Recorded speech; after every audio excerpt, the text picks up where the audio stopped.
Afternoon, good evening, and good day. And happy Mother's Day to all the mothers out there in all of the countries that are currently supporting or celebrating Mother's Day.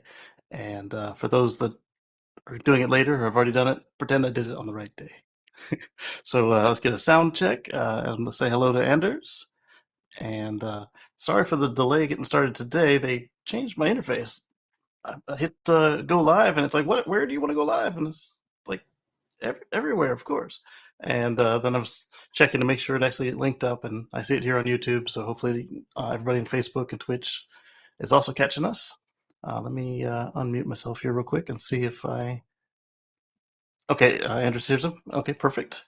And let's get started. So I have a bunch of news, and I've opened almost none of it because the browser was being a bear. But one of the ones I found exciting, let's start with that one, is this one's coming from Ben GT. He's asking what states are adopting the California emissions programs for cars and trucks and different types. It's a great top level reference. Uh, Good morning, Robert William, or good evening to you. The I mentioned about how Delaware and Virginia recently joined up on the California emissions, and now there's a nice chart to see who else has done it because we have another new entry. So let's see, if you're in the pink or yellow states, ask those capitals about fuel prices and why cleaner, more efficient trucks are happening on the coast first. All right, so let's get this a little bigger. So I think it was that Nevada is the newest entry. As of May 5th, LEV, ZEV, ACT, and HDO. I don't know what these two are, ACT and HDO, but low emission vehicle and zero emission vehicle. And let's see, 3 more states have adopted those. So by policy, 3 states are HDO, 3 are ACT, 16 are ZEV, and 19 and DC are LEV. I didn't realize DC joined up, so let's take a look at this picture. There we go. So all of these states are on the California emissions standard, which also means that you get the cool cars now, because there were a lot of times they would just make a car and it's only going to be in a California emission state, and they were done. And Honda actually would make separate engines for each emission zone. It wasn't really necessarily an engine, but like one had more catalyst for the catalytic converter. But sometimes it was different programming and everything, and the car would be sold as ZEV. And Toyota and Honda famously had a longer warranty in California for the emissions equipment than the rest of the world. So if you bought a car in Ohio, you actually had less warranty than the person who bought the car in California, wherever the car actually ended up at, which is pretty cool. But that's what this is about: cleaner air, right?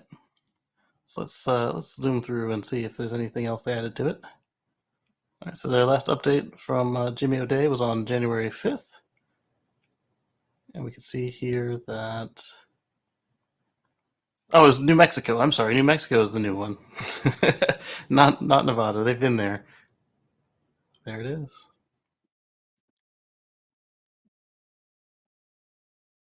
And he's got a spreadsheet over at Google Docs. Let me put that in the chat for those of you guys who want to keep up on this. Get that in there. And then hello to plant-based human.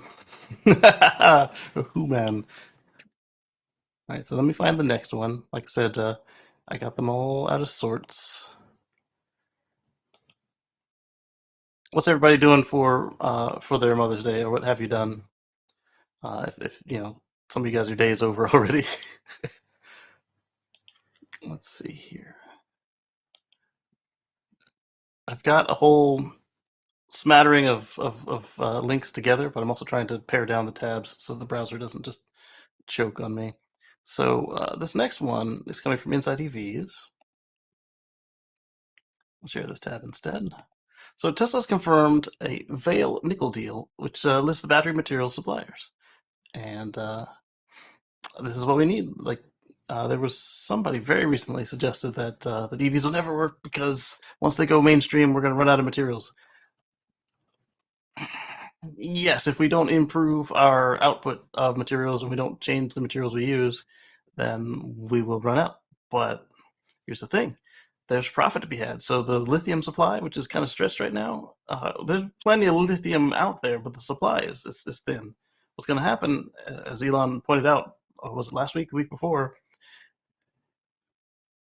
There's money to be had. So if you want to participate, go out there and start yourself a lithium mining company. And lithium is really easy to mine because it's so common. You can extract it from seawater. You can get it from salt mines, like down in the earth, or you could just take water and evaporate it, like you do with well, it's still getting it from the ocean, like we do with table salt.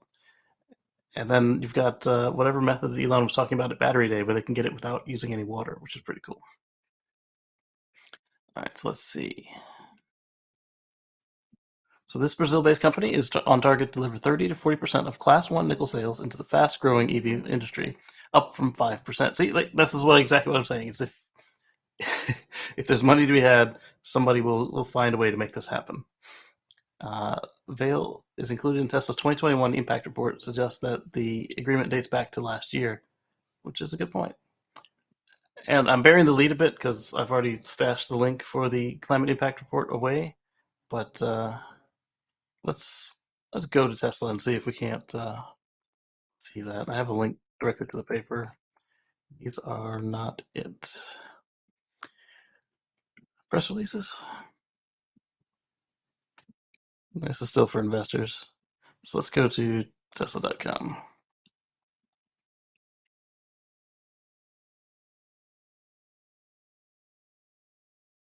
There it is, right up top. So let's go through this together. I did not preview it. I did see other people's excerpts from it. All right. Let's view the report. Ooh, 144 pages. So we're going to skim through and see what I find, and then we'll, as we go through, we'll find other people's takes on it, and then next week, after I've had a chance to digest it, we'll come back and add anything that I think is worth circling back for. If you guys have anything on it, call it out as I'm scrolling through, or if you know already, just pop it in there so that I can focus on it when we get to it. Eddie says, think of like I worry about catalytic converter. Exactly.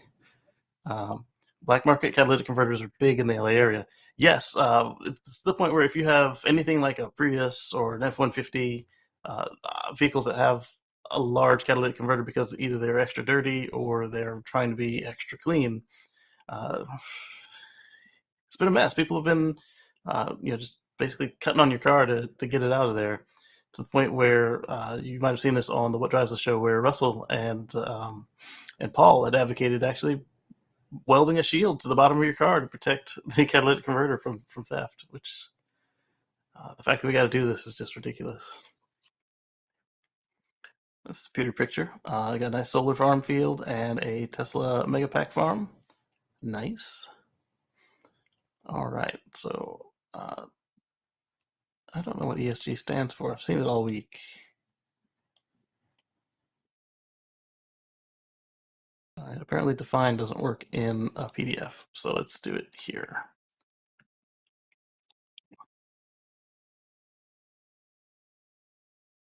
It's interesting because the first thing they do is is start out with a acronym, and Elon hates acronyms. Environmental, social, and governance criteria. Fair enough.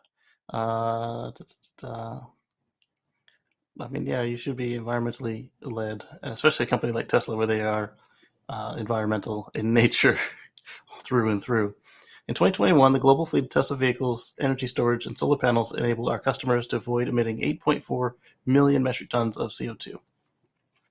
One thing about this is, well, let's get to it when we get to the charging network and the solar. I'm not going to preview that one. But needless to say, if you don't already know, you'll be surprised by how much power is out there.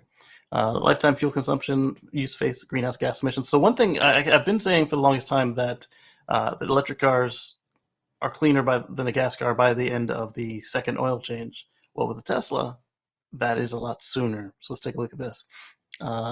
30,000 liters of fuel burned per car is 70 tons of CO2 released into the atmosphere. Yeah, it's kind of hard to get it back out of the air and capture it and deal with it. because carbon capture is not economically viable today. 70 megawatt hours of electricity charged per car. I put a significant portion of that into my car already. 30 tons of CO2 released, assuming the current global grid mix. And that's one thing I keep saying is that with the green energy and with it being electricity, you can go through and redo your mix. So if you're all coal right now in West Virginia, you can come through and you can put in nuclear, you can put in solar, you can put in wind, and everything that's attached to that grid is going to get cleaner over time, rather than with that gas car where the cleanest days are the day it's built, and then each day that it is overhauled. So maybe 4 other days at the most if that car is run to the ground. Every other day it's just getting dirtier and dirtier. Whereas on the electric car, it gets cleaner as time goes on, which is impressive when you think about where else does that happen. All right, so more energy generation than consumption. See, I didn't want to go over that until we got here. Tesla solar panels have generated more electricity than has been consumed by our vehicles, our vehicles and factories between 2012 and 2021. So they produced 25.39, what's that, gigawatt hours? Terawatt hours, 5.39 terawatt hours, and the vehicles and factories have consumed 25.27 terawatt hours. This is the amount that's used by Tesla and their facilities, and this is used to charge all Tesla vehicles. So when people tell you, "Oh, it's just running on coal," blah blah blah, no. For one, my personal solar input powers my car, and then two, Tesla's put in enough for me. That way, you can say, "Hey, well, what about when you're traveling and you're supercharging? You're going through West Virginia." Well, for one, there's enough solar input there, and two, a lot of times it comes from batteries. Another point with that is, like I said, you can continually improve it by just adjusting the mix, so they can make West Virginia greener. But it's also why you don't see a lot of the solar canopies. You see it on the very largest of Tesla supercharger deployments, but it's just not time or cost feasible right now to put them all on site. The permitting on a supercharger install right now is still extremely time consuming, difficult, and costly. We looked at a recent supercharger permitting process, and it was 300 grand for the paperwork. Eddie says, on the way to Vegas, I'm used to seeing hundreds of windmills. Exactly, exactly. I like driving through and seeing the wind turbines. And then you've got people who don't really normally give a poop about the anything environmental. They're like, oh, what about the birds? What about the birds? Uh, Cats, household cats kill way more birds than windmills, and we've been doing stuff to mitigate. We as a society have been doing stuff to mitigate the amount of bird strikes by one thing we found out that works is painting one blade a contrasting color, so as it's spinning, the birds can see it, and at that point, it takes a really distracted bird to fly into one. And the newest ones are so big and so tall that most birds aren't in their area anyway. The older ones were shorter and right in the flight path. All right, let's go on to the next one. All right, so we got a table of contents. We'll be skimming through this. We're not going to go through all 144 pages because, like I said, other stuff's covered today. All right, so global greenhouse gas emissions by sector and in the U.S. All right, addressing climate change through an entire ecosystem. So this is one thing that folks miss a lot with this company is that they are covering the whole spectrum from generation to usage. You got your Tesla solar, or in my case, somebody else's solar. You can store your energy. If you're a larger user, you can do the auto bidding, or you can be part of the virtual power plant if you've got your power walls enrolled in that. And they make the batteries, they make the vehicles, and they make the software for all of it, like all of it. So that's pretty cool. All right, corporate governance, oversight. Some of it isn't actually environmental, but we'll come back to some people pointing out other items in that. Committees of the board.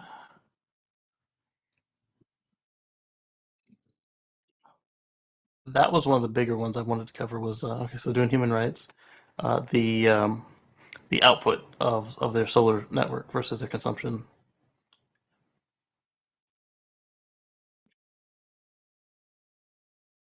Okay, so I'm going to store this, and we're going to go on to the next one, just because I did not preview this at all. And is this the right tab coming up? Nope. All right, so this one's coming from the other Omar. It's not Tesla related. Normally all his stuff is Tesla. This isn't Tesla either, but it is pretty cool. So he's linked to a article in Euronews about seed firing drones that are planting 40,000 trees every day to fight deforestation. And this is really cool, actually. The one thing that comes up is folks say, "Oh, well, who's going to maintain the trees? They got to grow. Yes, you got to water them. They got to grow." However, the best day to plant a tree was yesterday, or actually 40 years ago. The next best day to plant a tree is today. They won't all survive, and if you do nothing, you're going to get no results. So try something, and then. And yes, it is better if you can put some boots on the ground and grow these trees, and make sure they get water, make sure they've got proper soil and everything. But if you've done your proper research, shooting them from the sky down in the ground, it's not nothing. A lot of people like to dismiss it as nothing. Yes, you can put more effort and money and people and hours into it, but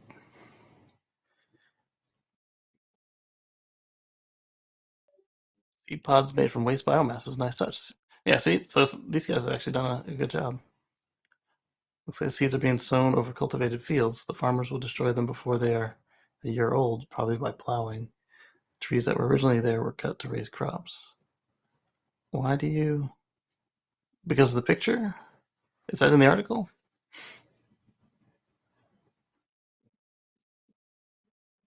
Seeds, yes. To grow it needs earth, soil, sunlight, and rainfall water.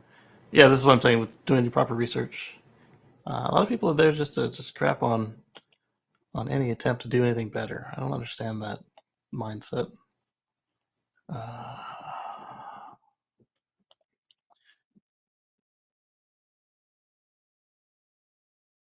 let's see, planting 100 million trees by 2024. That's just 2 more years. And this one's almost done. Or not almost done, but a significant portion is done. We're in the middle of the second quarter now. Before takeoff, each drone's hopper is loaded with specially selected seed pods compatible with the habitat. So these guys have done their research. They're manufactured using waste biomass. The definition, or telling us what it is. Providing, I think it's another article there, providing a carbon-rich coating that protects the seeds from birds, insects, and rodents. There you go. Yeah. So one of the complaints I saw was talking about how there's an organization that went through and they put out tens of thousands of trees, saplings. They just put them out there, and there was no follow up, and they ended up somebody else did the follow up, and they came back, and there was significant loss, casualties, and that is something to consider when you start one of these projects. Is if you're not putting them in an area that can naturally deal with it, you need to have follow up. What's the point of putting them out there if they're all going to die? But looks like these guys did their homework. They've selected the right seeds for the area. They've done what they can to protect them from predation, and they've given them a nice little leg up with that fertilizer ball, which is pretty cool. Let's see here. Catch up on the chat. Robert William is still waiting to see more chargers here. One working 986 EVs. You're going to be at 1,000 next week, aren't you? Or real soon. All right. And Eddie says the anti-environmentalist. Yeah, there's a lot of that. And Zachary says, hello, everyone. Hello, Zachary. And Robert Williams says, flowers, birds, bees, garden. Yeah. Any vegetation is going to be more helpful than no vegetation for being a carbon sink, generating oxygen, blah blah blah. Most of our oxygen does come from the ocean, but the land plants do help. All right. So they're talking about deforestation, and this is a pretty interesting article right here if you want to see about drone-based land planting. Um, oh, I didn't give you the link to that. There it is. So this first link is the link to the Google Doc with the California emission states, and then this one is the drone plantation. All right, good. We got another EV one. Let's refresh it. There we go.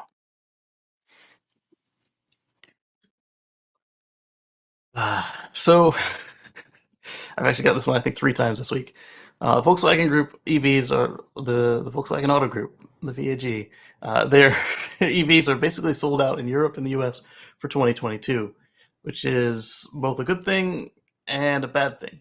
The bad thing is the only reason they're sold out is they can't ramp up any more than what they've already allocated. And that's the problem because we need more EVs and they can't provide them. The good thing is that there are other manufacturers out there, but we also saw that this is happening with Ford. Ford is sold out of the Mustang Mach-E and Ford F-150 Lightning for the year 2022. Uh, Technically, it's happening with Tesla too. Like if you order certain trims of Tesla, you won't get them this year. Uh, they'll be sometime deep into next year. So that's a combination of the chip shortage, the material shortage we talked about, where they were saying, "Oh, there's not enough to make the batteries," but as we also saw, there's a profit out there, so people will go after it to make sure that there is more capacity going forward. Uh, who else is out of cars for the year?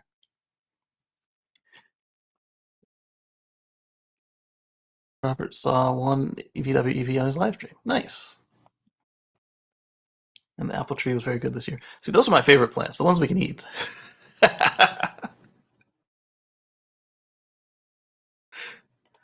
right, so let's see what they say in the article on this. So a lot of folks are saying, "Oh, well, this is why don't you just make more?" Yes, why don't you just make more? However, if they can't get the stuff to make more, that's why they're saying that. And then the complaint is that, well,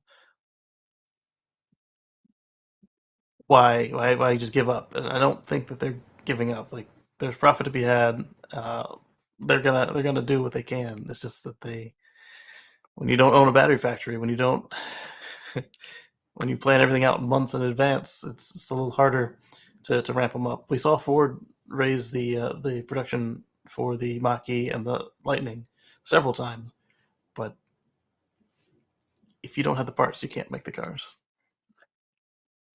Herbert D says that China is really picking up too, so they're not sold out in China.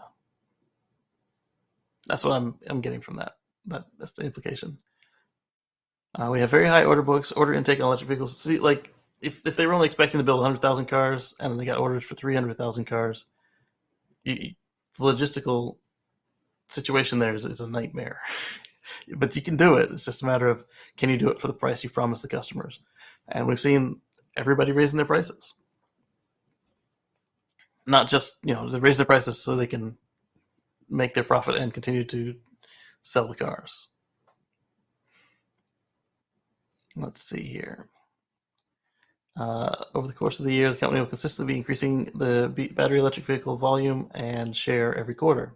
So, like I said, I didn't imagine that they weren't trying, even though that's the prevailing sentiment is, oh, they're not trying hard enough. It just means they started with a small mind. Oh, we're going to sell 50,000. Oh, crap, how are we going to get 400,000 of these things out the door? Let's see what people say here. Everything's sold out for the year already. On the plus side, our used ID4 is worth more than we paid for it. That is the cool part, though, right now, is that if you end up having more cars than you need because your work situation changes or you move to a place where you can do more walking or public transit, and you need to get rid of a car, right now you can usually turn a profit on it, which is pretty cool. Because then the next place, they end up with an EV instead of a fossil or a hybrid or a plug-in hybrid, and you get some more money to save for home. Even true, my compliance Fiat 500e I got for a bargain many years ago. Apparently, there are many people that want to save money on gas but can't afford the high price of EVs that are better than my city EV. That's another good point. Is I wonder what those used Leafs are going for these days. Let's take a look.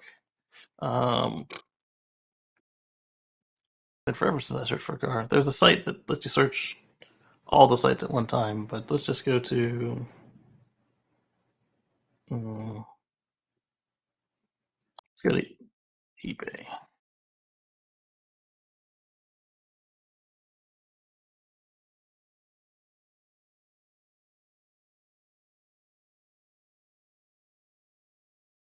So Nissan Leaf, 2013 for 995. Wow. Okay, so 2012 for 7. But remember, you used to be able to get a 2012 for 4 or 5 just a couple months ago. 2013 for 11.9. 2015 for 16. That's, it's getting more modern. Incredible. What is this one?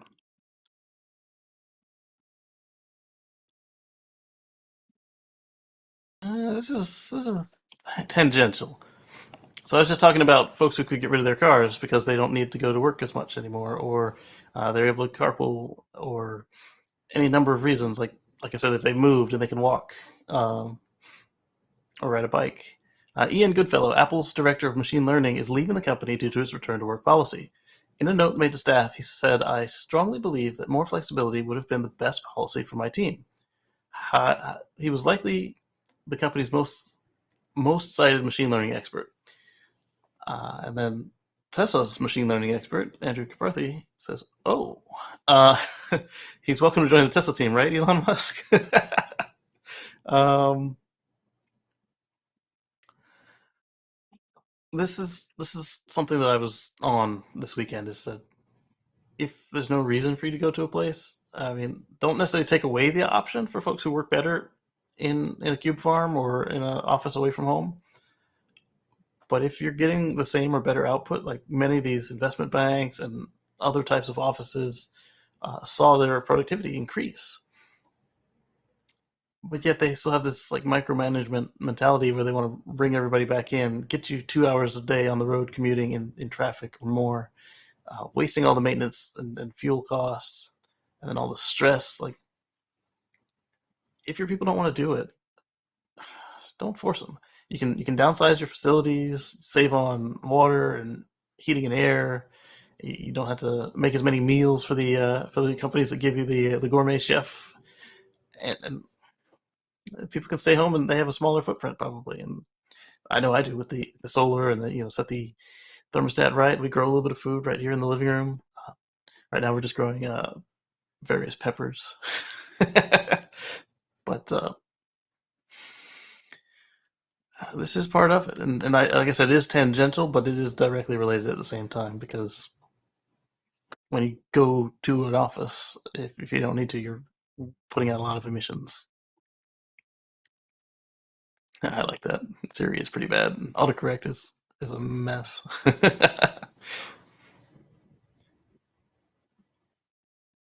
Imagine quitting your job. Yeah, yeah, I did actually. I did it.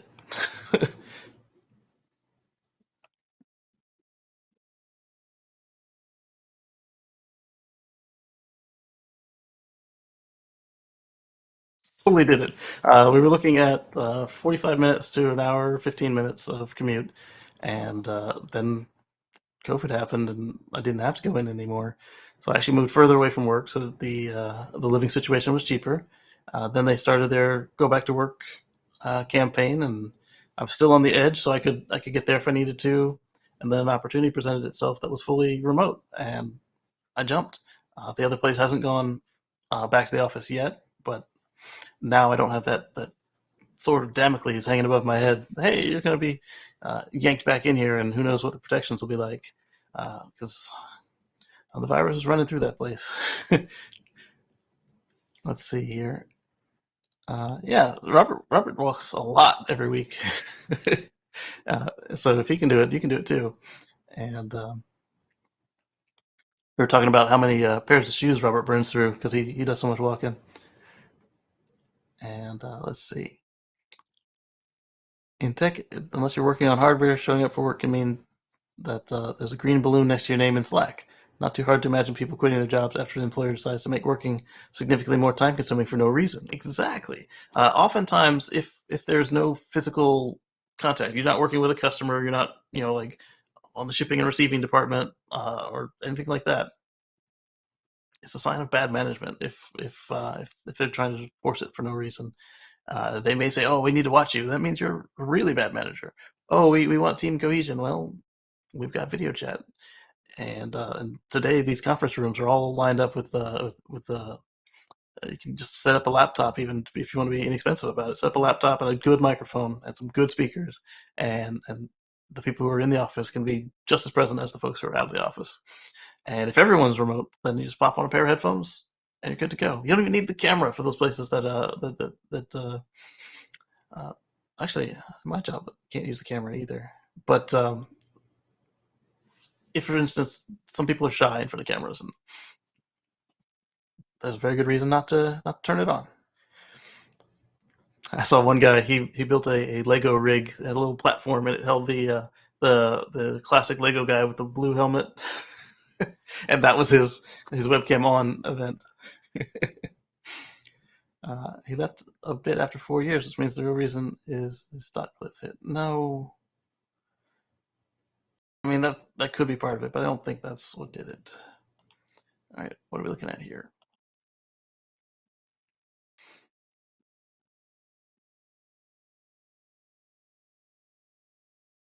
All right, so on this day in 2010, Elon Musk made a cameo in Iron Man 2. Here's how it happened. Iron Man was created in the 60s. Stan Lee said the character was based on Howard Hughes. But when Iron Man came to the big screen, Robert Downey Jr. was seeking inspiration for a character, and he found it in Musk. He wanted director Jon Favreau to meet with Musk. Here's what he said about it. Where I heard about that, I want to go over and, we were filming right, not very far away from here, a few miles away.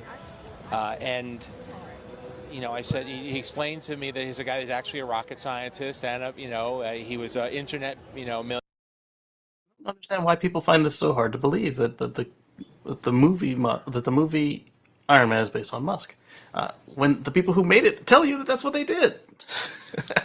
Not only did their meeting lead to Musk's cameo in Iron Man 2, Justin Hammer's weapon factory was also filmed at SpaceX. Yeah, yeah, it is. Wow, that's amazing. Musk didn't even mind being compared to Iron Man. He even put a life-size cutout of Iron Man at the SpaceX headquarters, and increasingly seemed to be imitating art. That's pretty cool. For example, here's Musk in 2013 discussing SpaceX technology that was inspired by Iron Man films. Freestanding glass projection, which is what the sort of technology that was used in the Iron Man movies. Pretty cool stuff. Here's a tweet exchange about that. Like in Iron Man, Elon Musk will post a video of designing a rocket part with hand gestures immediately, printing in titanium. Yep, we saw it in the movie and made it real. Good idea. And this is something that I really like about sci-fi is a lot of times, the really cool tech ends up being produced. Like somebody saw something and they were inspired by it, and they make it happen.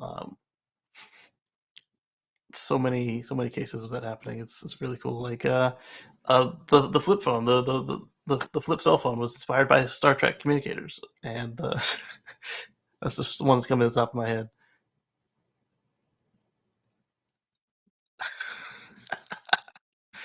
Oh, anyway, let's move on to something a little more um, on topic. Oh, this is a fun one. So I don't have a screen that can spin around. Like my FSD visualization is on the screen in front of me, which is not a touch screen, so I can't spin the display around and view. I just have to rely on what the inertial zoom happens. I think it's still the same on the new S and X as well. So I'm curious how they'll do it on the Cybertruck if it does get the dual screens. If that'll be like I have today, or if it will be like on the Model 3 or if it'll be the same but you can touch it. We'll see. So anyway, this guy spun the display around, and he noticed that his car is seeing the brake lights from these three cars. but it's displaying them on the front of the car. So I don't know if that's a symptom of the fact that there are still so many of the cars that don't have touchscreens, or they don't have that many people that actually touch the display and spin it around like that. And so the car is just rendering the brake lights on both ends of the car, and he's just now seeing it. That's pretty cool. Let's zoom in on that for you guys. See, you got where the headlights would be are brake lights. Uh, while I'm talking about lights, I'm going to complain again that Tesla does not turn on the headlights when the wipers are on in the rain unless it's dark. That is asking for a ticket in so many jurisdictions. Those are weird Bitcoiner eyes. Yeah, because you see that in a lot of profile pictures. They got the little red eyes for their crypto. Brake lights should be bigger, exaggerate for effect. Maybe. I never noticed that our Tesla recognized other Teslas. Well, it draws everything as a Tesla, except vans and pickup trucks, for now. I haven't noticed any brake lights on cars in front of me when they brake, and I don't think the brake lights appear when they. Oh, just got to make fun of the brake and brake. Okay, I get it. But my car does show them. It might be a FSD beta situation.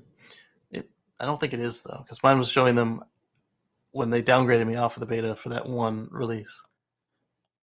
Yeah, fun topic. Hello, how's it going? So this one is our friend eCar and eBooks. Used to go by another name. And in fact, I need to update. I didn't. I told you I was going to do it. I didn't update the stingers at the beginning and end of the show. But I'll get that done. I did record another video, but my progeny and my work. We had a large project at work that took up a lot of time after the normal working hours, and then Motoko, she was being very demanding of attention, so the video was recorded but not edited. It came out to be 60 gigs of data from both cameras and another 600 megs from the microphone. So that I hope will be a fun video, and I've got to get it done before Wednesday, and you'll see why as we go through the show today. All right, let's see what's next here in the world of news.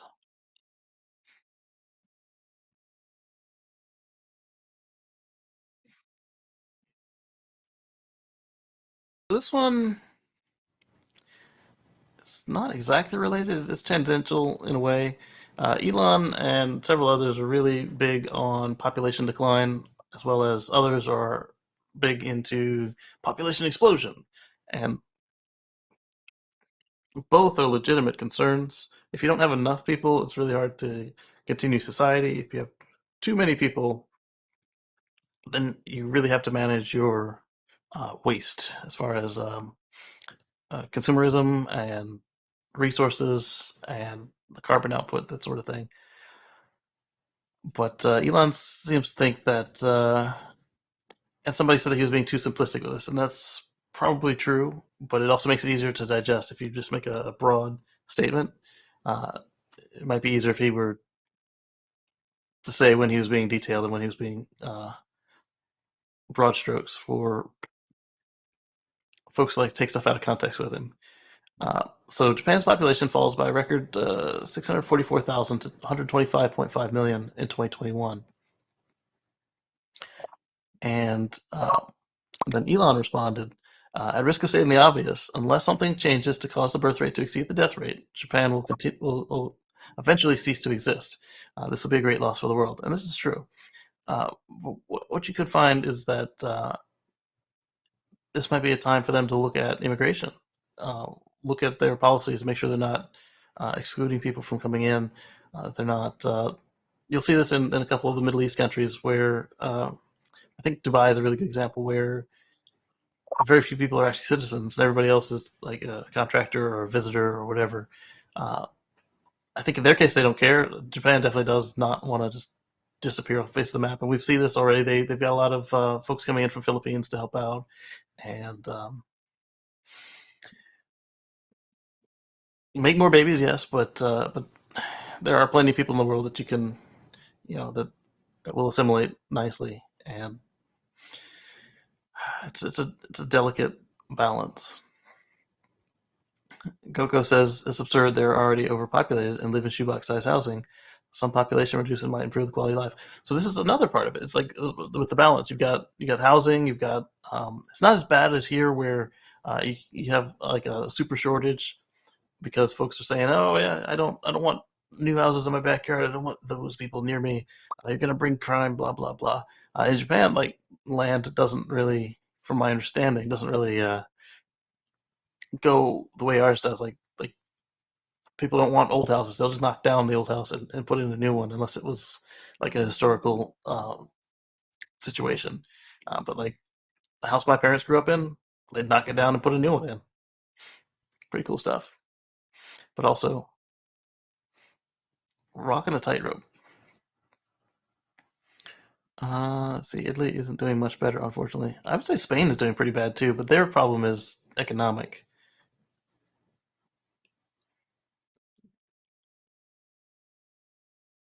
You change the understanding of birth rate misunderstandings. Maybe add superchargers to Alaska. That's Earl. That has nothing to do with the discussion at hand. Uh, their contribution to the humanity is crucial. Um, yeah, I mean, I like Japanese culture. My daughter's got a Japanese name. She's not Japanese. Let's see.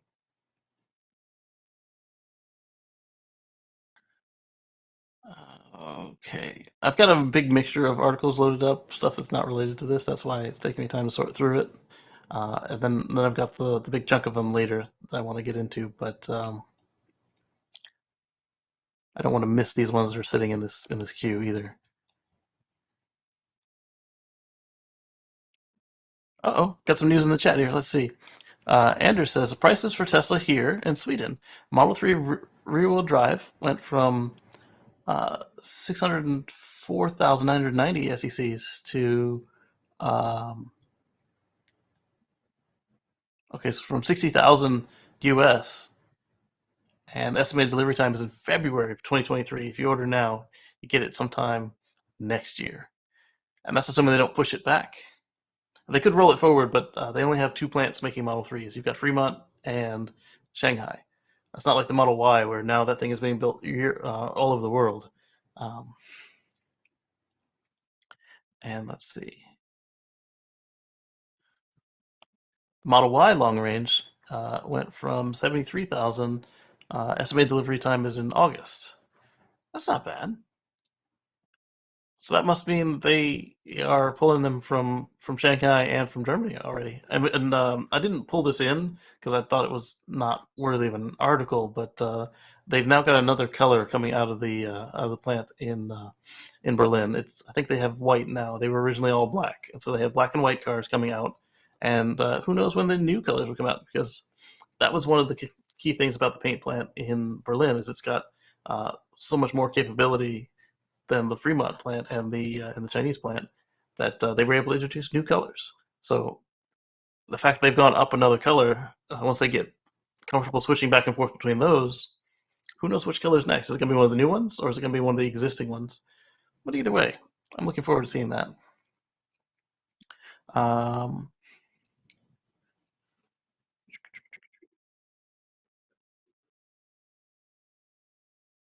Yikes, yep.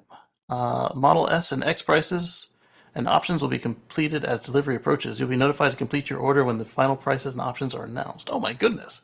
So they're not even, wow, they're not even committing to anything. So this is very much like it was at like it is really now with the Cybertruck. You order the Cybertruck and you're just really buying a place in line. And then eventually they'll say, hey, how many motors do you want? What other options that we offer do you want? That's telling you that they expect it to be a long time. My goodness. Until then, your order will be considered as a pre-order, which you can cancel against full refund. I do like that part. Because they aren't committed to anything, they're not committing you to anything. So you have a slot, but if you give up your slot, you can get all your money back. Whereas all the new orders have been considered order fees. So you have the fee to put the order in, which is non-refundable now, and then you have the other fee to actually start construction, I think, or is that one gone? So when I ordered, I had to give them $5,000 to start making my car, and before that, it was much higher. When I first started looking into Tesla, it was 25,000 for an order fee. Uh, you put it down, and they build your car. Let's see, 2025 bid in Rexwim. I'm not sure what that goes to. I can wait on the Cybertruck. I can Hummer tax it by then. Yes, Section 179 is very useful if you're using your vehicle for work and it is heavy enough. I do want to recommend that if you plan to Section 179 your vehicle and move to Virginia, it will be considered a commercial vehicle through and through, even if you dissolve the business before you get there, or any number of things. Like there's no conversion process. They ask, "Hey, did you ever claim this tax credit?" And unless you resell the vehicle to somebody else, it's stuck that way, which is interesting. Let's see. So let's move over here.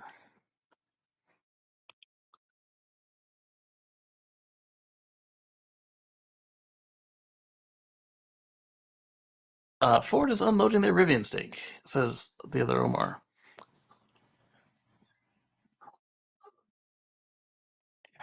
Sorry, my browser controls got in the way. um, Ford still seems to be bullish in the long term. It's only 8 million out of 102 million. So I mean that makes sense. If you made a little bit of profit and now you're not locked in, why not go for it? But Wade brings up a good point. They won't dump it all at once. It wouldn't make sense for a passive stake. They'll probably be bleeding out shares as they can make a market for them. That's another possibility. From the feedback I've read and seen in the Rivian vehicles has all been positive. The biggest downside is no Apple CarPlay, which we don't have on Tesla either. In my eyes, Rivian is Jeff Bezos' play for the EV market. The skateboard design is what intrigues me. This is true.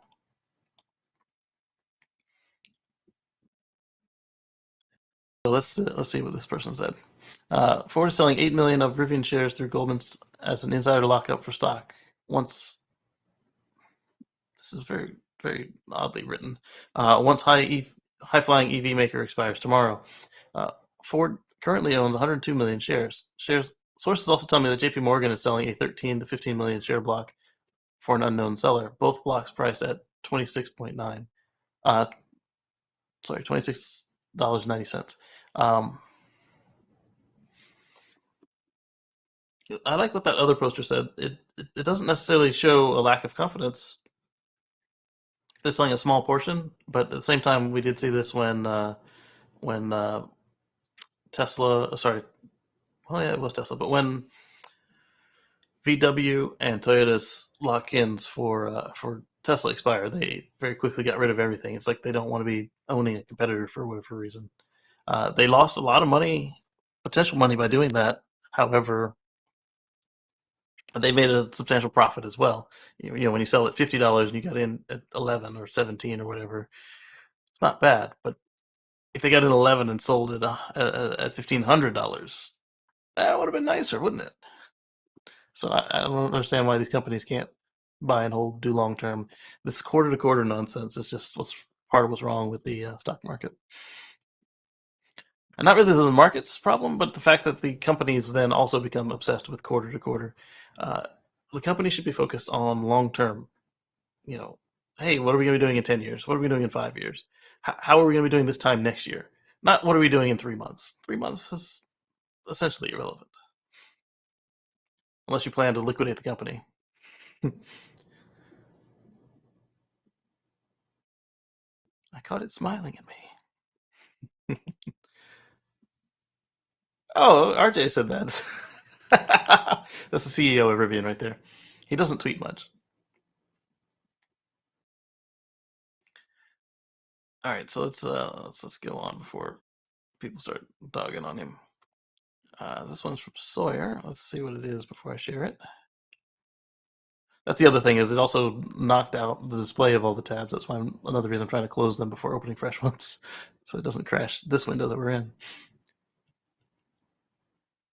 All right, so he's talking about Walter Isaacson writing Elon's authorized biography. I don't think he's as random as he allows himself to appear. I think it's much more thought through. I would hope so, because dadgum, every now and then Elon says some flippant stuff, and then the way that they rake him over the coals for it is just sad to see. Walter Isaacson has been very open. I've had interviews with about 200 different people already. I've spent, I would say, many days talking to him at length and shadowing him. I've been traveling where he goes. That's kind of cool. I think I'd like to read that. The unauthorized biography by Ashley Vance was pretty interesting, and some authorized biography might be even more so, because not just that it was okay, but also that it's more current. Can't wait for the book.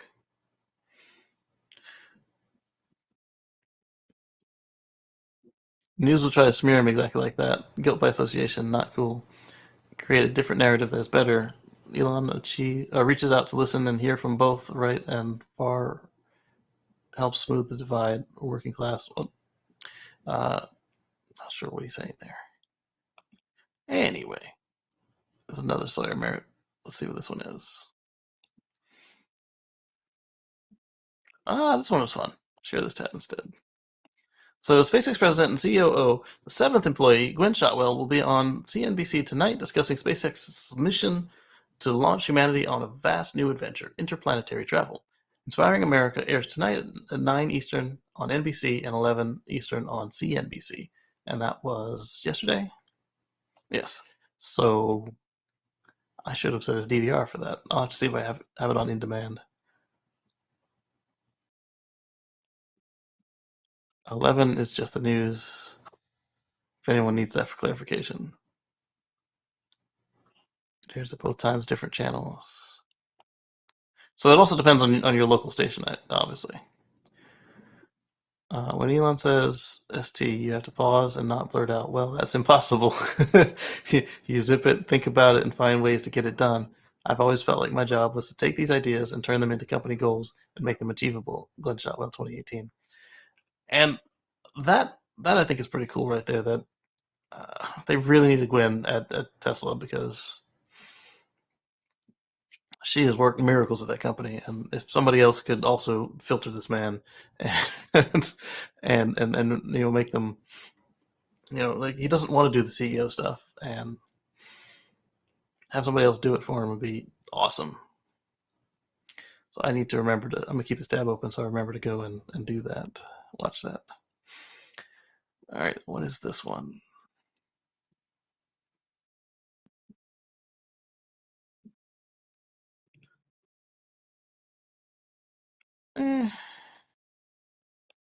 It's not exactly EV related. It's more computers. The answer to the question, how do I increase security, isn't install Product X. The answer is, you're asking the wrong question. What do you need to protect against? Nobody likes this answer. So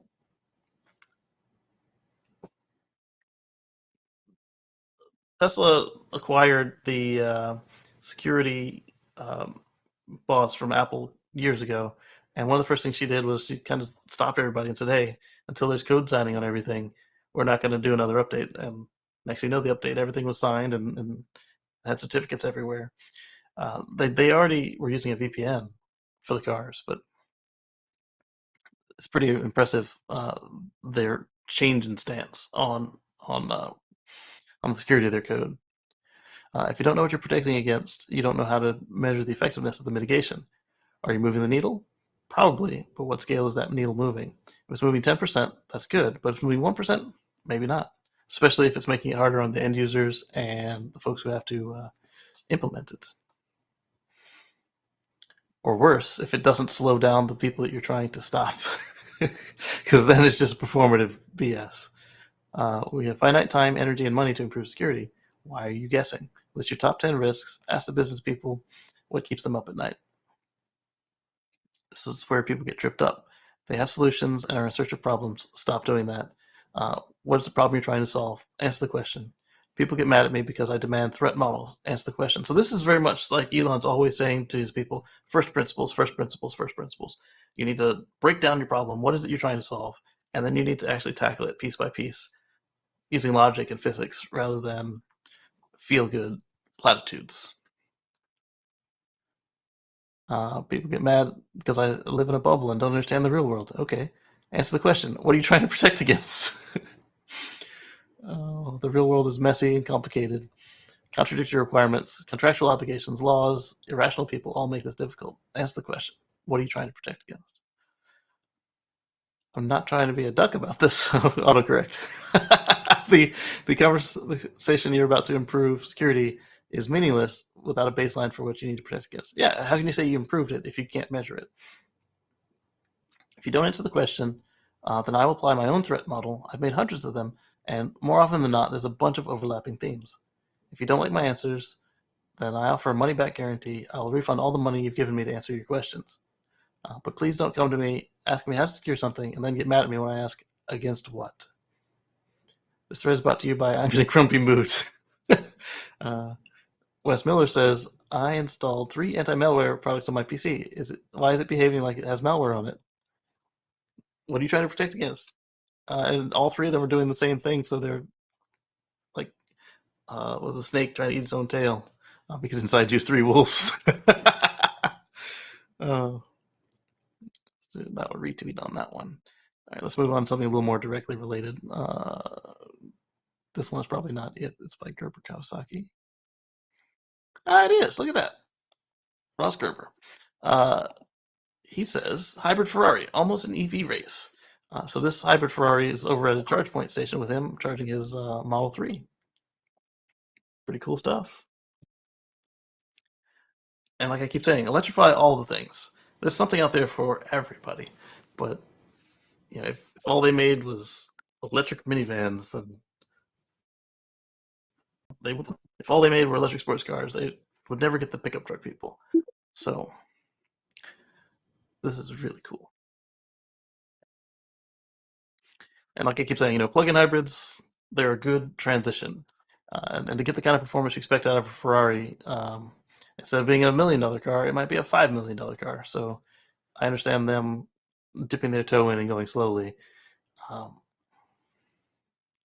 But at the same time, they could, just get a platform from somebody like Tesla or whatever, and then put their own body on top of it.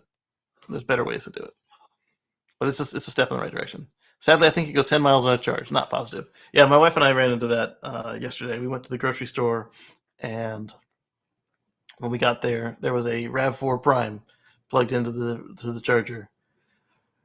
It's like, this thing is probably already full, because it's got a nothing for a battery. But so whoever gets there first. And then on the other side was one that I felt was much more reasonable. It was a BMW i3. Those things can go 80 to 100 miles on a charge, and I didn't check to see if it was the Rex or if it was the pure EV. I like the BMW i3. It's pretty in a way, and it's got those little bicycle tires. So I guess it's not really pretty, but it's quirky. I like that about it. All right, so I missed some chats here. Let's see. Kevin Smith says, howdy, y'all. Hey, Kevin. And Robert Williams says, it Windows movie not working. Please clarify. Let's see. Almost an EV. It's not even close to an EV. Over 99% of its miles must be driven on fossil fuel juice, which makes it... As long as you plug it in, it's that many more electric miles over the gas miles. It went 2,500 miles between fill-ups on a 9-gallon tank. My electric only range was 42 miles, and made the most of it with a car that fit my budget. Yeah, that was me with the Volt. My first Volt, I went over a year to the point where it got to the point where the car had to burn down all the gas in the tank because it was too old, and that was fun. And on the second Volt, I kept running into the monthly maintenance cycles where it has to burn 3 tablespoons of gas just to keep the system lubricated, and those were so annoying. The other one that was annoying to me was when it would when I'd reach the very end of the range, and it would fire up the engine and get everything up to temperature, but it didn't actually use the engine to make any battery power or propulsion to the road. It just literally just burned the gas. And then I arrived where I was going and plugged it in because it started up half a mile from where I needed to be, which is...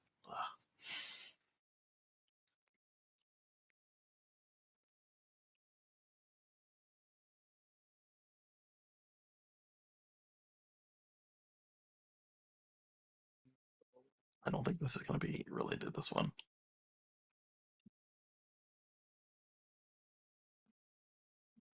Wow. It's not EV related, but it is disturbing. That one's all politics, so I'm gonna leave that lightning rod where it is, as is that one.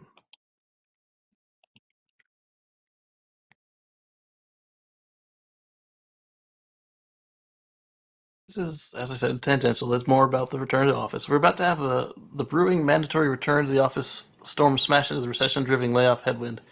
Could quickly become a superstorm over the summer. And Jason Calacanis, he actually bought serial number one Model S, I believe, or was it serial number one Roadster? Either way, he has some interesting views on business and tech, and we were already talking about return to work, so there it is. Perfect. If you want to commute every day ever again, what a waste of life. Work from home is here to stay. Yeah, like if there's a reason for me to go in and I can do 2 days a week or less or look as needed, I'm perfectly fine with that. But from a just quality of life and environmental standpoint, I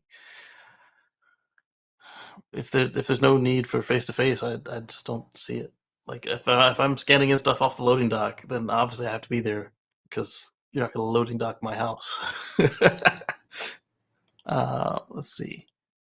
Omar says, I wanted a Volt when it was first announced, but then when it came out, it was not for me. Yeah, I mean, I test drove the Leaf, and I was going to get that, but I was running at the end of the length of the commute for a Volt, and I took a Leaf in the middle of winter, and it just I cut it too close, and it's a good thing I did because I was in South Carolina at the time, and the Lizard batteries were not a thing yet, and I would have ended up having a car that could not get me where I needed to go, and so I think I made the right choice by getting those volts. What I should have done though is not get the second volt and saved up a little more and got the Model S earlier than I did. But I got a good Model S. I got a 1690D with the AP1 and the cold weather package. That was a nice car. Then I sold it and got the Model X. Um, it's very easy to load the car seat into the Model X. You just click it in. You don't have to duck or anything. And yeah, Robert spent 3 days today with Windows, can't play movies. He buys from the Windows Store. Huh. I would try. First, you gotta make sure the codecs are in there, and then also a WS reset. Depending on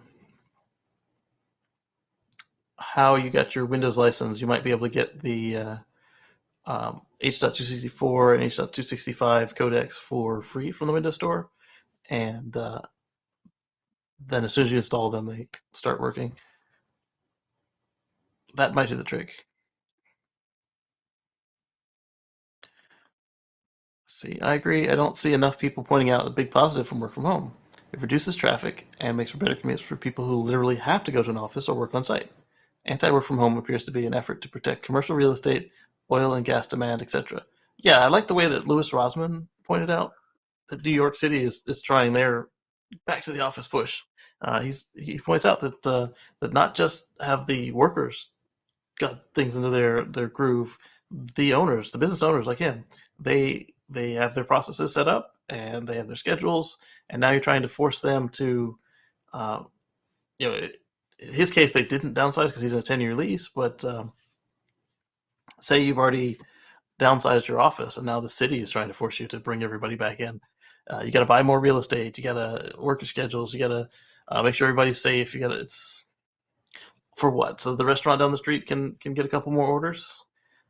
Who's to say that your people aren't permanently on their food from home because they've been doing it for 2 years now?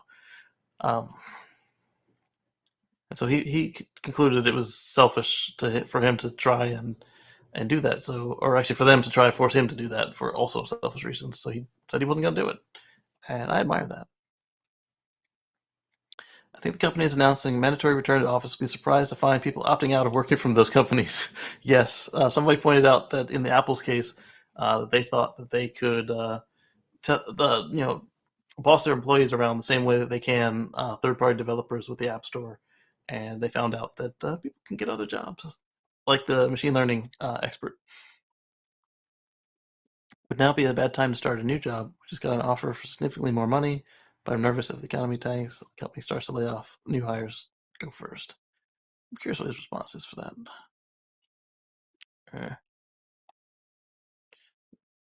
23 years, same IT company laid off. Bigger salaries does give you bigger unemployment payments. Beautiful point. Probably won't increase your unemployment. There's a cap. Most of tech already had. Yeah, I've been capped on unemployment for over a decade.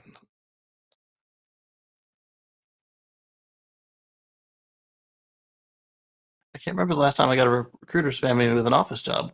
I have. It's every week.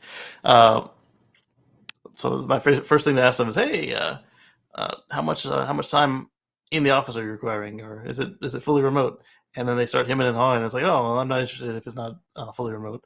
Not that I'm in the market for jumping or anything, but like sometimes they'll call from a number that I'm expecting a call, or I'm expecting a call. I don't know what number, and it's like, "Hey, I'm calling from so and so." It's like, I'm not looking right now. All right, hey, how much do you want? I name some ridiculous number, and like they're like, "Oh yeah, we can do that." Like, oh crap! I thought I was just being a jerk, just tossing numbers out there, and you got to be careful with that when you're not looking. I ended up switching jobs once because of that. They're like, "Hey, what do you need?" And I was like, "3 times what I make," and they said, "No problem." And oh, okay, that was a fun one. I got it, and I worked through the end of that contract. That was a blast. All right, let's move on to more stuff. What is this? This one is directly related. Let's talk about this. All right, so in quarter one 2022, Audi increased their all electric car sales by 66%. Not bad. They reported car sales during the first quarter that decreased by 16.8% to 385,084, although a year ago the first quarter was above average. All right, so that's all their sales, right? So now, okay, good. Let's look at the electric cars. The two main causes behind the noticeable decline are supply shortages with renewed COVID lockdowns in China. With that background, all electric car sales of the Audi Brown did not look bad. In Q1, they sold 24,236 cars, which is 66% more than a year ago. That's 6.3% of Audi's total sales, and the second highest result in the Volkswagen Group. Way to go, Audi.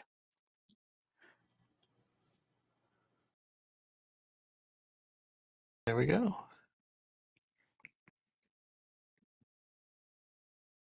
Yeah, so I like the look of the Audi EVs. I They don't impress me that much because I can't tell the difference between them and the Porsches. But like I keep saying, we need more options and uh, more selection for everybody to get what they need. And let's see what this next one is. It's just spinning. All right, so this one is by a Tesla account.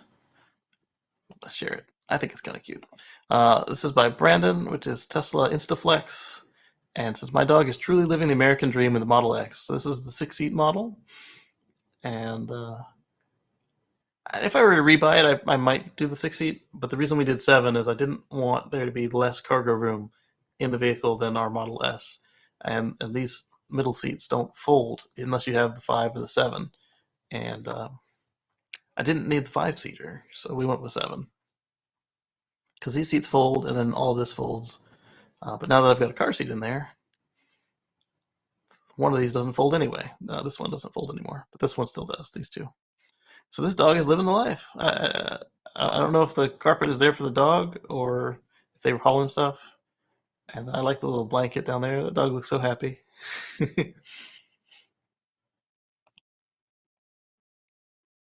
But no kids. She is my kid. Yeah. Don't shame people for not having kids. There's reasons. Not everybody can have or wants a kid. And those that can't have, that really digs into them. So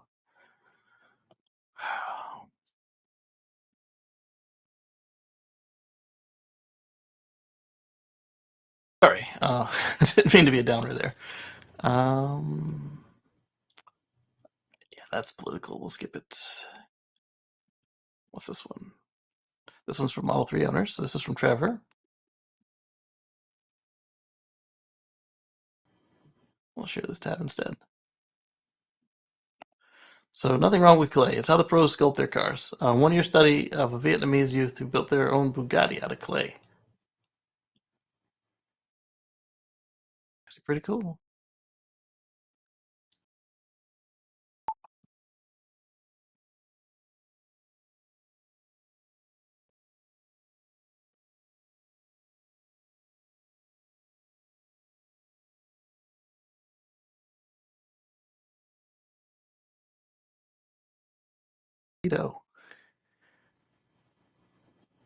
Oh, not done. Didn't engine.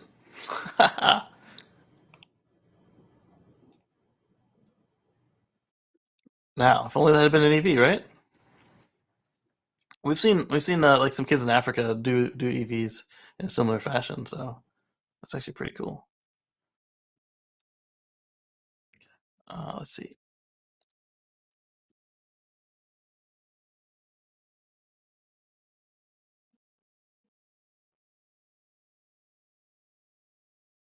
Kevin says that's a good problem to have. Yeah, I'm not complaining about them calling, because when they stop calling, I've got a problem. And Anders says, don't forget the like button. Thank you, Anders. And then we saw one today. My wife said the Audi looks like a station wagon. I do agree. A lot of them look like station wagons, and not necessarily in a good way. I got passed by one the other day, and I didn't realize it until I noticed it didn't have the stupid tailpipes on it. And I was like, oh, that's a plug-in Audi. Exactly on the cargo room. I had a Plaid X order for 7-seat, but they canceled the 7-seat, only 6-seat for Plaid, and they wouldn't honor my pricing date to change to long range 7-seat, long range 7-seat, 6 or nothing. Yeah, they haven't been very good on the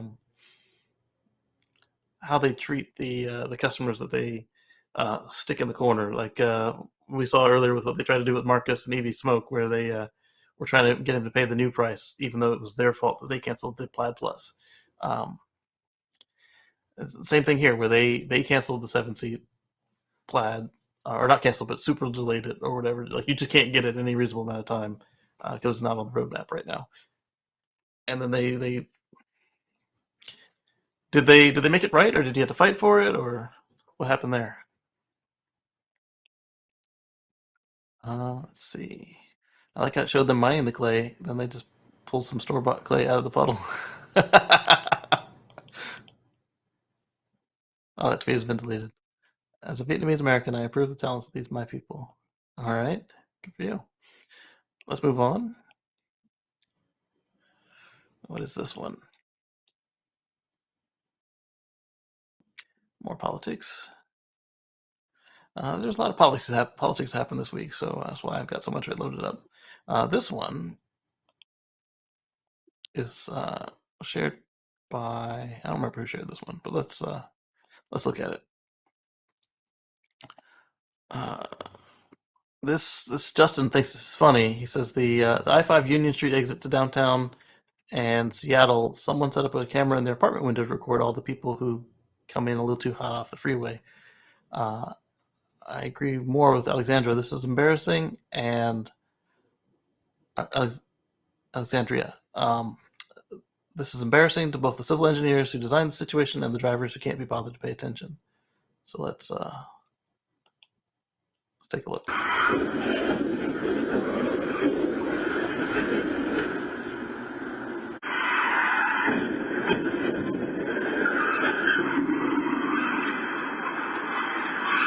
That first one almost took out some bikes. I think it did hit a bike on the side here.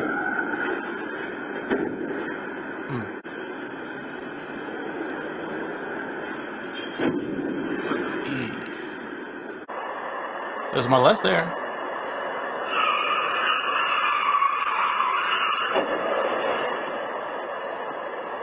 I think I'm gonna have to Google Maps this. I'm curious what it looks like.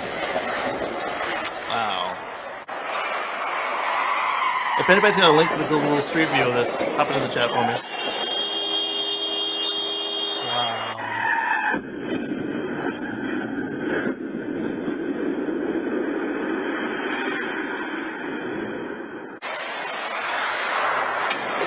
This happens often enough that this apartment dweller was able to set up a camera. The city should be doing something about this. It's clearly not obvious enough.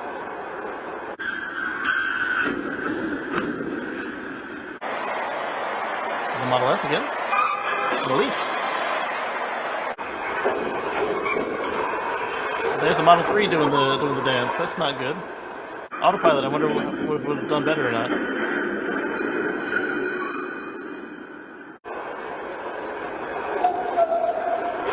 The tow truck? The tow truck should know better. Wow, that's... And people say that they're afraid of the car driving. I would much rather the car driving than these fools.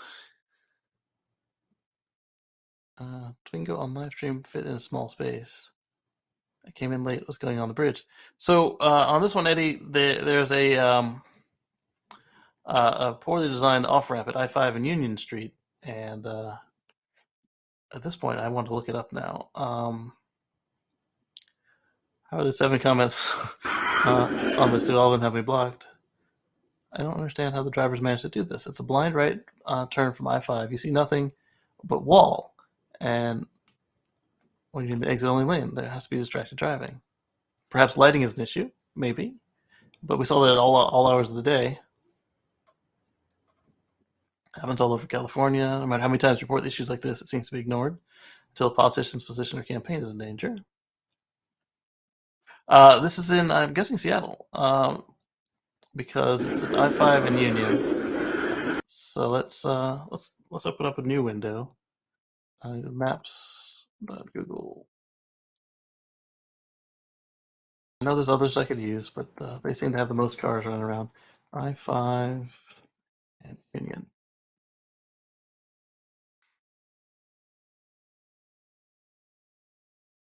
I have Union Market. That's New York. No, I don't want New York. Oh, that's in DC. No, I don't want that.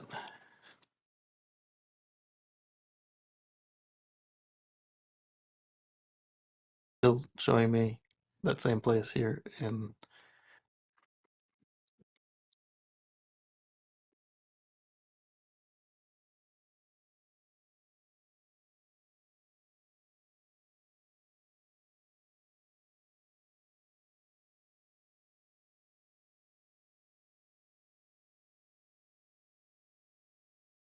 Union Street, Union Avenue.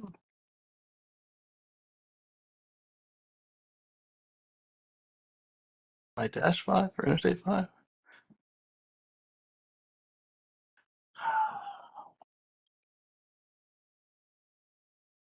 We're back to DC again. Maybe I'll try Bing.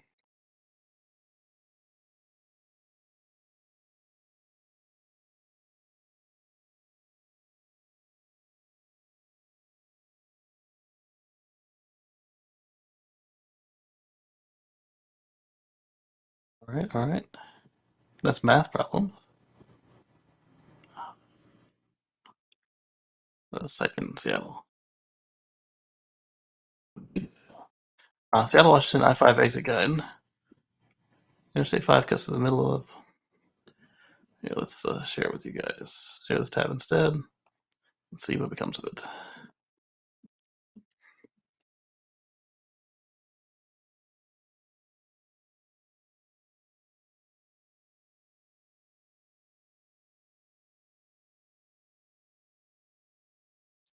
There's I-5.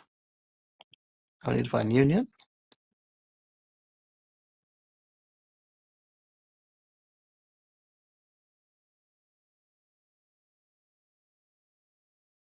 It's going to be an off-ramp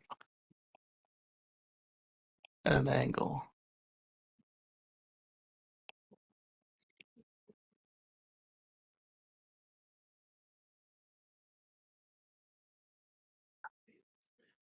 I5 exit guide. Ramp closures. Don't really care about that.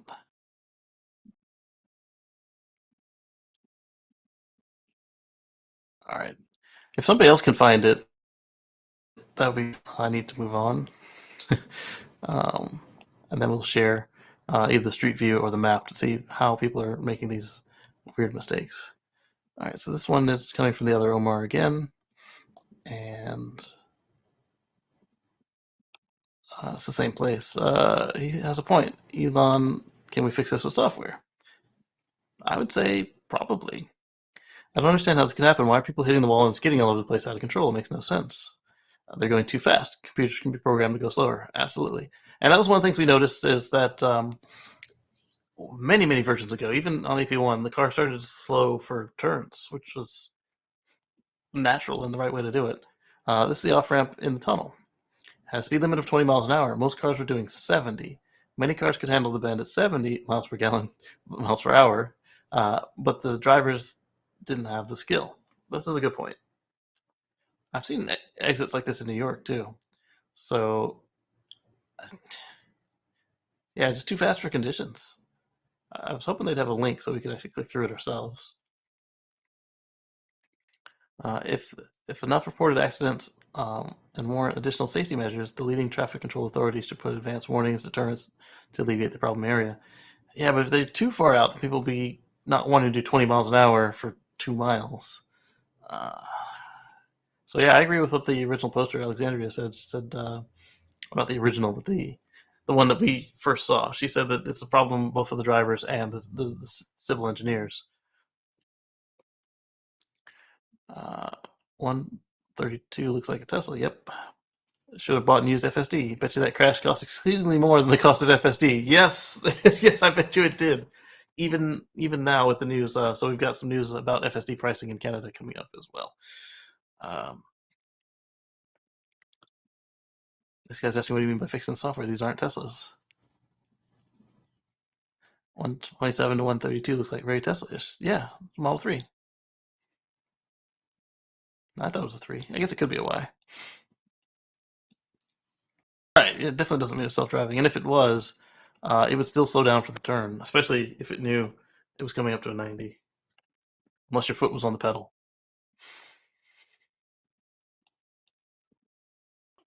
Yeah, 70 and a 20. I mean, you're going to get a nice little ticket in addition for your crash. All right, let's move on from this.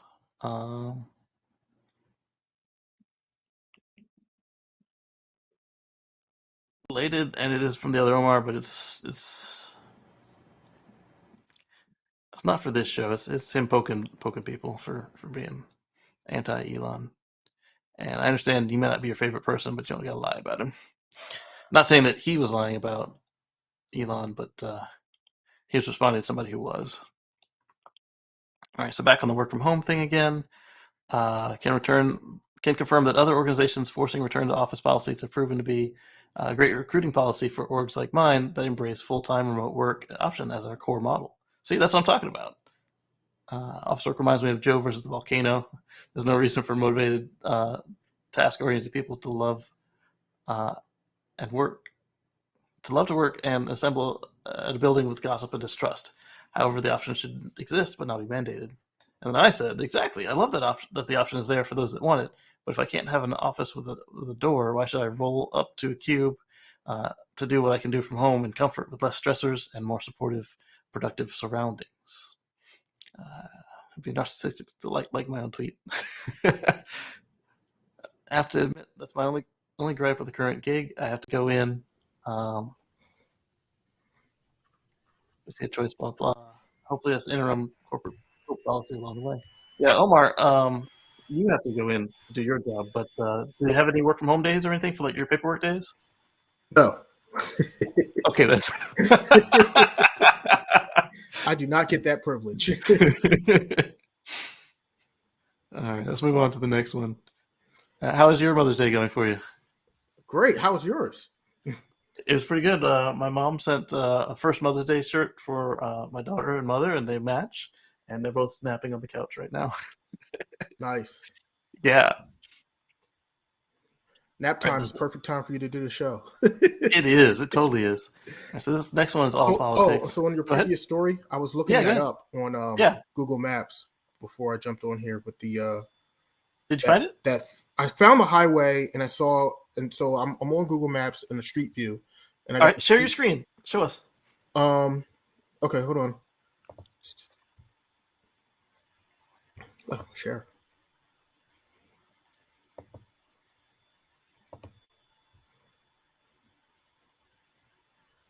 Let's go with tab. Which tab was this? This one. So here's.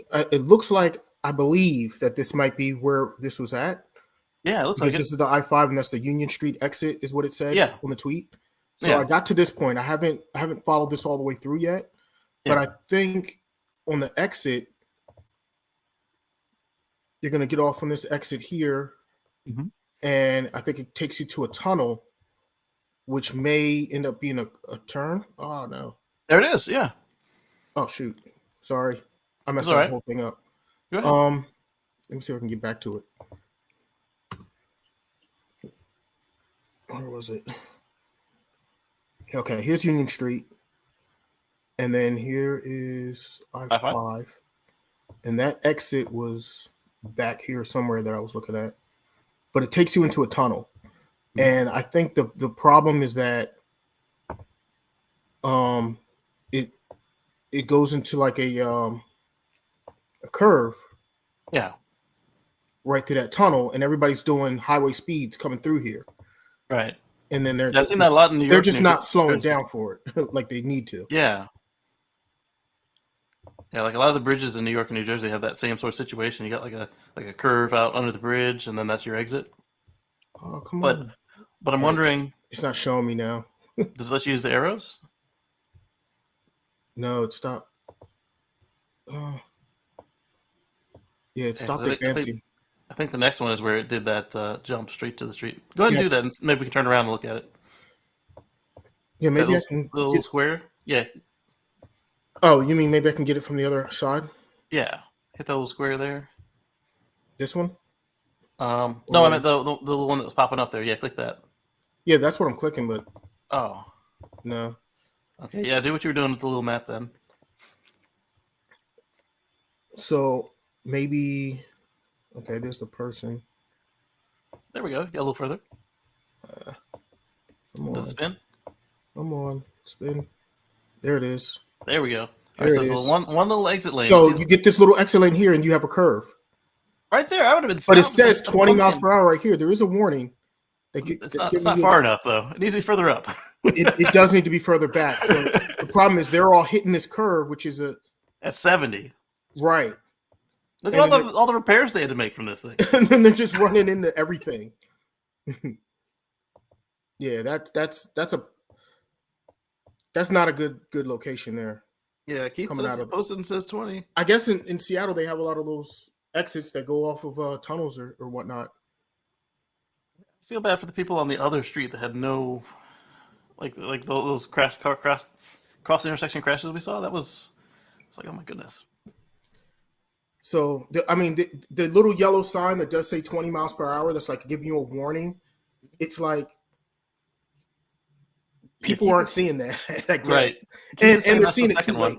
The problem is it needs to warn you like much further ahead of time before you.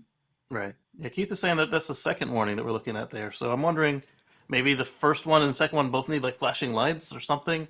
I know that there's a cost to all of that, but is the cost of that better than the innocent people that are parked at the red light or crossing the intersection getting tagged?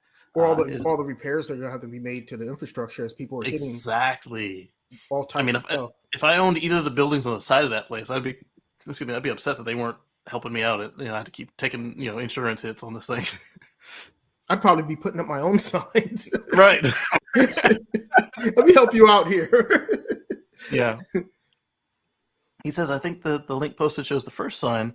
People just aren't paying attention. Exactly. And that's part of the problem. Yeah. And that's what the other Omar was pointing out, is that if if we all had something like FSD or even just the safety feature where autopilot kicks in with the collision avoidance, if all cars had something to that effect, how many fewer of those would we have without having to pay the light bill for a flashing sign or the hundreds of dollars to put in a new sign? But also think about how many hundreds of dollars of signs they're replacing every week as these things happen.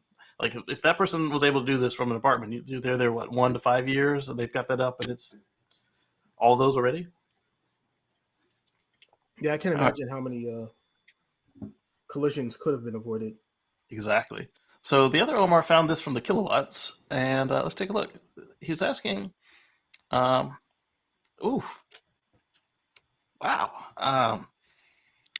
TikTok has a problem with volume control. Anyway, so he found this TikTok by the kilowatts, and he questions, what if you plug an F-150 into itself? F-150 Lightning. Well, you would slowly drain your battery. Right. But other products that can do this, they like put out like a signal or something, and they see that they're charging and discharging themselves, and they stop.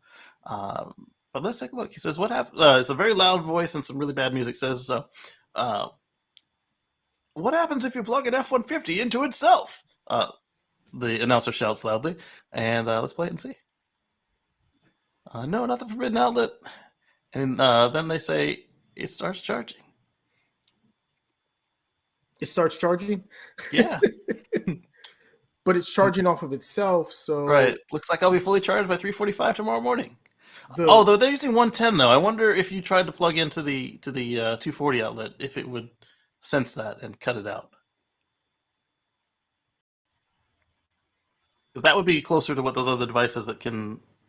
like if you plug a battery pack into itself, or any number of other consumer items that you can plug into themselves. Like if you plug a laptop into itself, it's like, I'm gonna drop this connection.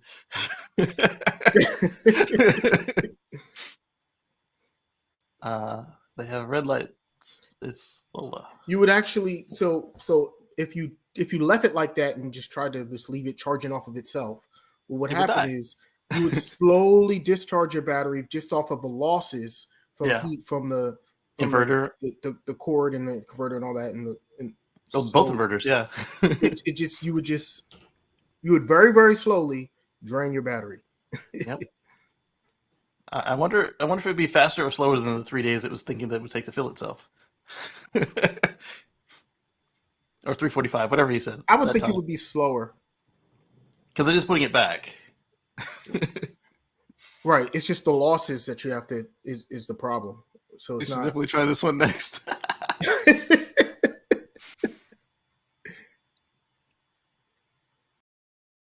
How to make infinite energy. Cat always lands on its feet. Bread with butter always falls butter side down. Fasten bread with butter to cat's back. Cat will keep rotating and never fall to the ground. Attach cat bread generator, infinite energy.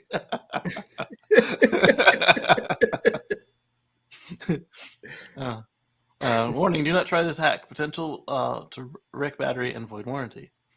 I mean, yeah, there's potential, but if they allowed it to do that, then I would be. I don't think it would wreck your battery. I can't see you wrecking your battery doing that. I mean, it's ready to be able to output the energy, so it's outputting the energy that it's able to output, and it's just taking in the energy that it's able to take in. So it's just, I don't see you wrecking your battery. I just see it being a silly waste of time. Exactly. Oh man, I've got so much politics in my feed today. For those of you that don't follow U.S. politics, we had a lot of stuff go down this week, and that's why there's just so much of this today. So I did have somebody ask me, a coworker asked me, they said, well, why is it, how come they haven't thought of, generating energy from the wheels as the cars are moving and they're turning, and then generate the energy back in so they can just keep going infinitely? And I said, because perpetual motion machines don't exist. It's against the laws of physics. Exactly. even in a vacuum, they don't exist because there's still losses and parasitic drain, etc. Just by virtue of you taking the energy out. All right, so how is Tesla's vision for the robotaxi aligns with its focus on sustainability and environmentalism? So like we kept saying about reducing the amount of car trips, reducing the amount of cars.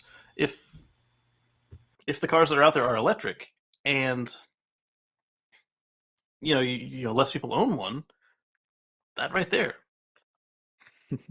So Tesla's robotaxi fleet has always been to revolutionize the way that vehicle ownership is perceived. Tesla owners would eventually be able to let their car run an entire shift of ride hailing without the presence of a driver, letting a $40,000 side hustle compile an additional American base salary while you sleep. That's the promise. We'll see what actually happens when they do get their operating permit for FSD and the robotaxi. I have a feeling that the personal robotaxi might not happen, just like we saw the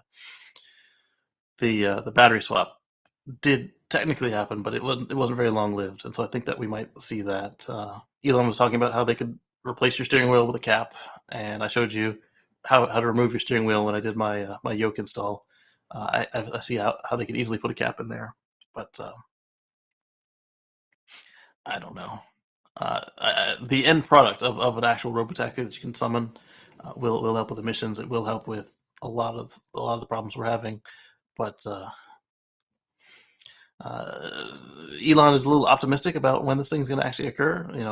Supposed to happen in 2016, 17, 18, 19, 20. And here we are in 2022. It might happen in 2023, he says.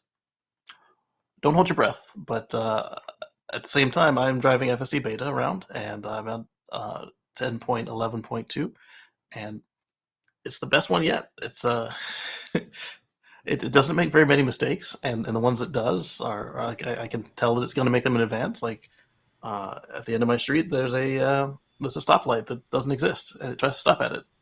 There's a couple other places in town where there's stoplights that don't exist that it tries to stop at. And my favorite is there's one where there is a stoplight, but it's only for one side of the road, and it tries to stop for that sometimes. But you can kind of tell what's going on if you've got the messages that it's saying, or you can feel how it's behaving.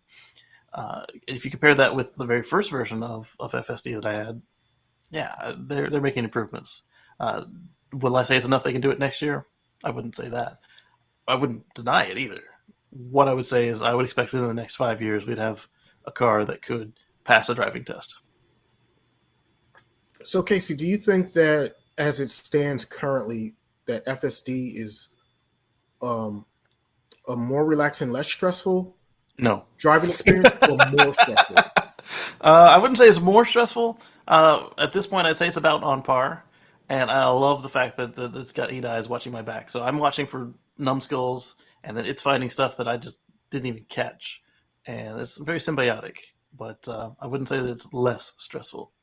I wouldn't say that it's more stressful either. Like, other than left turns, especially unprotected left turns, those are actually a little more stressful, because it's like, all right, do I trust you to make this turn? But it's the same as if you let a new driver drive. Like, do I trust you to make this turn? No, stop. But all the rest of them, it tends to have right. But also, just like a kid, it does do weird lane changes. And you're like, why'd you do that? And you can't really query it because it's a computer that doesn't speak. But I'm having to submit less of the snapshots. Like, hey, you did that wrong. I haven't done an email in months. Like, hey, this was terrible. You need to address this. So they're getting better. Well, I can tell you this, but with just standard autopilot, Yeah, I have this this curve going up, leading up towards my street. That's a pretty sharp curve. yeah, And initially, I would never trust the car to make that curve. It would just because it would pretty much always mess it up. And now it actually does it, and I actually let it make the curve. So yeah, it is improving. It's definitely improving. definitely. Yeah, I can't wait to see what this next update. So I'm going to go ahead and skip ahead. We'll cover it again when I get to it in the articles. But next week, around Wednesday or so, Elon says that the next version is dropping, and um, it looks like that's probably just going to be for the internal testers. So the other Omar suggests that we probably see it on Friday. And by we, I mean probably him and the other chosen few who have always got the updates. For folks like me who can go 60 days without an update, who knows? Am I Well, I hope bitter? you get Yes. it. Me too. Sometimes I'm like right in the front, and others I'm like way in the back. Did you switch off that advanced tab? I did not switch off the advanced tab. But I wasn't the only one. There was like 70% of the people that were reporting were on an old version, and then all of a sudden we all got moved up to 10.11.2. So hopefully this next one is another super wide release and not for the chosen few. Hopefully. Yeah. I mean, because I'm not on Tesla insurance, so I'm not worried about a safety score. And as long as it's not slamming me on the brakes at random, like even if it's slamming on the brakes, as long as I can tell a pattern, I'm fine. Let's go. All right, so Trevor Page is asking California car duster, yay or nay? And what do y'all think about the California car duster?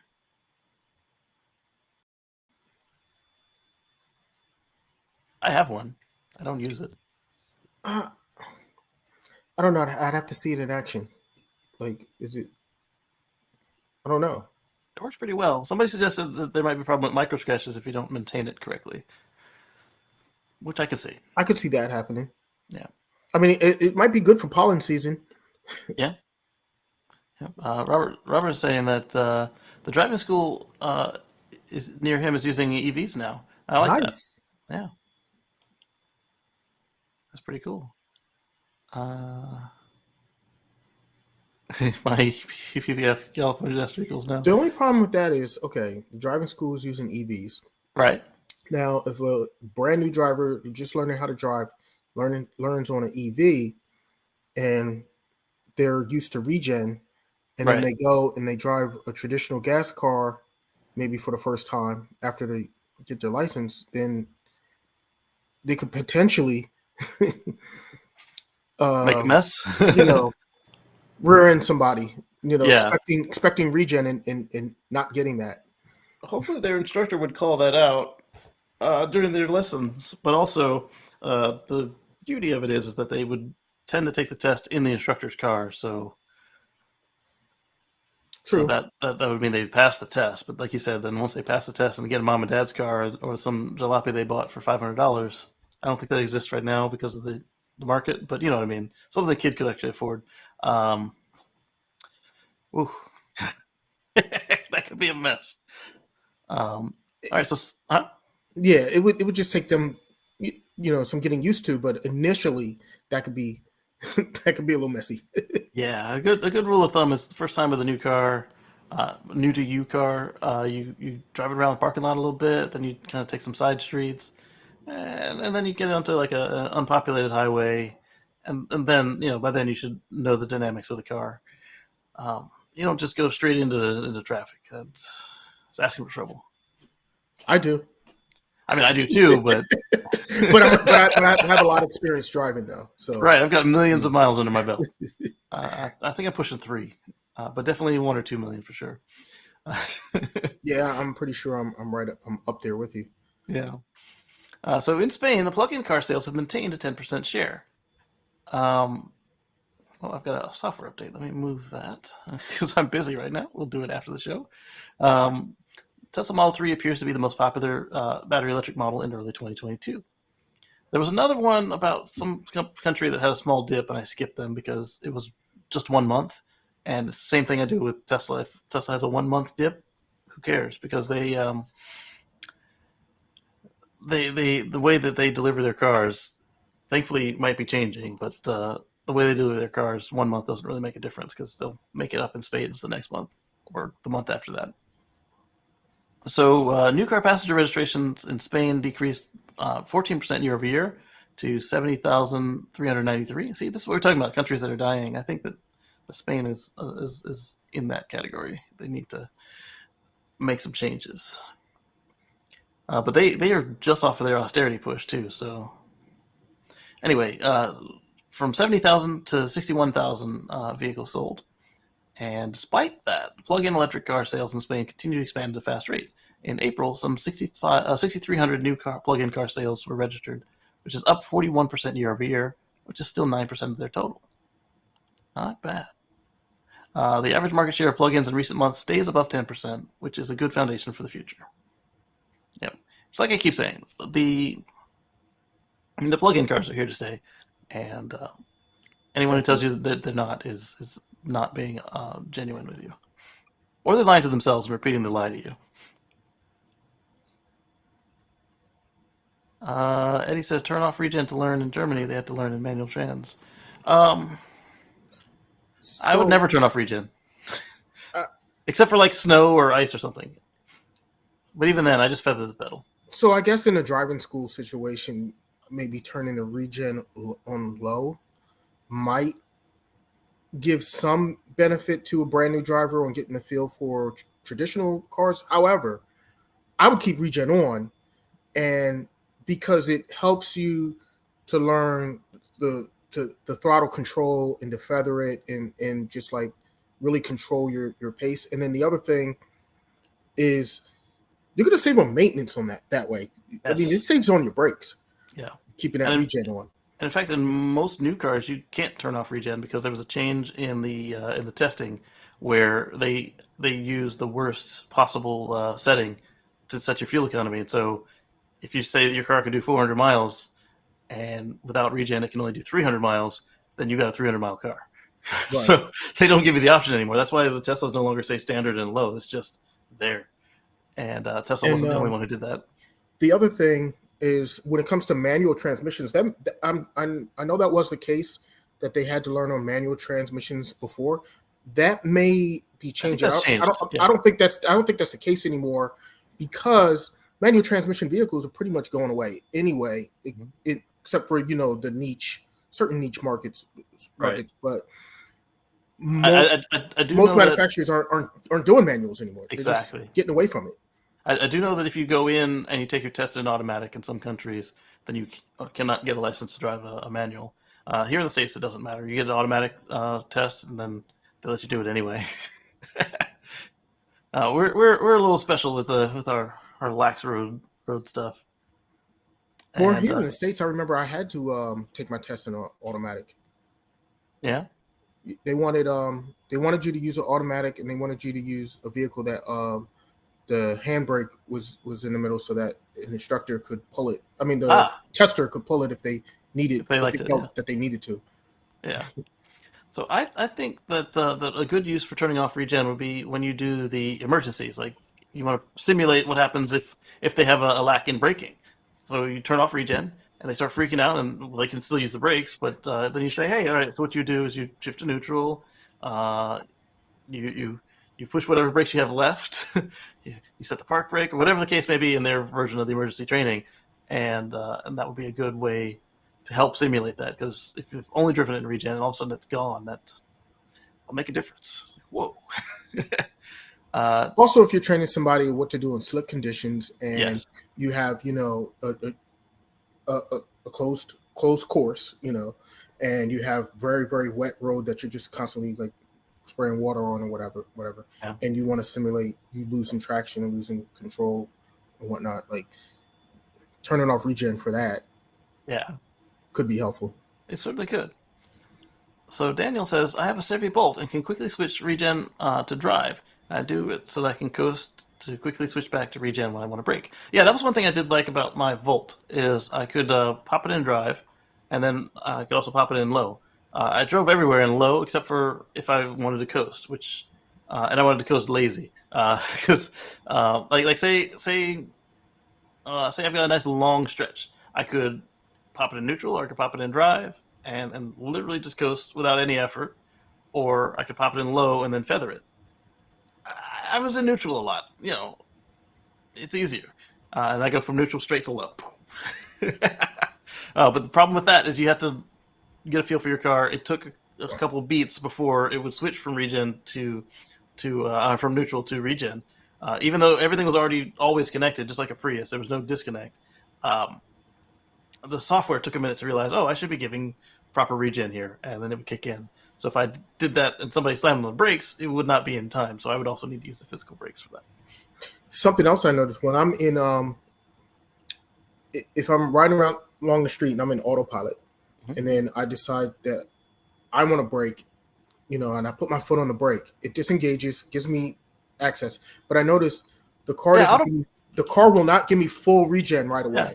Yeah, Tesla's like that too. When you It, try it to will, it stop will it, yeah. actually hold back. It'll give me some regen, but not full regen right away, Yeah. and then it'll slowly ramp up the regen to give me more regen as I go. I guess because it knows that you're tapping the brake pedal, and Yeah. it doesn't want to just give you all the regen and make you just, I guess, jerk. Yeah. Like I guess it.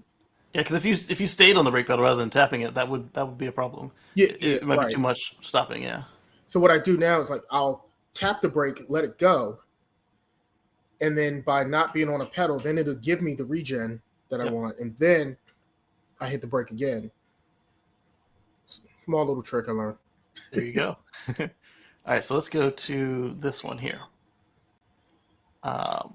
So these two main areas look like areas where Tesla will add up to 2 new production lines. Tesla says it'll add 500,000 units to capacity, which tends to mean single shift capacity if you refer to the numbers on Tesla's earning reports. I'm guessing we'll be able to figure out where this is. New current. Is this Giga Shanghai? Yep, Giga Shanghai. Okay. So Giga Shanghai is already huge, and yeah. In fact, that's a maximum over 1 million units of capacity, in my opinion, but only if the supply chain and team are ready, which will be difficult in the next few quarters. This one is much more better. All right, let's see. What? Oh, I see. They have this green one here.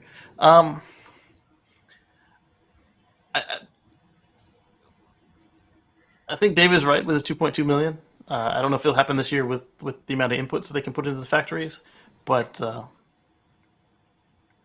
I also don't think that's going to take them very long to build Shanghai 2, because Shanghai 1 was already very quick when it was a mud field, and now it's prepped. Exactly. Yes. Yeah, so it probably has a lot to do with the permitting process over there, which is much different than over here. Exactly. They probably get all the permits up front, and then they just, once you got the go ahead to do it, just go. Exactly. Not all that stopping at this step to go get it inspected, to get another permit. To wait on the snake mating season, and they don't have to wait for all that stuff. They just, yeah. But it looks like all the plants are expanding, both Fremont and Austin and Berlin and Shanghai, obviously at different extents. And we saw, well, I don't know that we put it on here yet, but on the Tesla Life, we talked about how they're increasing capacity at Fremont by 20%. Temporarily with overtime. That's pretty cool. All right, so what's next? This one, thankfully, is not politics. On this day in 1879, the first car patent in the U.S. was filed. Here's why you may not have heard of the person who filed it. Let me guess. He was black. Yeah. His name was George Zeldin. For a period of time, he was compared to Edison, Marconi, Bell, etc. But Zeldin was a lawyer with a deep understanding of patent law. Okay, so no, that wasn't the case. When he filed his patent, he wasn't ready to launch a car, but he knew a patent would be valuable. For example, Carl Benz would unveil the world's first practical automobile a few years later. Zeldin's patent was granted 16 years later in 1895. Played a large role he himself played a large role in that delay. He had fended off other patent applications over the years and was now receiving his just as the car industry was taking off. George Eastman had been a witness to Zeldin's patent, as in Eastman Kodak. Eastman would later become known for the Kodak camera. Yeah, exactly. After he received the patent, a powerful alliance formed. Zeldin would get royalties from vehicles sold from a group of auto manufacturers who enforced his patent. Okay. The group could also control which auto manufacturers were allowed into the alliance, which would seem tough for anyone on the outside. But they met their match with a guy named Henry Ford. Ford officially launched in 1903. Within 5 years, the Model T was... Sorry, I had a notification. The Model T was introduced, and Ford's market share would climb from 9% in 1908 to 48% in 1914. That sounds familiar. Before all of that, he was locked into a legal battle with the Alliance, and he had no intention of paying royalties. also sounds familiar. After a long legal battle, Ford ultimately won in 1911, and within a few years unveiled his best-known innovations, the Model T assembly line. Had Ford lost his legal fight, who knows which auto pioneers would have been most remembered. George Zeldin died in 1922. His gravestone read, "The inventor of the gasoline automobile." Yeah, but we didn't hear about him. You're right. Elon, being the historian he is, I'm sure knows this story. Manufacturing of many relentlessly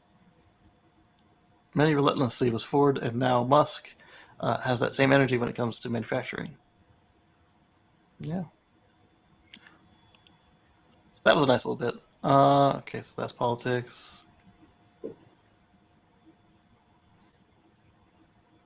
This is sort of politics. Let's take a look. Omar, what do you think?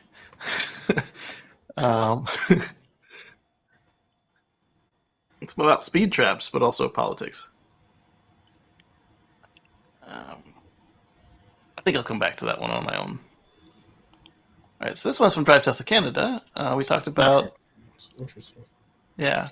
We talked about Ford selling their stake in Rivian. 8 million shares, $8 million, whichever. The Rivian shorts will get rich. Yep. Here we go. Something more interesting than stocks and politics.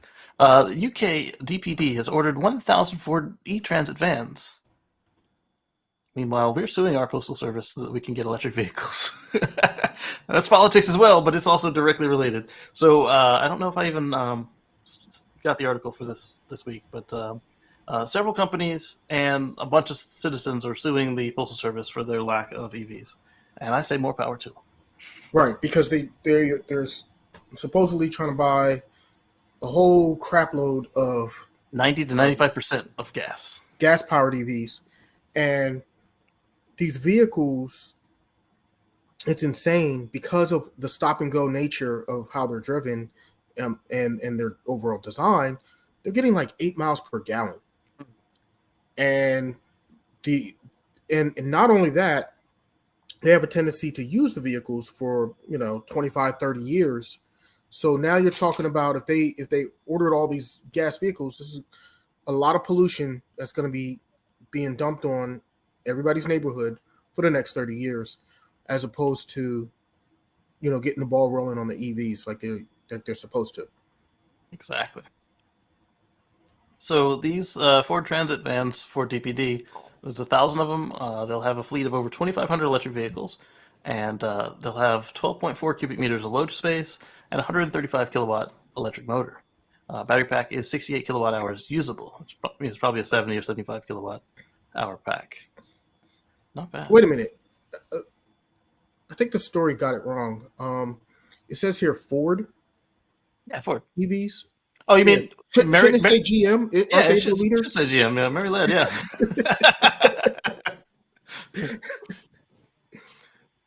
Don't worry, Mary. You led. You did it. She did it. I mean, I get that they have more total deployed, but Ford is definitely outpacing them month after month. All right, so this one was interesting to me. I don't know that they've done this before. SpaceX will land a booster in the Bahamas this coming week. That's a boost back profile. What? So on land or on a drone ship is the question. Obviously, it would be on a drone ship because there's no... I don't see them. They don't have a landing infrastructure facility in the Bahamas on land. It would definitely be on a drone ship. And if they did, would it take them more time than to just put it on the ship and send it back? I mean, because then you got to get it off of whatever pad it's on, onto a truck, onto the boat, and get it back to the States. And then, to ship it back. Yeah. It would make much more sense to land it on a drone ship and then just ship it back. Exactly. All right, so let's do this. Matt from the NGA noticed, it's impressive that all concerned have the confidence that SpaceX can thread this needle. That's another good point. This is overpopulated space. Yeah, true. Yeah, but you know what? How long have they been landing rockets now? It's been, years. They have a lot of landings under the belt. Look at how many of them have 12 or more successful trips. And they're hitting like bullseyes on all of them. So yes. Since I'm Starlink pretty 4, confident. yeah, since Starlink 415 is headed in the southeast direction, I wonder how many Starlink's ComSats will be installed in the Falcon 9. That's a good question. Several of the launches in that trajectory had 49 Starlinks. The mission after the solar storm took out 38 of the 49 satellites that launched on 3 February. It was launched at 46, and they were released at higher orbit. Uh, those might be the range of satellites launched on that mission. So anywhere from 40 to 49 satellites, eh? Okay. Without any kind of dogleg maneuver, this should be the same number of satellites the one going north. Maybe.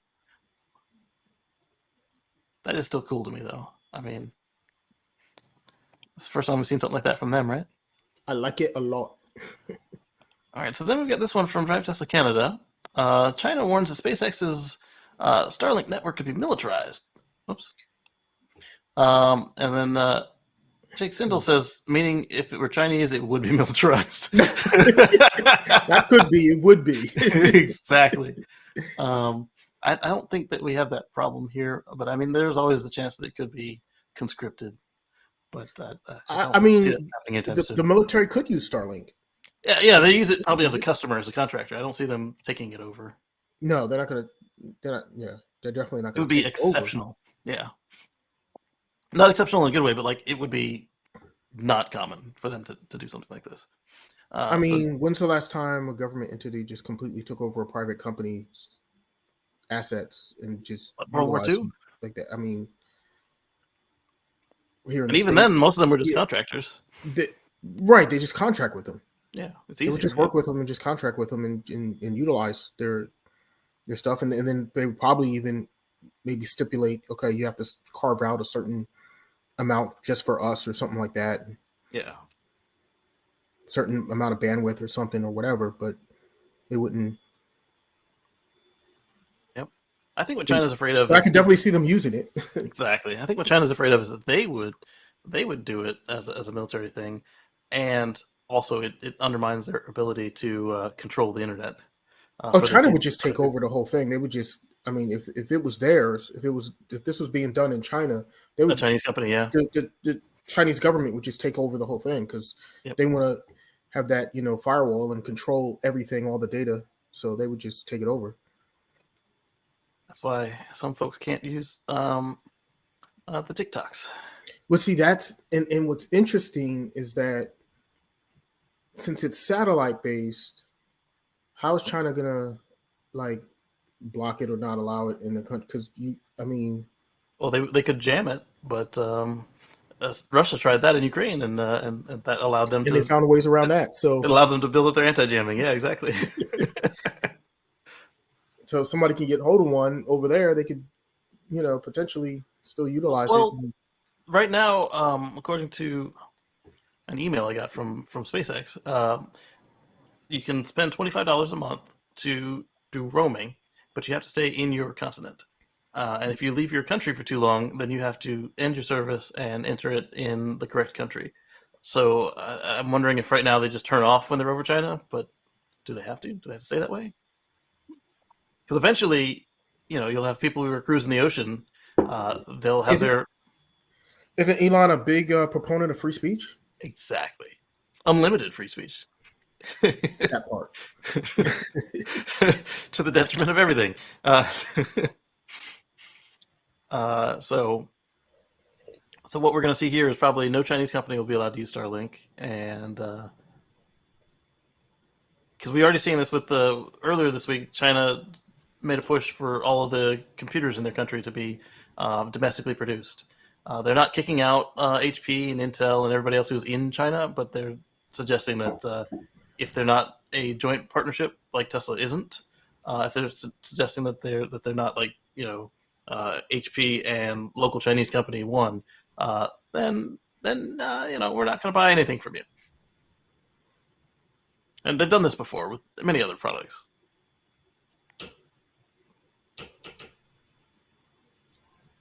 I just thought that second comment was pretty cool. So this one's interesting. It's not even all related to anything but this show. So one of the products we use to do this stream is called Melon. So if you do your own stream, you want to code, let me know. they suggested that some fun uses for our new 12 participant mode, because we can now have 12 people on screen, is we could have a community game night, celebrate a birthday, or start a book club. If y'all are interested in any of that, just let me know and we'll look into it. All right, so moving on. Book club, is that People still do book clubs. that's interesting. Yeah. I mean, yeah, that's interesting use case. Okay, go ahead. Moving right along. So Frenchie X, or Frenchie EAP, I recently rented a Model Y from Hertz.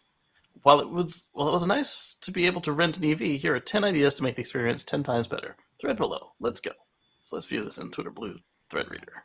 How about let us use the app? How about that part? Yeah, I agree. All right, so temporary app. Yeah, that's what he said. Temporary. That was number one. There you go. Temporary app access. They gave me a key card, and I so missed out on a lot of the features: summon, live camera, preconditioning, etc.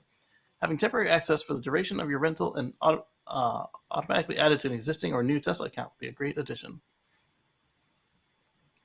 The net price is up from £35 to £90. Yeah, SpaceX raised their internet price too. Net jamming, yep. Lee said yes, they do. And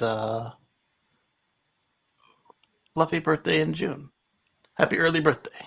Yes, they do. Was that to I think that was to either book club or they do. So personalized welcome message. Isn't it nice when you arrive at a hotel room or seat in an airplane? It says "Welcome, Mr. and Mrs. X." It would be a nice touch. Yeah. But maybe not Mr. and Mrs. X, just whatever name that they have for you. Force all cars to be on the latest software update. You want renters to be the best possible experience. Being on the latest version will ensure just that. Even if the car isn't on Wi-Fi, Tesla should force those VINs to upgrade via LTE. I agree. Because this is, even though you're not marketing, this represents your brand. Cloud profiles. Thankfully, they're working on that one. For people with existing Teslas, having driver profiles in the cloud would be helpful. Ideally, Spotify, Netflix, etc. would have your credentials loaded. And I think they should also do your premium connectivity, because I've been in Tesla loaners where they've let the premium connectivity expire, and it is not the same experience at all. The driver profiles would be huge. Yes. You know, when you go to get in the car, it's already to the settings that to your liking. That would be great. Exactly. Everything loaded, or even before you unlock the car. I like that. One step closer to full frictionless experience. So is Tesla going to start renting out the cars? That's what I'm seeing. Low battery warning. Hertz needs the car back with a minimum of 20%. Car should calculate consumption, distance, charging habit, and warn you if it's likely you'll be returning with 20%. In-car notification would suggest that superchargers would be the ultimate experience. I think that they already do this, because if you're using the map, it tells you percentages. And if you say, take me back, and it says you're going to get there with 5%, you need to stop and charge first. Yeah, but it's not giving you like the idiot-proof pop-up warning. Hey, go charge, But here's the thing. It's interesting to me that I did not know this, that Hertz wanted the car back with a minimum of 20%. Oh, yeah.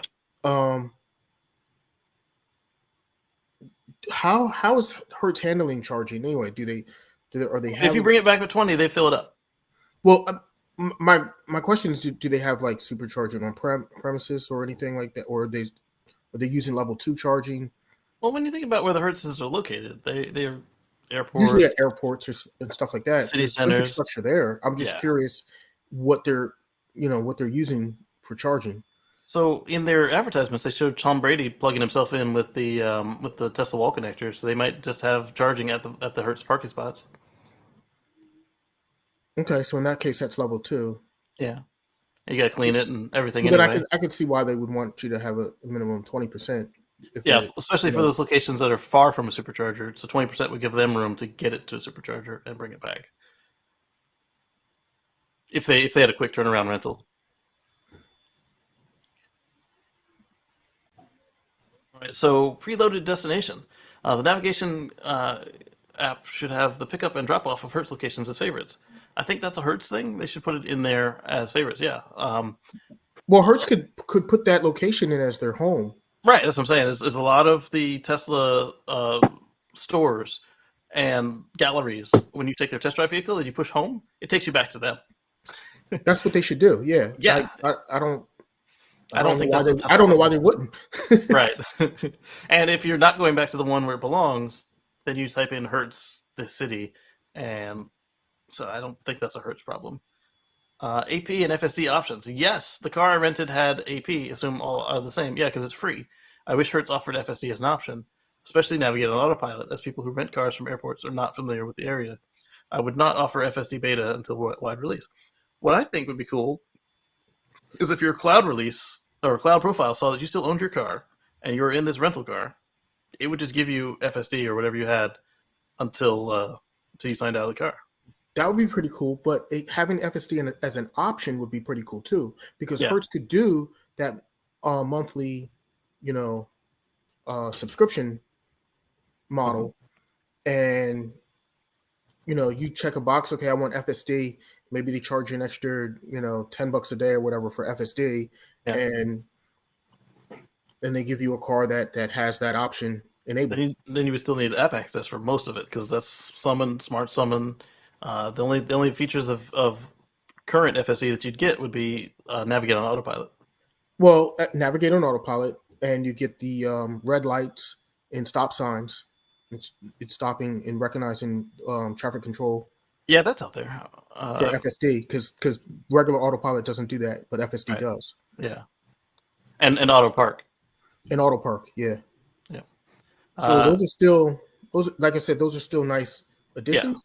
That if they were charging a reasonable fee, most people would probably go ahead and get it. Like Yeah. they're not you're not going to add $200 onto my rental when I'm renting a car for 4 days.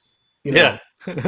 For Actually, FSD. I'm not I going to see them doing that. I'm not going to pay your whole monthly subscription for a 4-day rental, right? Yeah. But at $10 a day, I would. Right.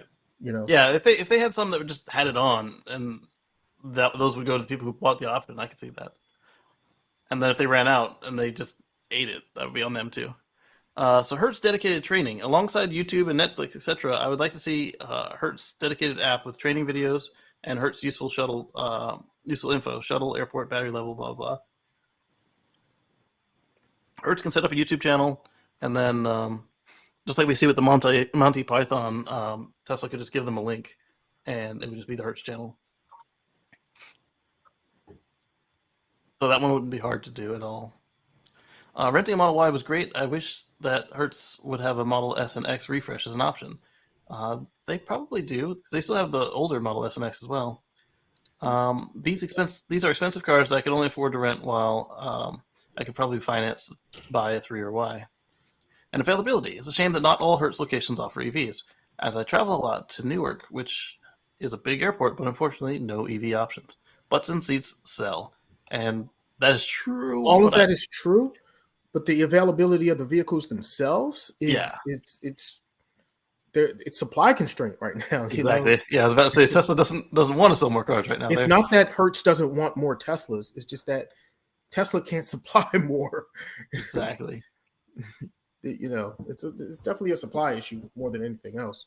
Yeah. But that'll be changing. As time goes on, they'll get more of them, and we'll see more and more. Earl said, "I swear, if there's something that isn't about puppies on this list." Oh. Oh. Let's see what this person comes up with in the future. All right, so Dan said he has something on this. Hey, so I particularly came in for this. Is my volume good? You're good, Dan. Okay. So and welcome in. Good to see you. Yeah, I was busy around, and I was like, "Oh crap! I have to." Since we wind it down, I was like, "I got to jump on this topic." So he's coming from a professional company like Hertz and a Tesla owner point of view, which he has a lot of valid points. So I believe I mentioned this to y'all when I first ran into it. It's only in 10 major markets, so that's why they're not everywhere, and this is a field test. So they're trying to see how the mass operates it. They've already maybe given 5% to 10% of that to actual Uber drivers. And within that process, you take the car, but you have to pay Uber out of pocket. So you can do Lyft, whatever, or I think it's native to Uber, but you have to pay out of pocket for your rental every week. Some people go as far as a month with it.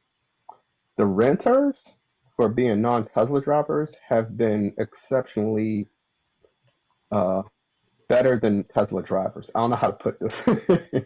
For people who are new to Teslas, who I don't think have the experience of Teslas, they've been functioning very well. They probably had the regen on, like the rental company I used, which I had the help of asking y'all a whole bunch of questions before I figured out literally everything to work. But it's been a unique scenario. They haven't been able to communicate. Hertz Corporate. I was at a Hertz rental location for Lyft. The dude didn't know until we knew that morning. And his only concern was charging and the updates, charging and the maintenance that you have to come in for services. So those were the only two worries he had, which was impressive that he understood as somebody on that rental level. I'm not sure if that's going to be the airport, and that's truly what I want to see. Somebody who has zero education or zero notice about the Teslas, and then go do it. So yeah, while they're asking for 20% when they come in, it's more so how do they figure it out? How is where they're going to know how to charge? Because since I knew just about everything, I was blessed enough to have people that knew. I knew where to find my chargers. I knew what hotels had destination chargers, even But though I wasn't at that hotel. So it was a for little bit for different Hertz, it's experience. Go pretty ahead. easy though. You hit the lightning bolt, and it shows you authorized chargers. You don't have to worry about plug share or anything. I mean, yeah, if you have plug share, it'd be more convenient to find some that are near where what you're doing. But since they already don't want to invest in any extra in training, they can just say hit the lightning bolt and then Yeah, do what it yeah. And says. see, I don't think they're just saying hit the lightning bolt because I don't even think the people that are renting to them understand that. Do you get what I'm saying? So This was a it's a problem at the unique car take on dealership too. Like whenever we had hybrids or plugins come in, that's there, it there fits was that program. Yes. there was a training course, and it took anywhere from 15 minutes to 2 hours per vehicle, and they would walk you through everything, and then ended up, oh, a hybrid sale, go get Casey. Oh, plug-in sale, go get Casey. Well,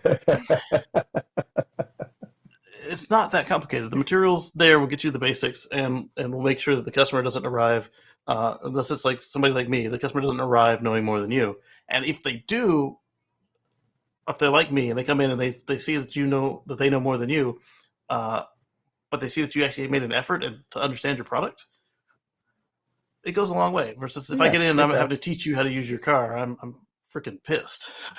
Yeah. Well, and it was the same with the company I used in Austin. The first thing to do was like, have you ever driven a Tesla? I was like, no, but I know everything because I've test driven a few. He's like, here, gave me the key card and left. And so, like any other rental car, I think he had it capped out at 80. So I made sure it was charged at 80 before I drove back and dropped it off with him. And then one of our other members got me back to the hotel the night before. So it's to me, I want to see what the story is when a non-Tesla owner does it, both without knowledge and with knowledge of Yeah, the actual Tesla itself. Because that's the lightning bolt thing.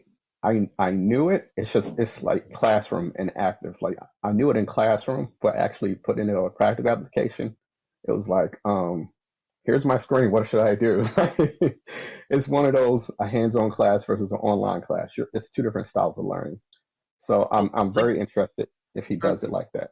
non-owners, you had Nikki from Transport Evolved. They rented one from Hertz a few weeks ago, and she's essentially a non-owner. It's not that she's never driven a Tesla before, but she drives Bolts, and and everything else was in passing. The last real Tesla she drove in any regularity was a original Roadster, and I didn't watch everything. I kind of watched the tweets as they came through with their experience, and it seemed genuine. But like you said, somebody who's a total novice to all EVs, that might be an even harder test.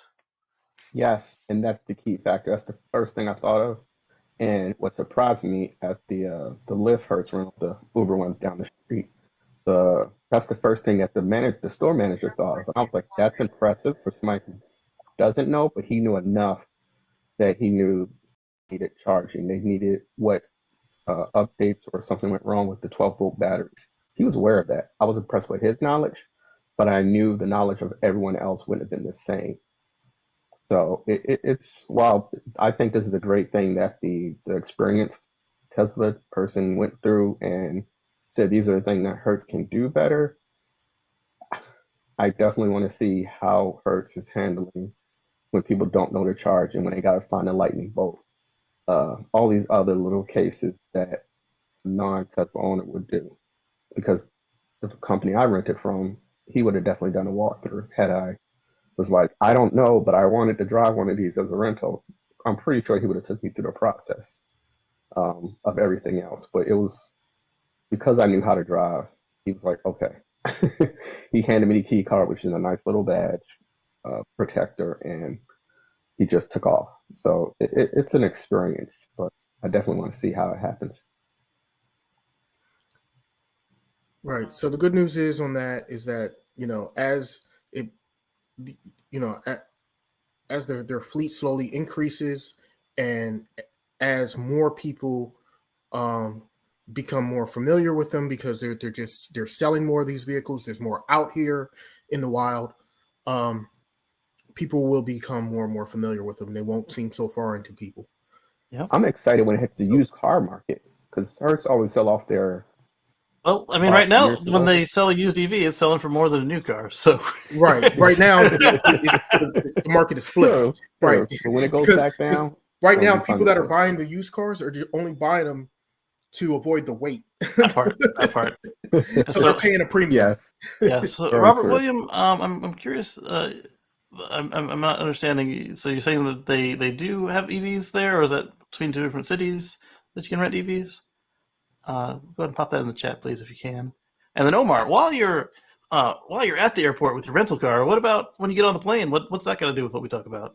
So what's great about that is, so now Hawaiian Airlines has partnered up with Starlink, and now they're offering free high-speed internet on their flights between the mainland and Hawaii. So any of there's those 5-hour flights or however long it takes to go from. Did you say free 99? Absolutely free. So because Starlink is so affordable compared to the other satellite internet companies, they can actually offer this now to all their customers for free. You get on the plane and you connect, and you're automatically connected. You're good. You don't have to go through that little splash page with any type of weird log on, or have to go through the paywall or any of that other nonsense. You just get on, connect to the Wi-Fi. You're connected. You're done. You're good. Yeah. So, and it's high speed, so you can stream movies. You can get on social media and interact with your friends. Do all the stuff that you would do. Do your little TikToks or whatever you're gonna do. It's great. And I'd like to see more businesses start to move in this direction. I'd like to see like cruise ships do this. I'm sure that's coming next. Yeah. And I'd like to see other airlines do this as well, because that's phenomenal for the customers. It's a much better customer experience. Yeah. Because I've flown quite a few times, and when you purchase that internet access on the plane, it's always crappy speed and just way overpriced. Yep. So they have two systems for this. Well, now they have three with Starlink, but they have a cellular-based system which is bounces signals off the ground, but the plane is moving at almost the speed of sound, and so it's really tough to keep a signal there and get it relayed where you need it to. And then on the other end of it, you've got satellite, but we see how traditional satellite internet is. It's slow, long latency. And now, not only do you have that really crappy connection, you split it up amongst 200 people, and so that's why it's so expensive, because they had to buy the hardware, they had to license it, they need service, and that's why it's so expensive. Aside from their profit margin, so that's why I was surprised to see they did it for free with the Starlink. Well, I mean, it's a great differentiator, right? So, are you going to fly with the other airline that's not giving you free Wi-Fi, or are you going to pick this one with the free Wi-Fi? Especially if I'm on the plane for 6 hours. Right. I got a 5.5, 6 hour flight or whatever. Oh, yeah, let me get that Wi-Fi. That's right. Right. And especially if the prices are comparable for the airline ticket themselves, if they're right on par with what everybody else is doing, which they all stay pretty competitive with each other, right? Exactly. It makes sense. Yeah, and speaking of airlines and Starlink, JAXA, they also have committed to do Starlink this year, later like in the summer, so on all their planes as well. I don't know, they didn't mention any pricing or anything, so theirs could be more traditional, but if they do free like Hawaiian Airlines, then that's going to be awesome. And they both did this within hours of each other making the announcement, which was pretty cool. And Awesome. then Lee's asking if I have any updates on Starlink. So my Ethernet adapter finally arrived. They still haven't sent out my pole mount, but I don't need a pole mount. I can just set it on the ground. And I think I'm going to do that. And then I need a cable grommet so I can push it through the wall and not let the bugs and the heat and the cold in. And some putty. So I'm going to go to the hardware store, pick up the putty. I ordered the grommet this morning. It was raining this weekend, so I didn't want to go outside and mess with putting holes in the house. And well, not really holes in the house, but there's an old dish that they have long since stopped using here, and I was going to reuse that installation. And so probably this week I'm gonna do that. I've also ordered a surge protector for the Ethernet, just in case the dish takes a lightning strike, it doesn't blow up my network. So I'm hoping that this week on the next show I'll have something to say about it, and you might see another wire going to the spider back there. Yeah. Don't worry, we won't notice an extra wire with that. Right. What you got going on there. Maybe I'll clean it up, but make a nicer place to put this bassinet. The time I did set it up in the backyard, I hooked it up with a lawnmower battery. Omar and I use Ego lawnmowers, and so there's a inverter kit that you can get. There's a single, and then there's the home generator style. And so I took the little single, and I plugged in the Starlink, waited for it to boot up. It got the sky, and it pulled in, I think, 200 down, and I want to say more than 40 up. So it was nice. But that was like 5 minutes because I don't need another Wi-Fi, and until I have it installed correctly, I can't leave the router outside because it's not rated for that. Yeah, and I don't want to leave a door open with a cable running through it because that's opening me up to get robbed. And then all the aforementioned bugs. The mosquitoes are starting to come back. Yeah. Yep, 'tis the season. Yeah. It's only because of the way that I'm installing it. Like literally, if I had a back porch that was covered, I could just leave everything back there and just hop off the Wi-Fi. But the back porch is uncovered, and I don't want to get it rained in because it's not going to survive that. Yeah. Also, like I said earlier in the show, there's now an option to pay $25 and you can roam anywhere in your country. So I also want to make sure that it's at a level where I can reach the dish, pick it up, unlock it, pick it up, and take it with us in the X so that we can have internet while we're out on our adventures. Hopefully this is the year we go back to adventures, but it might even be next year because infections are ticking up again. Go figure. Take off the masks and people get sick. But I'll leave that be. All right, so moving on. Let's take a look at this. There we go. So Hyundai Motor Group orders the Vietco EMR4 axle drives for the new EVs, which is interesting because Hyundai already makes EVs. And is this a new supplier or for a different model? Let's find out. All right, so I mean this little generic EV looks pretty cool. Oh, I didn't want the picture. Close the picture.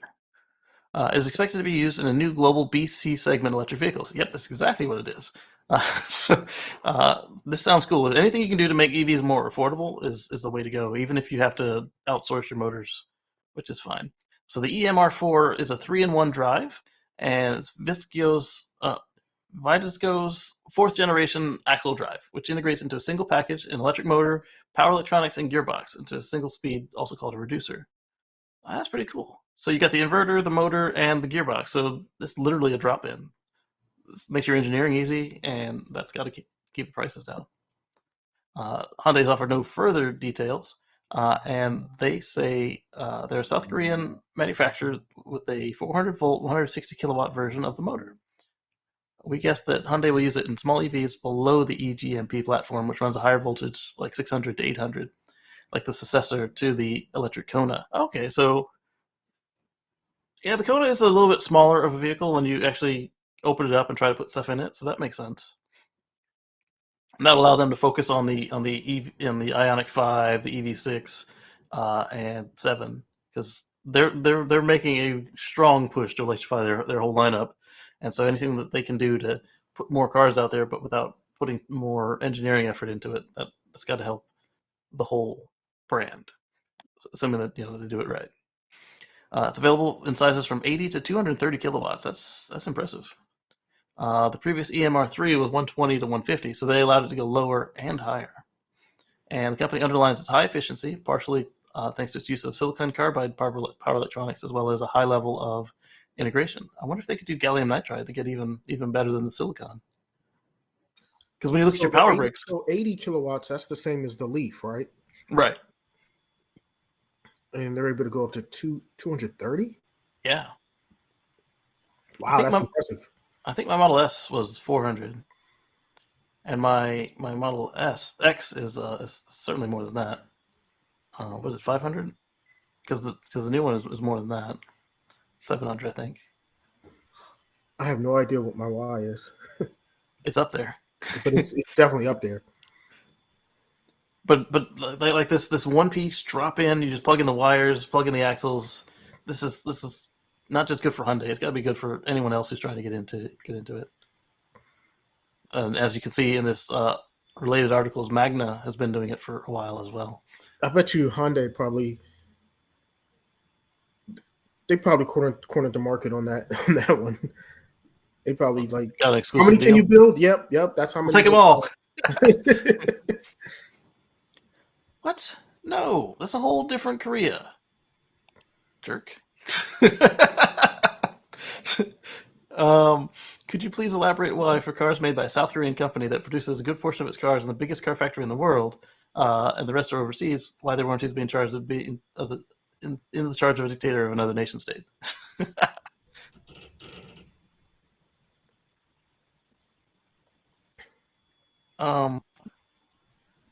The narrow differential allows for longer drive shafts and longer wheel travel, which is very good. That's true, because you can get more flexibility that way. That's cool. I didn't even think of that. All right, that's politics. Is this politics too? Eventually, I'll finish this window and we'll get into to the stuff I'd already selected. Politics. Here's one from Drive Tesla Canada.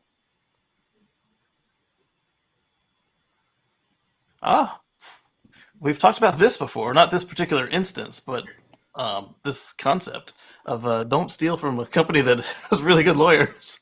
Tesla is suing a former thermal engineer for stealing Dojo supercomputer secrets. Now serious companies will stay 10 feet away from that guy to make sure that he doesn't contaminate their employees with stolen information. Don't do this stupid stuff. That's about 10 years of jail time. That intellectual property. Yeah. So many companies I've worked for, like, they ask you, hey, do you have anything? If you do, you can't use it. Suing the former engineer. This one was wild. He not much is known about the project, but we do know is a supercomputer developed in-house at Tesla. Yeah, Tesla showed it to us, what little bit of it they were willing to say.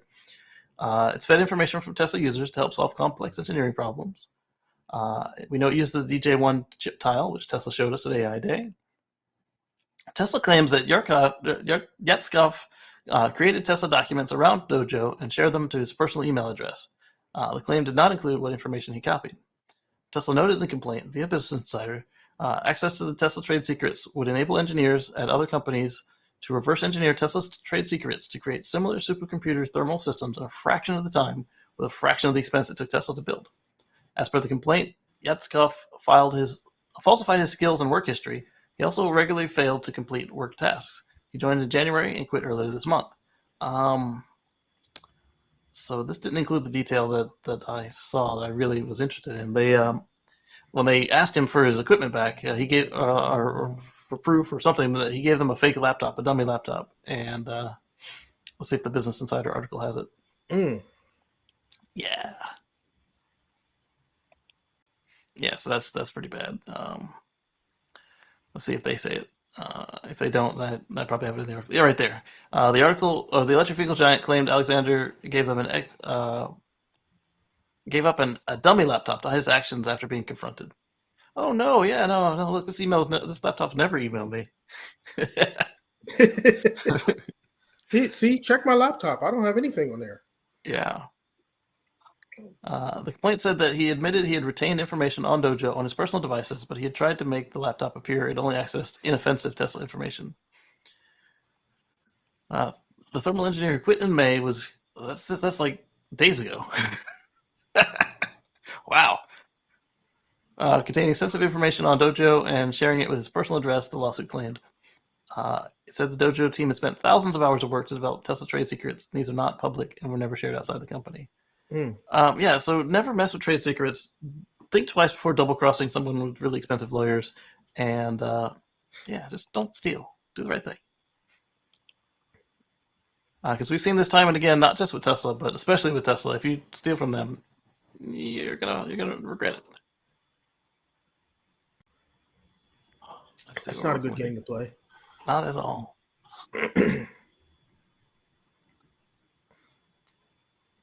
Especially not here in North America. Yeah. You know, maybe certain other countries may not enforce. Yeah, we saw the Russian guy who tried to get out with the stuff, and they caught him at the airport with the FBI. He almost made it. Almost. All right, so interesting. I got a mix of politics and computers now. Okay, there we go. This one's by Kimball. Hopefully it's not politics. Elon and Kimball get into politics too. Okay, it's not politics. Yay. Oh, man. We're now hiring farmers to join our newest Square Roots Grow program in Springfield, Ohio. If you're interested, join our virtual jobs fair on May 19th to learn more. And then they have a link. And I guess I'll give you guys a link because if you are interested in a job in Ohio, you'll need to know how to get there. Lee says, don't get your hopes up with a newborn regarding adventures. I was thinking the same thing, Lee. I was gonna say it. I didn't want to say it. I understand. I'm friends with a couple of hippies, and they take their daughter out everywhere. So I'm hoping that our daughter is as amenable to it as their daughter. It does make it a little more challenging. Oh, absolutely.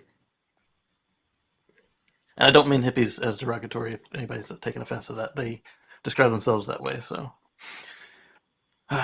Anyway, so Square Roots is the container farming where you can power these things on solar, and they have closed loop liquid growing for food crops, and so hydroponic, basically hydroponic and aeroponic, and that's what we're growing here is hydroponic. You see these bright lights on my TV. The bright lights are the pepper plants growing in their hydroponic containers. No soil. But on the bookshelf, you can see a vanilla and dragon fruit that are growing in soil. They came in soil, so I didn't want to change them. All right, so Square Roots. I like it. It's a good concept because Jeff says Virginia needs one. I don't see you coming here, though, to accept volunteers over the summer. So people have pointed out that, oh, well, they don't produce as much as a farm does, like a soil farm. They're also smaller than a soil farm, and they produce a lot more than a concrete lot does. And when you power them with solar, they're not putting in any extra stress on the systems this way. And then there's the other matter of fact that because they're indoors, they don't have to as much worry about pests and pathogens as as they would out in the field. They Yeah, they do can have do a it whole without pesticides. exactly, but they do have a whole nother issue of pathogens and mold and stuff like that. But um, they're very computerized, sophisticated with good sensors, and Kimball's company there will train you on how to do it correctly, and this could help solve some of the food desert problem that we have in this country. I like it. Me too. There we go. So that's one way you get 2 likes is to do it as a quote tweet. All right, so what's this one?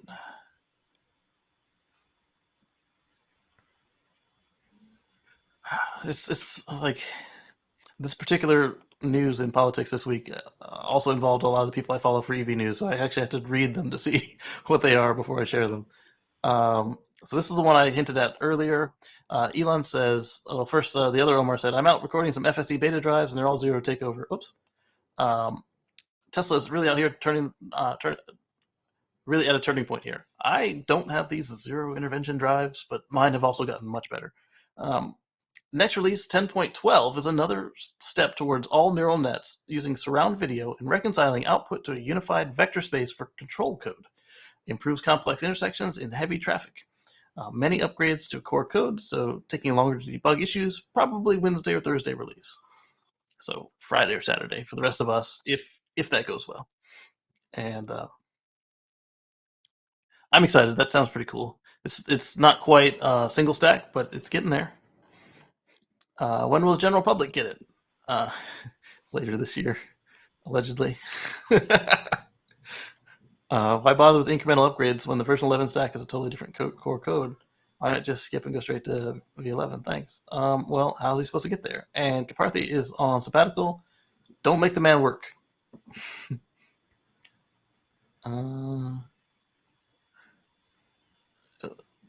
At least they're not down 2,500 like some who upgraded to MCU2 and have been waiting since 12.16.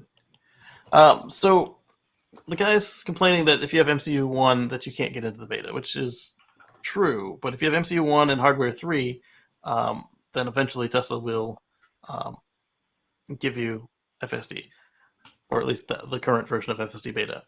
Or if they determine that they can't do it with MCU1, then they have to upgrade your MCU1 for free. Don't hold your breath on getting a free upgrade to MCU1. Then there's the problem with people who upgraded MCU1 and hardware 3 that have old cameras. A lot of those people are still waiting in line to get their cameras upgraded because Tesla decided they weren't going to make those older cameras work. They just swap them out. Did you have the older cameras? Oh, no. No, you have the newer cameras, right? Yeah, mine came with current cameras. At least until the Cybertruck gets here. I do have the ones that have the light bleed, so when the turn signals are flashing, they get a little orangey. Mm-hmm. Yeah, but I'm not going to pay $200 for a camera swap when the computer doesn't care. Especially since I don't get blind spot monitoring, and when I open up the side cameras, there's these little posted squares. I don't care. Now, if they give me the blind spot, I might be annoyed enough to swap them out. But maybe not $200 annoyed. Look like we ended up in the same boat. Wait till Hardware 4 comes out. Any additional use of transformer models? Interesting. Will it solve the moat problem in my neighborhood? There's a double stop sign that has thus far not been able to figure out. Confusing the first stop sign for the only stop sign. I have the opposite problem. You guys see a lot of the videos that I start out, there's this left turn it's got to make, and I don't have a double stop like this. I have a left turn across 2 high-speed lanes of traffic, and it thinks it can stop in here, and it's not long enough to, or it's too long to stop in here, and so that's where a lot of my initial interventions happen at the beginning of a drive. That's a weird intersection. I've seen plenty of these though, so it's not that out of the ordinary. I mean, it's kind of an edge case though. It is, but it needs to solve edge cases. Yes, it does. Extremely simple for human driver. Why is FSD not happening this year or later, or maybe ever? No, it's going to happen, but they just haven't put any priority into it. From my experience, I tend to agree it won't happen this year, even if we get full stack. I don't think it's going to get its driver's license this year, no, but eventually it will do better than us. I locked in spring of 19, but there are worse things to bet 12K on if you have disposable income. This is true. When will it solve ultra basic issues like this? I'm cheering for FSD, but I hope very disappointed today when I moved into a lane with cones that were gradually blocking off the lane. It depends. I've had it move into lanes that were closing, and I've had it move out of lanes that were closing. So I think it's a perception issue. Like, not that they can see it, but like that it does the right thing.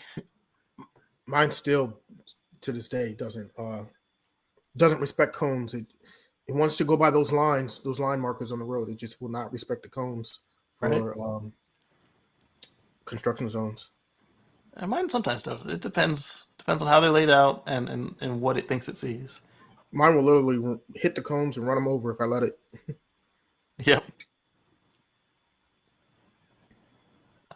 Okay, that's computer related, but not show related. Same with that one.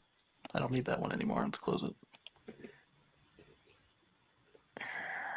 Sorry. It also, because it was so mad at how many tabs I had open, it cleared out a bunch of the tabs, so I can't even like glance at them. I have to reload them to see what's in them after I see who wrote it. Uh-oh, did I drop internet? Maybe my browser's just mad at me. Yeah, your browser's mad at you. Close some tabs. I'm trying.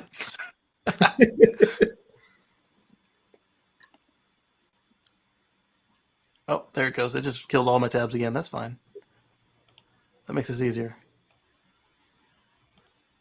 All right, refresh. There we go. This is related. Now I need to restart the share, though, because of the way that it killed the tabs. So, a new entry-level Volkswagen 2025 EV has been teased. It's not the ID Life, really. They're doing another one. Hopefully they have enough materials to make it. It was the only real surprise out of 3 entry-level EV teasers released by Cupra, Skoda, and VW. We saw the ID Life concept as debut in Munich last year, and has been fairly well received. Blah blah blah. Boxy concept. I like the idea of a cheaper car. 20,000 euros. I know that's not cheap, but it's cheaper than what they're selling today, which is nice. And a good hatchback. Everybody loves a hatchback, especially in Europe. Yeah. I was hoping there'd be more pictures than that sketch, but I mean, the sketch looks nice. What do you guys think? There are 3 different vehicles, clearly, but they all look good. I mean, it's a sketch. Sketches are even worse than prototypes, or one-off concepts. I can't put any stock into the. Okay, it's a sketch. Yeah, like even the Tesla sketches don't always look like the cars. Like the Model 3 sketch, that thing was different than the Model 3 for real. Right. All right, so Tesla's mobile app functionality is unmatched by EV startups, says JD Power and Associates, of all the people. What? I mean, you do get a lot of functionality in the mobile app. Yeah. I can't think of any other car that manufacturer that does that level of functionality. Yep. And John is right here. Like anyone who's used other apps and then used the Tesla app, they're night and day. Because you use the Nissan app, I use the Chevy app, and as a former Leaf owner, I can attest that the Tesla app is leaps and bounds ahead. Yeah. So let's see what Tesla North has to say about what JD Power had to say.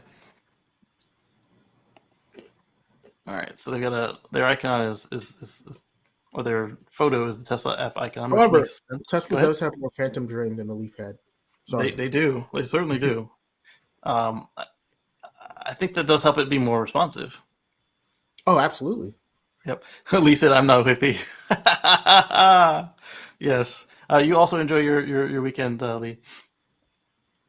Let's see. Automakers are not created equal. Blah blah blah. So JD J.D. Power's OEM app benchmark study shared on Wednesday says that drivers regularly use their apps to charge vehicles, use features, find dealers, and among other options.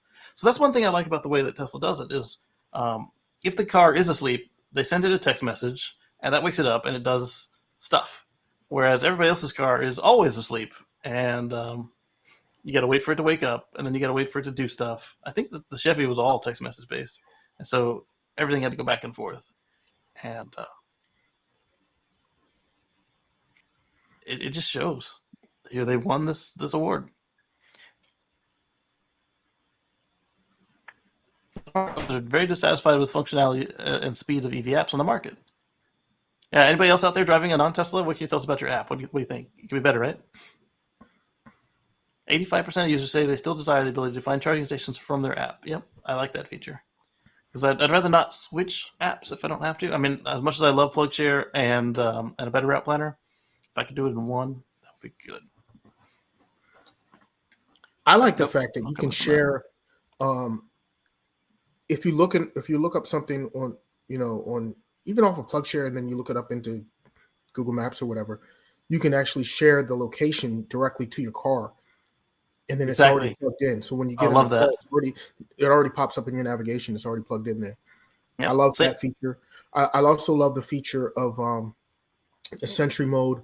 You can actually look and view the camera's live view. You can. The live view of Sentry mode. I love that. I mean, there's certain features that nobody else has. I just love that the Tesla has that. Some of us have the hardware but can't do it because reasons. Right. Legacy. Right. Legacy my foot. Anyway. Yes, all legacy. I could do it on the Model Y, on my Model Y. I'm not buying a new Model X just for one feature.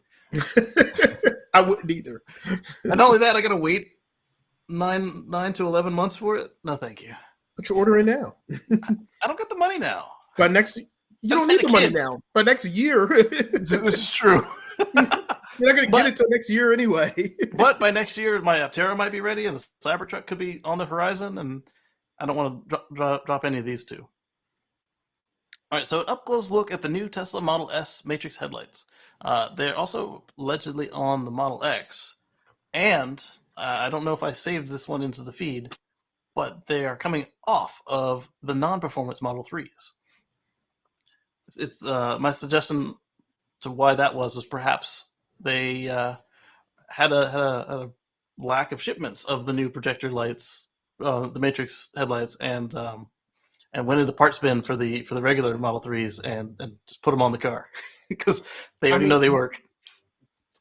Elon did say that the supply constraint has been very difficult, and that is a problem. We're seeing it with Tesla. We're seeing it with everybody. Yep.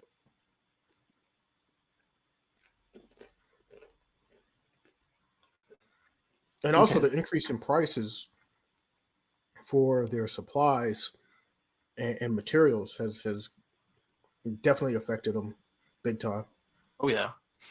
So they've done a couple changes to the Model S, like that they made the charge port door able to handle CCS2 charge port. We've seen photos of the new taillights, but we hadn't seen the new headlights, and here they are. These are the Matrix headlights for the Model S. This little element here has gotten smaller and smaller over the years. On Omar's in my car, they were huge, and it was the turn signal. And then on the one in between these two, it was still there, but the turn signal was actually on this part.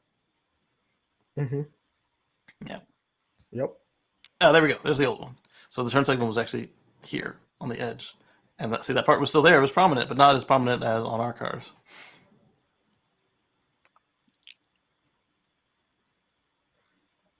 Interesting. So why would you want the Matrix headlights, right? It allows you to leave the high beams on all the time. And then the car can blank out certain sections to not blind other drivers. Exactly. So you can still be a jerk with the high beams on, but at least now they don't think you're a jerk. Yeah, so depending on the implementation in the country, it could either blank them out to blackness like this, or it could blank them out to just the low beams where each of these cars' rear and front windows are, versus the current one, which leaves the high beams on and then flips them on and off, and then people think that you're flashing them and they freak out. Yes, right now it's annoying. Just my car turns the high beams on, turns them off, on, off, and it doesn't always get it right, and it's just annoying.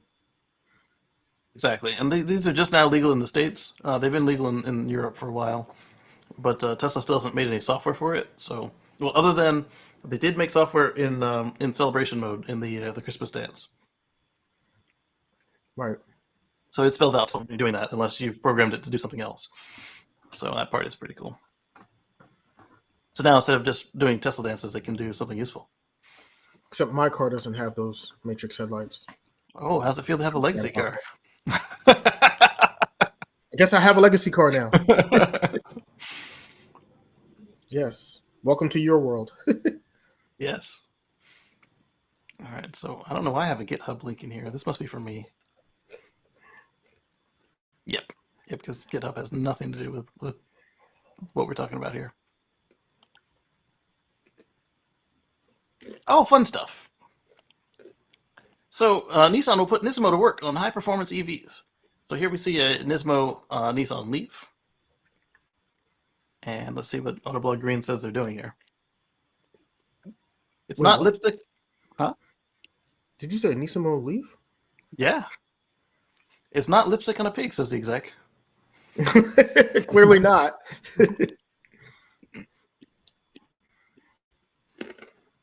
Attractive car. It is. All right, so with Nissan drawing combustion engine development to a close, there's news right there. So they can make an attractive EV if they want. If they want to. Nismo will not go quietly into that EV night, according to Top Gear. And it's not a gimmick.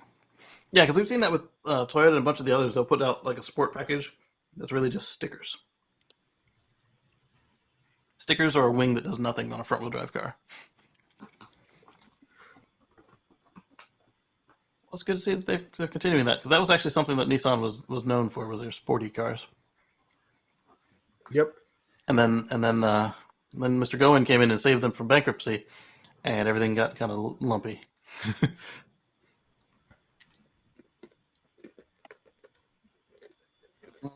Oh, and then this was that link. Nissan to halt nearly all gasoline development in the EV shift. I think we covered this. Yeah, it was February. So they're not developing the gas engine anymore, but they are going to continue to sell the heck out of it. That's right. It's good that they're dumping all their R&D though into electric. It's part of the transition that needs to happen.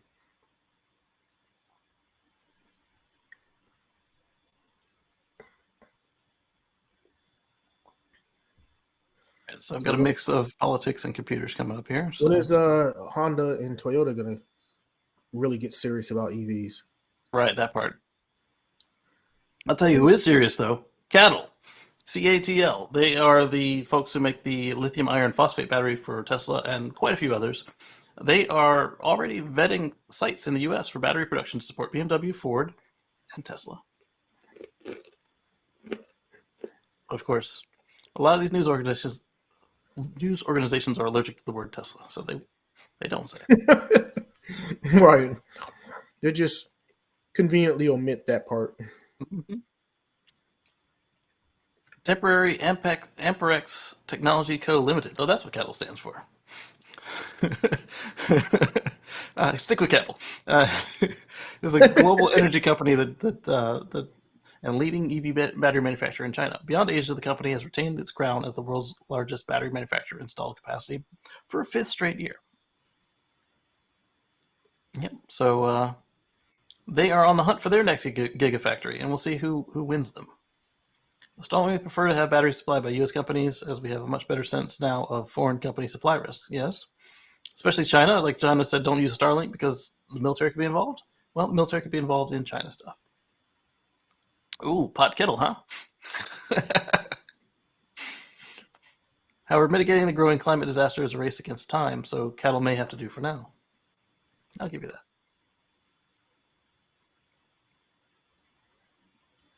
Yeah, I think this is good because batteries are heavy. If you make them closer to where they're going to be used, that's less time on a plane or boat or train. You know, that is a good question. Why don't the oil companies jump on this? They see the shift in what's going on. They see the writing on the wall. Why don't they start, investing in the the newer stuff? Some of them have. They could still do what they do, but then Hmm. they can invest some of that money in the battery manufacturing business or something, and or lithium and cobalt or something. Yep. Some of them have. So Lucid Air has increased their prices for Canada, but not just Canada. But this is coming from Drive Tesla Canada, so I understand them focusing on Canada first. Um, the only possible advantage of this manufacturer may be if it breaks, they may have more service employees than cars to repair. That's not very nice. I think they're Ouch. I think they're trying. Well, I Unlike mean, unlike Fisker, they're a startup company. They you right? know they got to ramp up. They're not going to be producing a million cars the first year, so you got to give them a little bit of chance there. Hmm. Give them some time. I mean, when Tesla first came out, they produced like 150 cars like their first whole year. Exactly, So you got to and they give were them some all late. exactly. So as much as $15,000 increase for the Air Grand Touring in the U.S. Okay, so they did touch on that the U.S. prices went up too. Lucid did not provide Canadian updated pricing, but saying it would be published to their website on June 1st. So your price is going up too, but we don't know how much. But in the U.S., it went up by as much as $15,000. According to a copy of the email I which mean, that's a provided. big jump, and people are crying about Tesla Mhm. jumping them up. A grand here, a grand there, $500 there. The making you pay extra for your charging cable for $200. Right. 15 grand, that's significant. And in Canada, it may go up, according to this email that they received at Drive Tesla, may go up by $21,000 in Canada. Mm. Ouch. Yeah, and as we see, it's not greed. It's literally like we talked about how much the price of lithium went up. Lithium was just an easy example because it was what went from like a couple $100 a ton to $78,000 a ton. Um, Everything else in the car is doing similar stuff. From if you can find your electronic chips to your other battery components to your steel, your aluminum, whatever you make your car out of, Everything, the prices are up. and you can only absorb so much of that. I mean, because if you need to stay in business to make the next one, you at least got to break Oh, right. even. You have to pass that cost on. I mean, I get it. And Hmm. see, here's where economies of scale helps because Tesla, you know, they've been in the game long enough, and eh, they never like when everything first hit and everything was shut down and everything. They never said, "No, we don't want those. We want less of it." They kept saying, "Yes, give me all you got," Right. because we know eventually this is going to turn around, which it did. So, Exactly. so here's where the economies of scale helps them, whereas they can buy all these batteries. They've always been like, "Give me all the batteries you can we can get." So since we're buying such large batches, we can get a better price than a small startup company that's hand making these cars in only, you know, a couple hundred or whatever, like Lucid. They don't have that same advantage. So now their price is going to be a lot higher Right. And they because also might I'm a not have a battery manufacturer. Who am I going to want to supply to first? The company that's ordering, a million battery packs, or the one that's ordering 200? Well, exactly. I'm going to supply to the million. And if I do supply to the one that's only buying 200, well, I'm going to charge them more. Mhm. It's just the way it's just the way it works. Speaking of supplies, we talked about Vail earlier this video, and Vail has confirmed that they have a deal with Tesla for Canadian nickel. Hmm. Okay. Doesn't Tesla needs nickel more than they need most other stuff in the battery. That is much nickel is much more rare than lithium, which Mm-hmm. a lot of people focus on the lithium, but it's really the nickel that's a big problem. Exactly. All right. So I'm in the second window, which still has the same problem as the first with the mix-up of what's there. Oh, wow. That was powerful. EV charging cable starting at 100 pounds. Yeah. I think this one may have more politics than actual stuff we need. Speaking of charging cables, there's been a big, huge rash of thefts going on now where people are literally cutting the Oh, cables that one, yeah. off the superchargers and stealing the cables to sell the copper. Because the prices of precious metals like copper and whatnot have gone up so much that people, and people are just they feel like I guess it's worth it to them for them to steal and to sell it, which Exactly. is very unfortunate and sad. Um,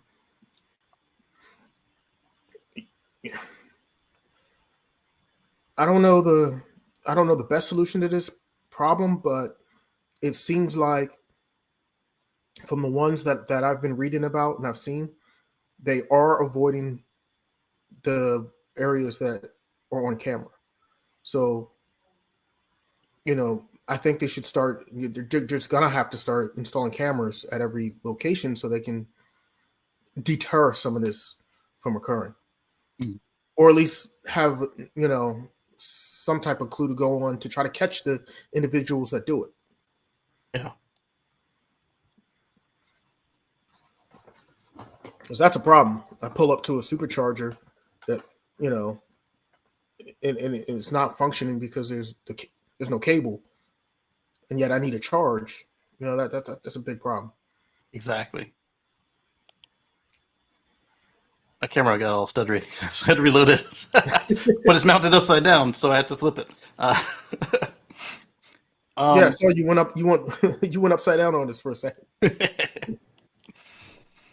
All right, so we talked about the Tesla impact report, and I told you that we would get to a bunch of other people's takes on it because I hadn't been through the 144-page document. I only knew of a couple of things that were in there, such as how much energy Tesla has generated versus how much the factories in every car have used.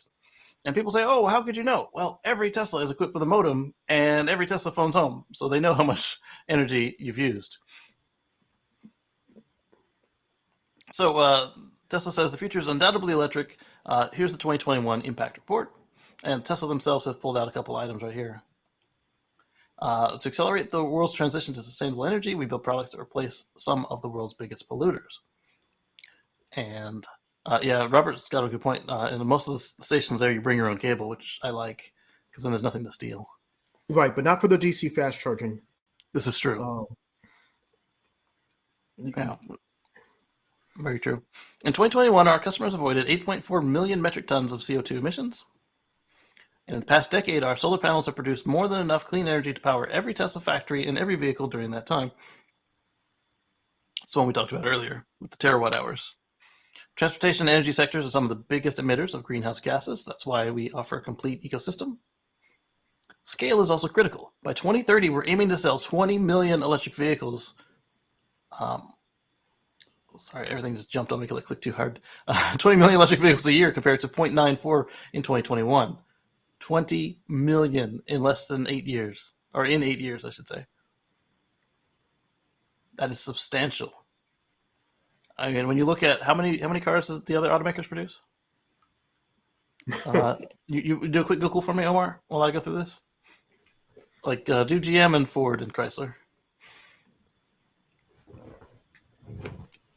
So Tesla EVs have a much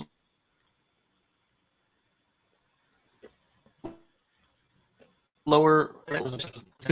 This will improve as. Yep, I touched on that. So here we can see a chart of the Model 3 and Y ride sharing with solar, personal use with solar charge, and a fossil. And so these the gray ones are the manufacturing, the light gray. The dark gray, sorry, the dark gray is manufacturing, as is the blue. And then the use phase is this light gray. Which gets to the point of our manufacturing efficiency is better with every gigafactory, further reducing our vehicle's carbon footprint. So there's the Model 3 in Fremont. Is circuitous, to say the least. And then Model 3 in Giga Shanghai. It's stamped, body in white, welding, paint shop, up to general assembly, and out. And then, do they have Austin in here? They don't. But then you've got Austin, which is not Model 3, but Model Y is close enough. We saw that at Gigafactory Austin Day, and that was just incredible. This one is important. Battery longevity is critical. Every battery we make is designed to outlast the vehicle it's in. Distance traveled in thousands of miles, up to 200,000, and then the standard deviation. Get your range there. And I think they said that they retain more than 80% at 200,000, which is good. At the end of their usable life, we recycle the battery packs to build brand new batteries. And that's important because that's a question that a lot of people ask. Like, well, what about the battery packs? You know, how long do You they just throw them last? away? And then what happens at the end of their lifespan? You're just going to fill up landfills with these things? And then I always ask them the question, well, if you know the battery is the most expensive flat dead, they're worth $9,000. Exactly. If battery pack's the most expensive part of the car, would you just throw away, you know, just throw that away, just bury that type of money in the ground? Exactly. When you could take it, reuse it, recycle it? I think you would want to recapture those materials. Right. Elon's on record of saying a completely dead battery that can't even be used for home use, can't be anything done with it except recycle it for parts, is worth $9,000. So if it holds any charge, like they charge what, 22 now for a new one, and that's down from what it used to be. It used to be like $46,000 for a new battery for Tesla. So just like it used to be a lot for, let's be around $10,000 for a Prius battery, and it's down to $100 installed, used of course, but still. We created 100,000 direct new jobs in one decade, and we're planning to grow for years to come. 100,000 employees. In 2021, we received almost 3 million job applications. Oh, by the way, the production numbers that I was looking at, I looked at the 2019 numbers just to have some context of that's pre-pandemic. I like that. Exactly. And from what I found, it looks like Ford is doing 2.7 million vehicles, and GM was doing 2.8 million per year. Right. So they're planning to blast this thing out of the water then. Right. Mary Lynn.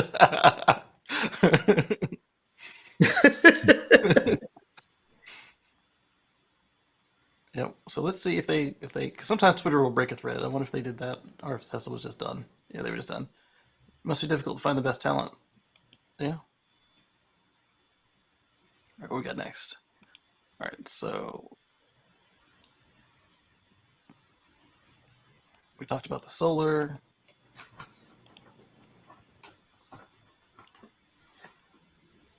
The avoiding of emissions. Talked about how they're a vertically integrated company. Twice.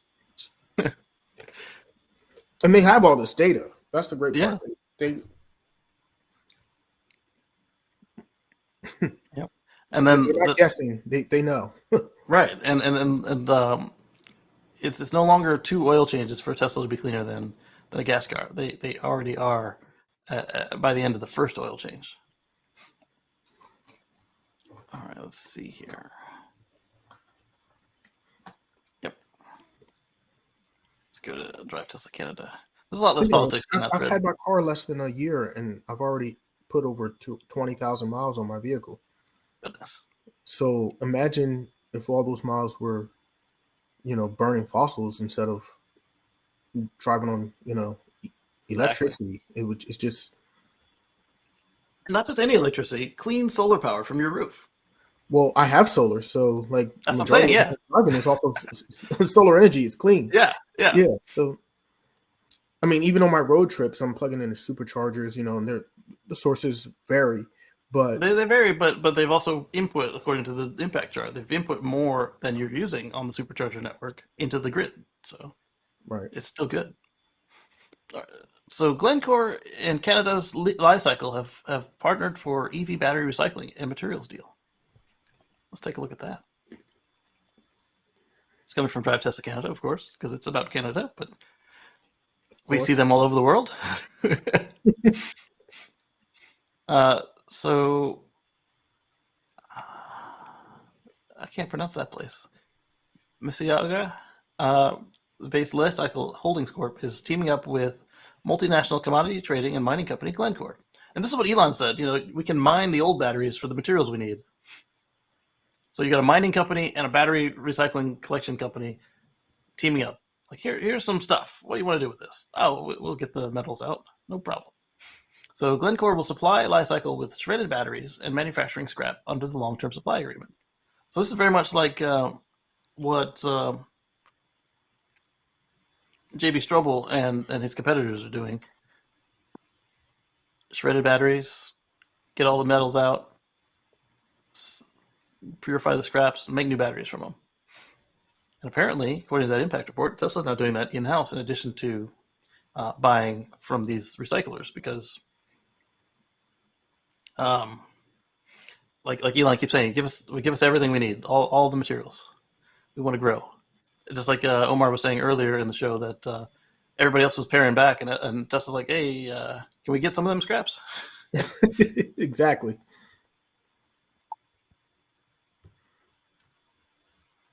So next up, more politics. This one's not politics. This one's Marquez Brownlee. So MKBHD says, Ford, we plan to pave the way for cleaner emissions and become the top electric car maker in the world. Also Ford. Ford files patent for remote engine revving system.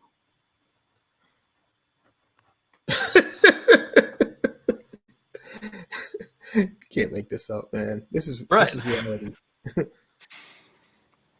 What purpose could that be used for? Maximum fun, of course. Similar to remotely honking your horn when you've forgotten where you're parked. Easily define the flipped Mustang, but remotely revving the engine.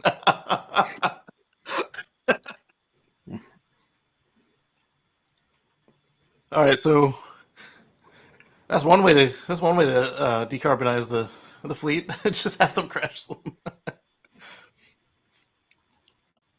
I'll give you that. I can show you more people use that to scare the freak out of people than using it for finding their car. Yeah. You must have never seen a Mustang in its natural habitat, easily lost amongst the crowd. Which one do you prefer, electric or normal? Electric cars are normal cars. Electric is the new normal. Right. All right, so Tesla versus the world. $1.02 trillion market cap at $53.82 billion revenue. Versus the rest of the industry at 1637.96 in revenue, but a 0.9 trillion market cap. And that is all of these companies. You've got Subaru, Nissan, Hyundai, Volvo, Ferrari, Honda, BMW, GM, Ford, Mercedes, BYD, Volkswagen, and Toyota. Right, but what's their net revenue look like, and like how much is all those other companies spending in advertising versus Tesla just spending all their money in growth and R&D right now? Like, Yep. And there was no logo, but Stellantis is in there too. Maybe this will help you visualize. Yeah, how about that? So this one was updated. That's why you see the scribbles there, because Tesla paid down some serious debt this year. So 88 million in debt and 700 billion in debt. So yeah, Right. that part.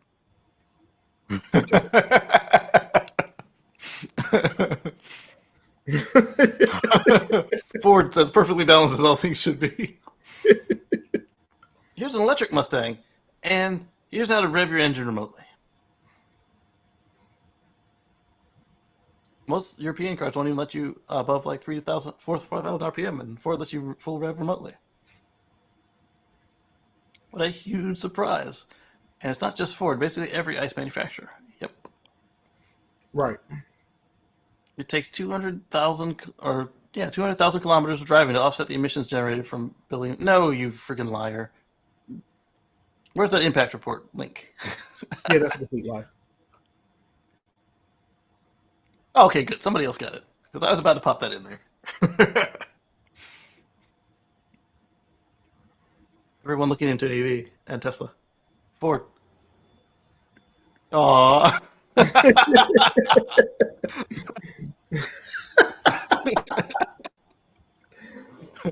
Just watching as they're not getting any attention.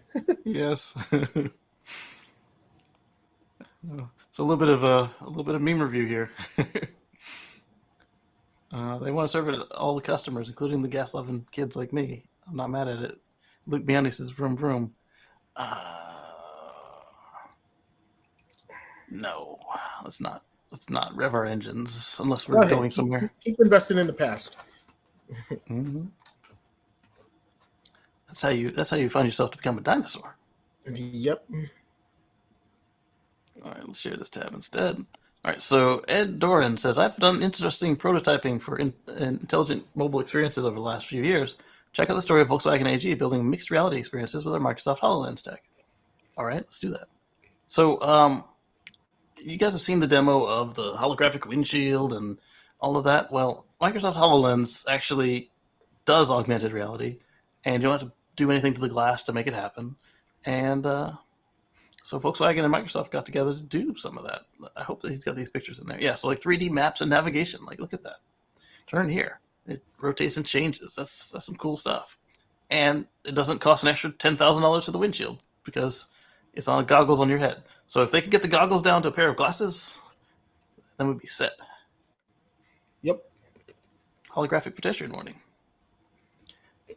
Or, of course, if your car is just driving itself, it sees the pedestrians and just stops. Mixed reality-based climate controls in motion. For all you people who need knobs, here's some virtual knobs. Yeah, so I thought that was pretty cool. And if you're interested in Microsoft HoloLens or how it works with a car... My question is, do I really need all this augmented reality if my car is actually driving itself? And No. I mean, that's why the Model 3 only has one screen, right?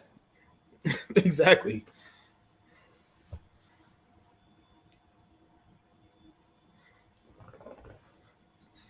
Someone being critical to you on the internet, wondering if you should respond. Do they love you and want you to win? Then you should respond. They don't? Ignore them. Don't read the comments and don't feed the trolls.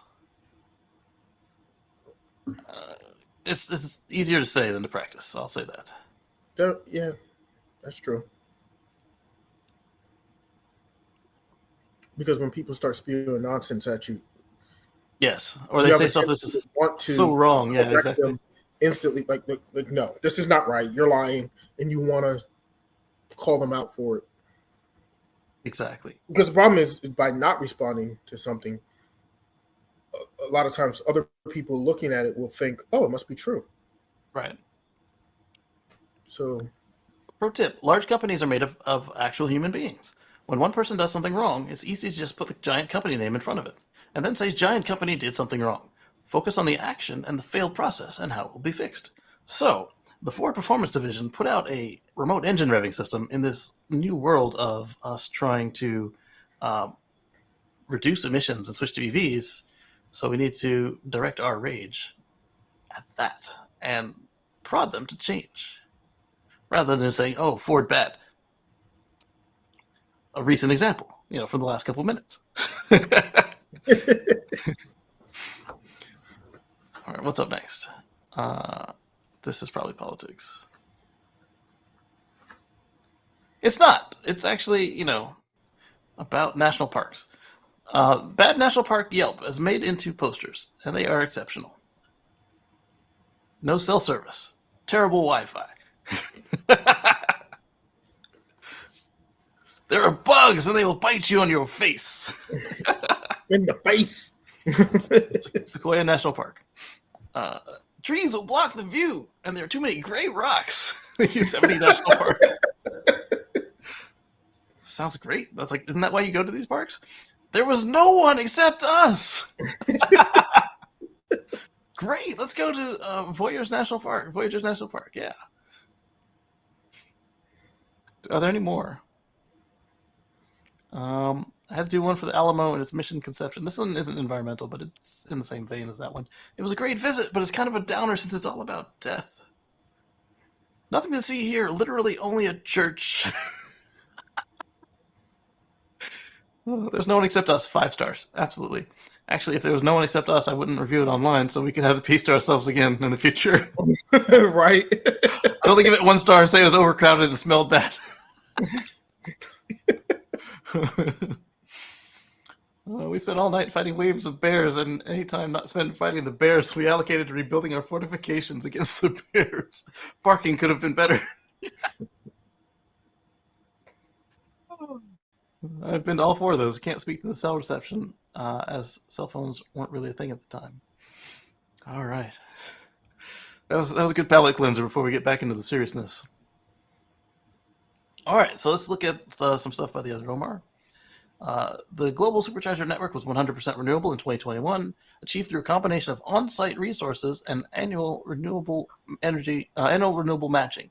Additionally, all home charging in California was 100% renewable through annual renewable matching. Wow.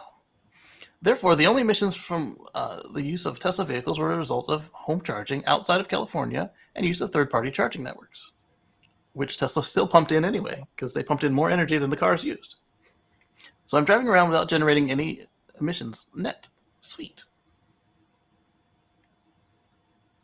This guy says he subscribes to the green credit program, so he gets it. That's pretty cool. All right. Got another related one here. Ooh, this one's fun. So back to Ford. Ford dealer memo: $25,000 fine for selling F-150 Lightning demos early. So these are the cars that are on the dealer lots, specifically for test drives and show-offs. They're not supposed to be sold before a certain date. In fact, they'll even say it on the Monroney label, depending on if Ford does it the way that the other manufacturers I've worked for does it.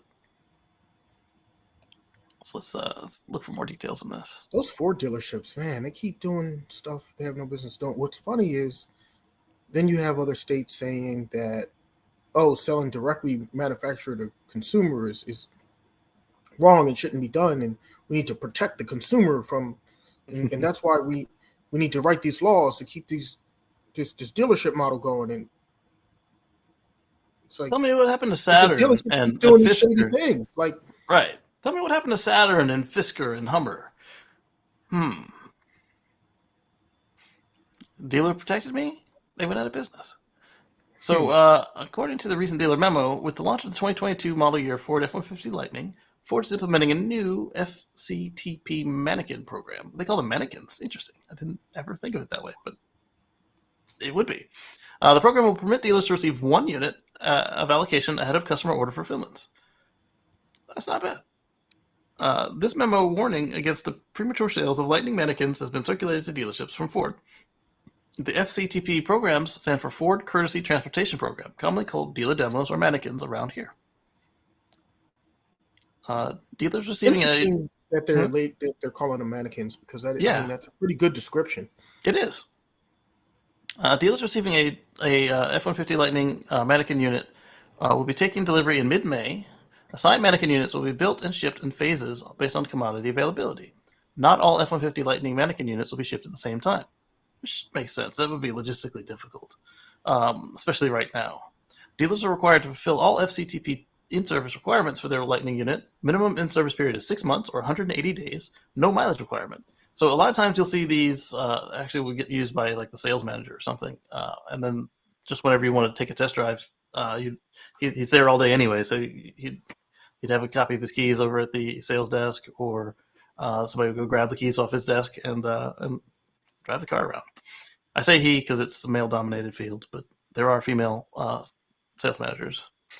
The sale of any Lightning mannequin unit to a final customer prior to meeting all in-service requirements will result in a penalty of $25,000 unless the FCTP mannequin unit can be replaced with another Lightning unit within 90 days.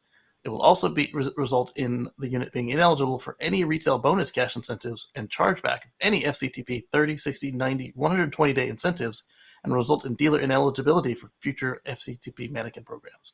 See, this is the kind of stuff I was talking about. They have some controls over these dealers doing stuff they don't want them to do. And they might sound toothless, but 25,000 is noticeable, and not getting any more inventory and not getting any more demos, that could really mess you up for all in pursuit of a short-term sale, Yep. That would be penny wise and dollar foolish. A lot of dealers are.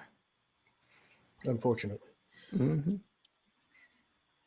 All right, I'm sure the dealers will fall in line with both the letter and spirit of the law that Ford is laying down. Is that sarcasm or is that true? A little good one. It was? Really? Okay. Yeah. So 50K markups. That's true. A 50K markup would make it so they can deal with it. It would make the 25K worth it, right? Right. So if someone's willing to pay a 50K markup, he can have it. But as a dealer, I mean, I would want to have more of them in the future. I wouldn't want to be. But that would be the problem. Yeah. Bidding wars for Lightning will be inevitable. And Bronco markups are out of control. Lightning markups will dominate. People throw money because ownership is king. Mm-hmm. What is this one? Nope, that's COVID. I cannot imagine the markups that they're going to have on the Lightning. Yeah, because the availability is so sparse, and the Ford F-150 is the most popular vehicle in North America.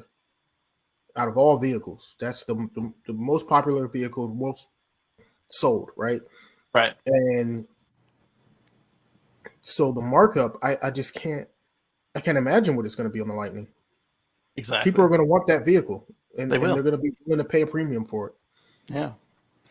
So we keep telling you need to vet your news sources, and if something sounds too good to be true, to keep an open mind that it's not, and be willing to correct yourself in the future. So a lot of folks have this visceral, they start foaming at the mouth when they hear Elon's name. So this particular story that just came out sounded like the kind of stuff that they believed about him already. So, this is a rich guy, he can't get a date, blah, blah, blah. And, well. Oh, yeah, that garbage. So, IT girl model, singer, songwriter, Sky Fiaria declines a date with Elon Musk after being asked by his team at the 2022 Met Gala. Elon's mom says there was no team. I was with Elon, so no. Angry face. I think my mom might be just as aggressive. Right, she put the kibosh on that immediately. Yes. Then Elon says, I didn't ask anyone out or request particular seating. I mean, that'd be a little weird while you're there with your mom. Yeah. Trying to, no. It's, Elon says the rumor was originated from a parody account, but got picked up by real media and Twitter trends. This is what this account looked like a few hours ago. People thought it was the real New York Post. And so it wasn't Sugar Pop at first. It says Newy Post, and it looked like the New York Post originally. That's what it looked like when I saw it. Mm-hmm. Okay. I mean, it says parody account now. And Fermi Sock says, no, this kind of thing should get accounts banned. Absolutely. But, if it said Elon cures cancer, and I was like, oh, that's cool. And then found out later, oh, no, he didn't. Well, I would have to be willing to eat that crow. Or I could look into it and say, where's any evidence of this? Like, where is this coming from? So, positive or negative, you need to be, have your guard up, especially if it sounds too good to be true. And there's just so many folks in my circles that are just like anti-Elon. Yeah. I mean, he's not a perfect individual. He does some stuff that's really, but it's definitely stuff I don't agree with. But right, but not everything the man does is evil. And I'm not saying he's an evil person. I'm just saying that, not everything he does is flippant and thoughtless and blah blah blah. Like there is some stuff out there, but at the same time, the guy does in Australia when they were interviewing him, like, hey, what do you say about these kids that have to choose between these families have to choose between feeding their kids or keeping the air conditioning on because it's a heat wave. He started crying. He says, "Well, work harder," and that looked genuine to me. It's consistent with Elon's. He's very empathetic, and I do like that. But at the same time, as I said, he can be flippant and just do some stuff that's like, dude, did you talk to a friend before you did that?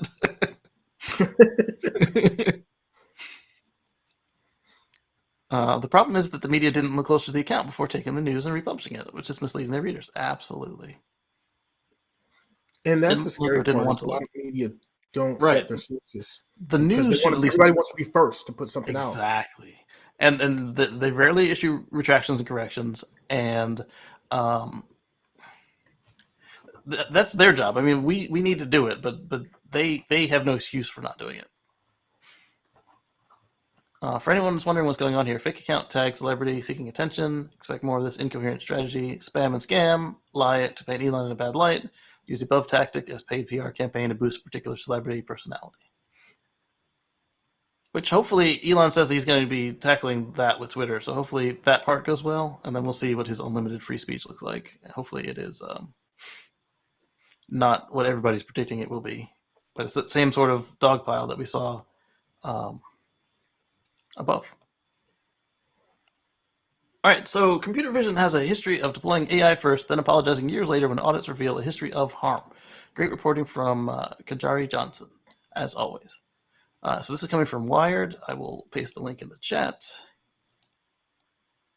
And the gist of it is that these things are kind of black boxes, and you need to be careful of the inputs and the training. And this is something that Elon and Bill Gates are really big on. They're afraid of what could happen with AI run amok.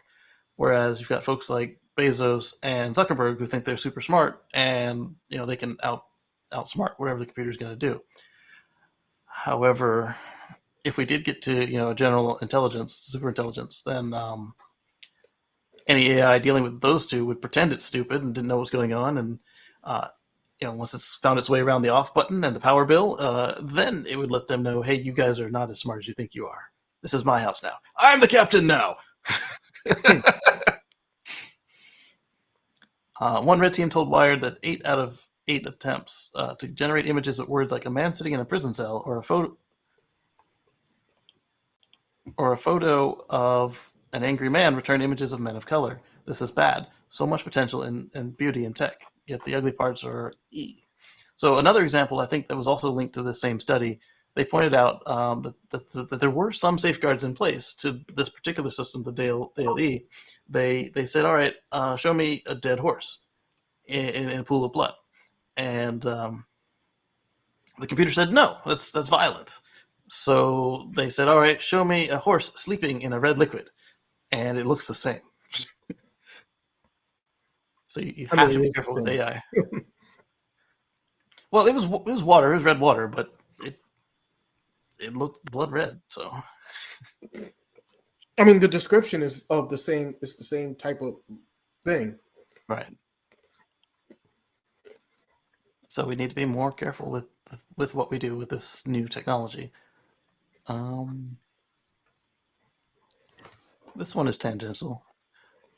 People make fun of smart appliances, but don't you wish your dryer sent you a monthly digest email? Not particularly, but I would be curious, especially on the solar. See what you're missing. Learn more. Your average drying time this month is 39 minutes. So he runs one load at a time. No, he runs one load a month. 1 or 2 loads a month. I did more than that when I was single. That's the worst cover. Don't you wish your dryer was hot like me? Makes sense. Okay, I get it now. My new stove and I have a very cordial relationship. She's an old flame, right? All right, what's next?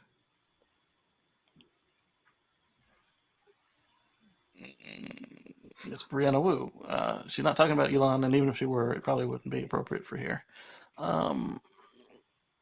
So back to machine learning.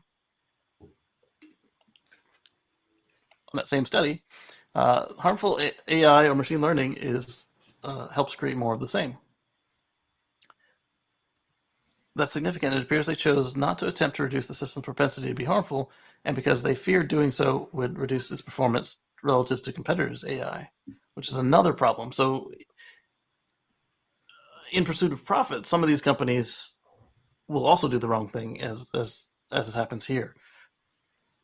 So move fast and break things in a bad way. Who could have foreseen this? I know, right? So another situation that happened here is there's a face tracking software that can't tell the difference between people of color, and it was deployed widely in some country for like at an airport or something, and it would get it wrong a lot. And that in today's world, that could be deadly, if not just downright inconvenient, to be mistaken for somebody else who is not you.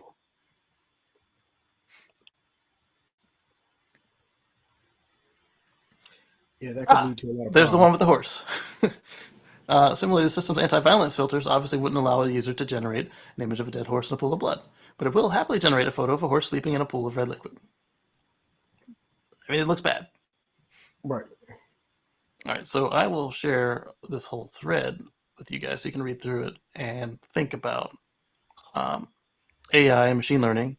And you might be wondering, how is that important? Well, are we not driving big robot computers? We are.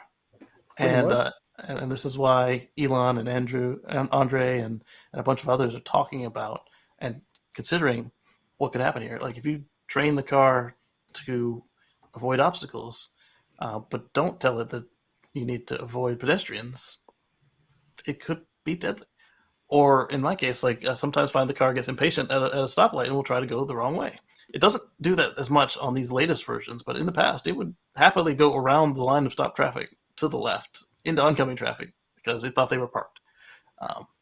They were, but maybe it should have waited until the light turned green to see if they didn't move before cowboying it out there like that.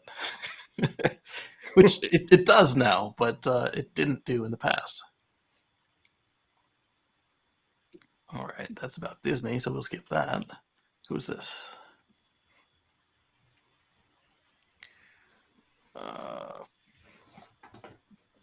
Okay, that's about companies not talking about current events. So I'm kind of doing that, but only because I don't want to bog down the discussion with all the stuff that happened this week.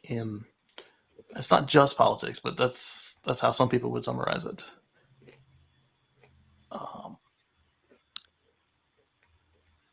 This one was fun and cool, but it's got a lot of foul language, so I'm not going to share that. Here we go.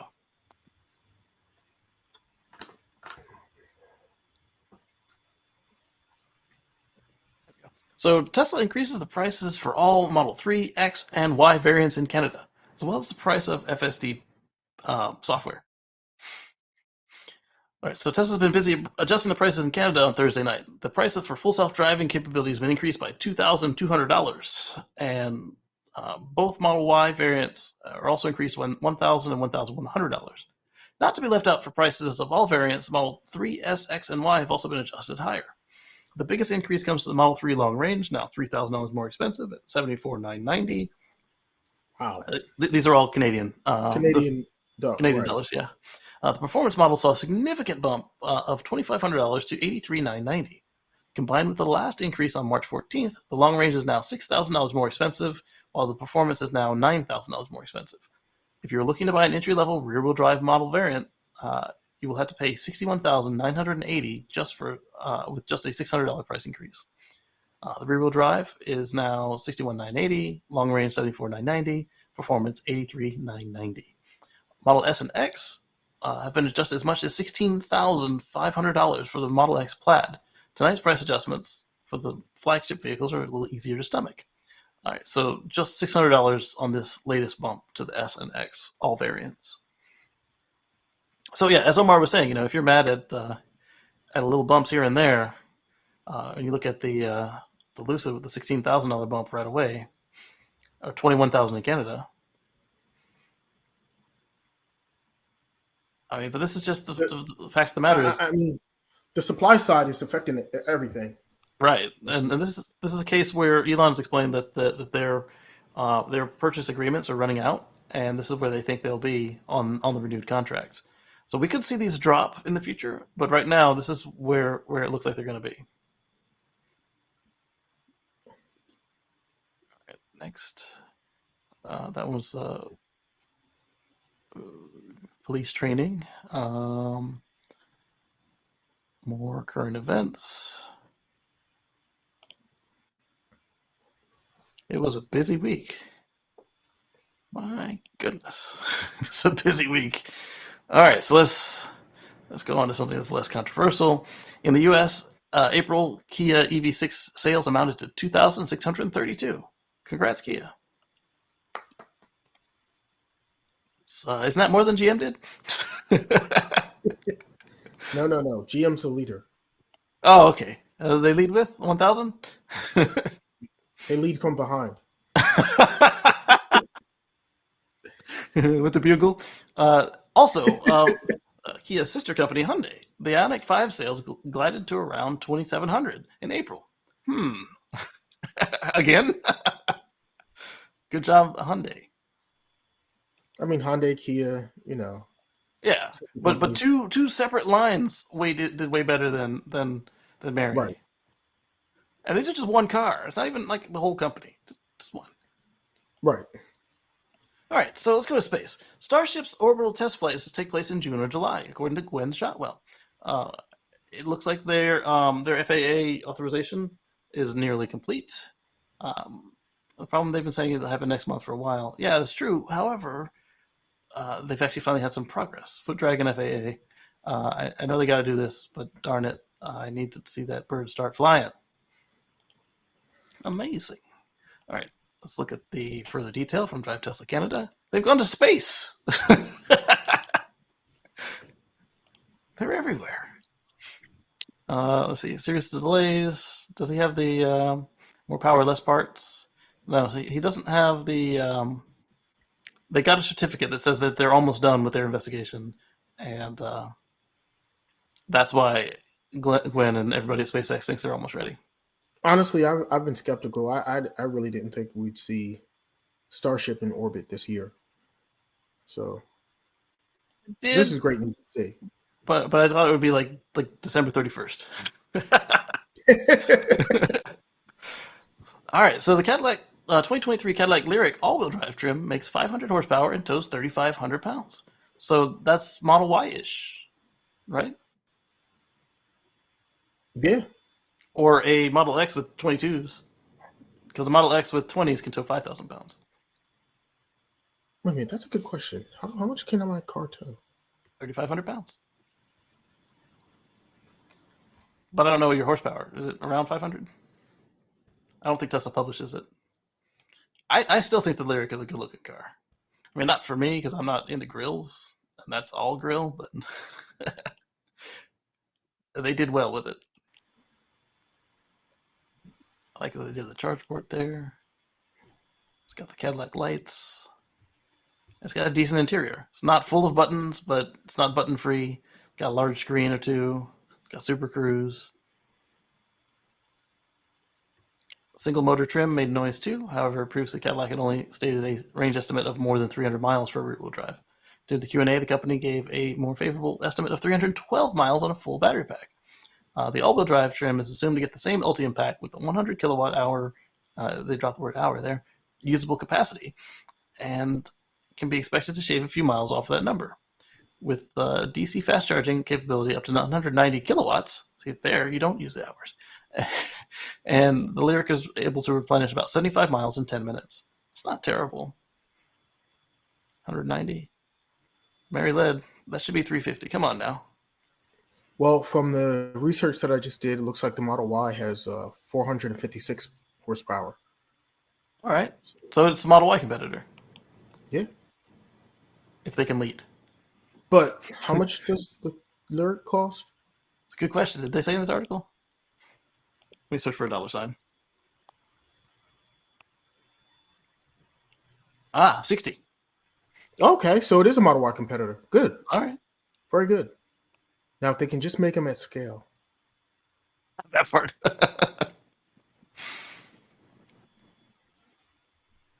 All right. So then back to that other article. The other Omar was making fun of Elon for this. He's like, well, why did his team ask you to get your game together? Elon, bring me to the gala next time and I'll convince her to go on a date with you. Your team pooped the bed. And then he says, oh, Elon's mom's comments. Oh. He says, oh, it isn't even the real New York Post. Oh. Sorry, that was fun. And it was more topical at the time I found it. Ever since they discovered that it was fake, it was less fun. And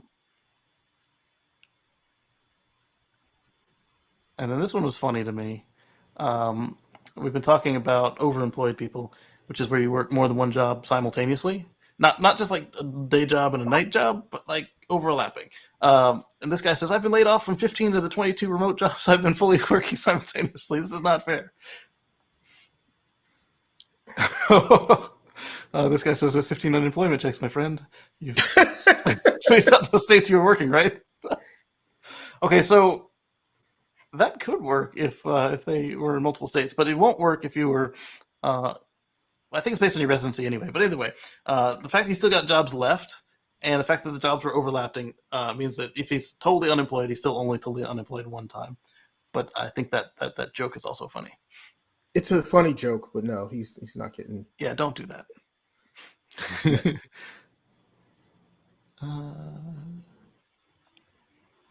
Some new tech I need to read up on. Elon's mom's tweet, which we already covered. The other Omar talking about Elon's mom's tweet, which you saw on the other screen. The full self-driving price increase in Canada, we just talked about. The Model Y price in Canada, we talked about the Model 3, but not the Model Y, right? We talked about all the price increases in Canada. Okay, not just the 3? Yeah, we touched on that on the Y as well. Going okay. up. They're all going up. All right, now I lost the one that we were just on, so I can close the tab. It's still there. Oh, it was the guy who said he was laid off all his jobs. Okay.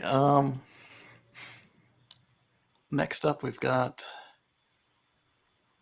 this one. This is from that Chinese news place that I found was somewhat reliable last time. It seems that the supply chain has made significant progress. Tesla hopes to make 2-shift operation in Giga Shanghai's capacity. I'm curious how the 2 shifts will work. Will they have like just everybody who lives in the factory for that month? They don't count because they live in the same house, factory-sized house, or or they're going to have some sort of like decontamination protocol between the 2 shifts of building cars. I don't know. I don't know how that works. Yeah. Or is it?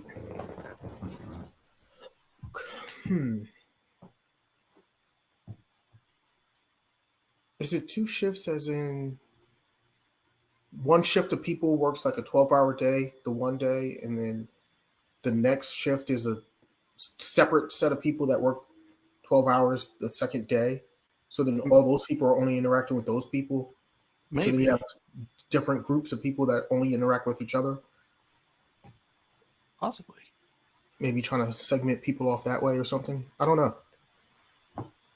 This way, if one group gets contaminated and they have to shut down, the other group can still operate because they haven't been exposed to the other group of people.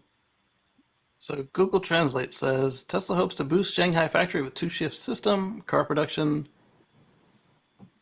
and open the app for latest news about the epidemic. That's an ad. New roll technology on new Beijing time of May 6th. Tesla hope to push the 2-shift system to automobiles at the Shanghai plant to the 2-shift system. Massive information price. What? I'm curious how the 2-shift system will work. I'm thinking that maybe they work on different days. Maybe. So this way, you have the one shift of people only interacting with each other, and then a different shift of people interacting with each other. Yeah. That way, there's no cross contamination of people interacting with each other. And then, if there is some type of outbreak or shutdown, you're shutting down this group that works on these days, and you still have this group to work on these other days. So you still at least minimum half operational instead of having to shut down completely. Yeah, because typically when they say 2 shifts, it would be just like, hey, the morning shift and the night Day shift. and night, But this is a different situation. Right. So I'm just thinking to segment people off. You have your people work every other day or something like that, and then the other people work on the other days. Or exactly. All right, so let's see what Drive Tesla Canada is saying here. It's loading. I don't even know what it says. Update. It appears as though the existing reservation holders can still add FSD in Canada for $10,600. Not bad. System glitch. They'll fix that soon.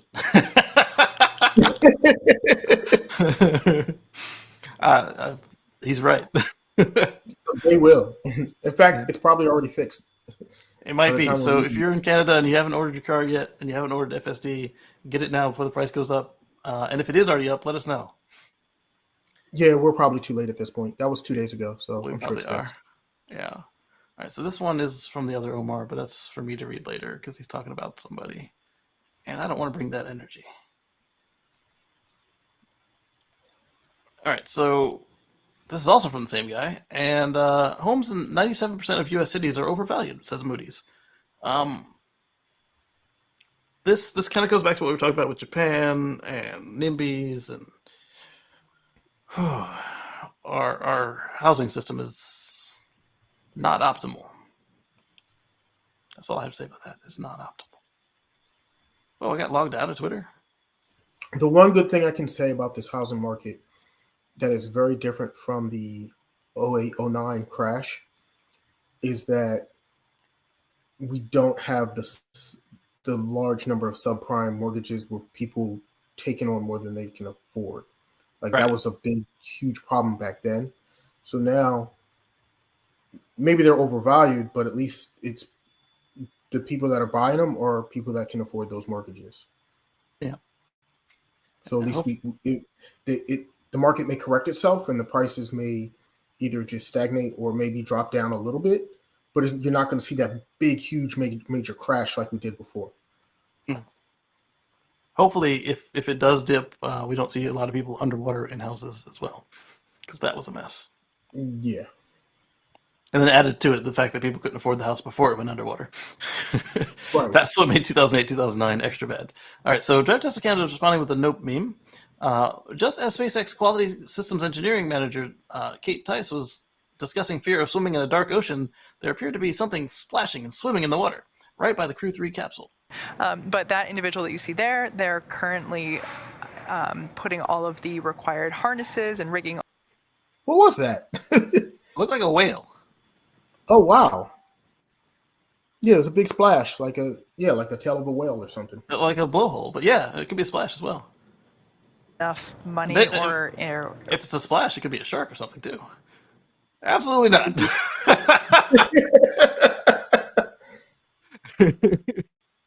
Oh man, I tend to agree. Nope. Not swimming in the dark water. All right, so this one's coming from Tesla in New York. Yeah, I want my splashdown to happen during the day. I want to be able to see. See what's under my feet. See what's happening. So coming from a Tesla memo, so it's another confirmation on that other one that I pulled up earlier. They plan to turn out 2,600 EVs from the Shanghai plant per day from then. I think they were today or before all of this, they were at 1,000 a day, right? I think they were 1,000. Woo! And combine that with ramping up Fremont, they're not playing around. Wait, what was that meme underneath? Who was number one? Just a number one. Okay. So this is a meme we typically see, and it usually says like accurate, and it's like Elon Musk, weird nerds, totally accurate, blah blah blah, even though it's a lie.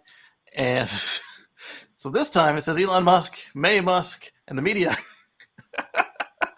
They must have taken the bullet from the media. I mean, she's in for the save. I mean, that's her son. You know, I mean, I would hope that'd be me and my daughter. And happy Mother's Day. Oh, I said that too. It was me and my kid too. Yeah, let's. Oh, she's not in here. I don't want to snitch tag her. I was gonna say, hey, happy birthday, May Musk, or happy birthday, happy Mother's Day. I think I can do that from my homepage without being too weird. And I'm not gonna dot at tag her, so it would be straight to her. Hey, look, it's Kyle buying an EV race to somewhere. Elon Musk, in case you don't end up buying Twitter, do look at investing in some capital in India for high quality, large scale manufacturing. Yeah, that might happen.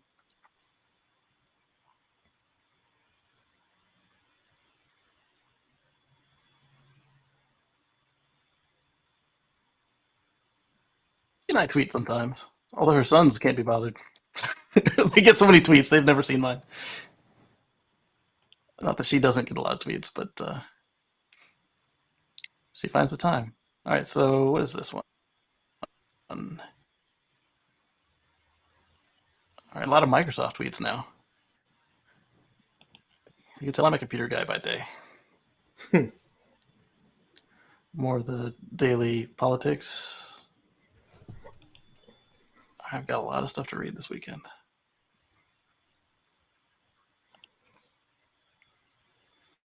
Don't worry, there's a lot of stuff you won't get to. You'll just skip it. You won't read it because there is that.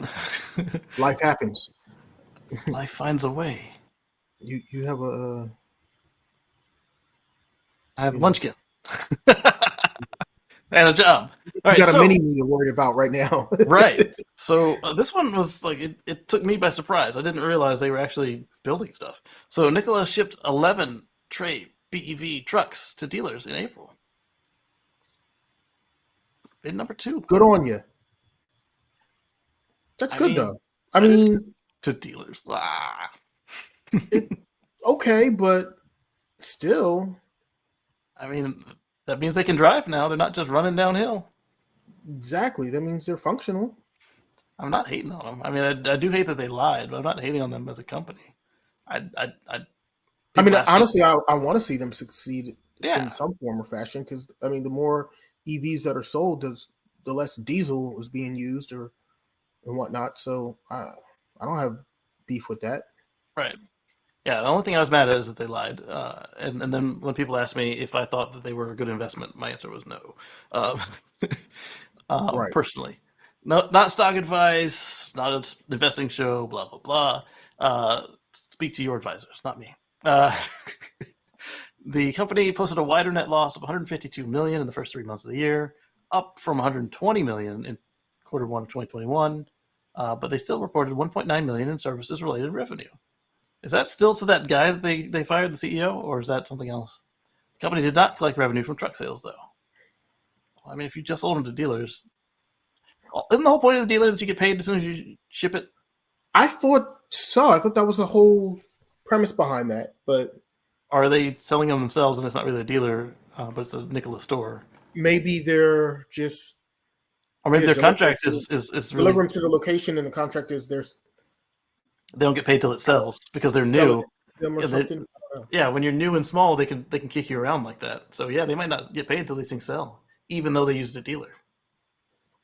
Wow, that sucks. It's a good-looking truck. I'm gonna talk to a friend of mine who he owns his own rig. I want to talk to him about what he thinks of Nikola, about just electric trucks in general versus his diesel that he's that he currently owns. My mom and her husband are excited about it, but they need an affordable one to get out so they can do it. Because right now, you're looking at like the Tesla Semi and a couple others that aren't really in mass sale right now to do it. Yeah, I wonder how much these are, the Nikolas. That's another good question. It's got that cab over style. It'll be great in Europe, but I don't think that's very popular here unless you're like doing drayage like that.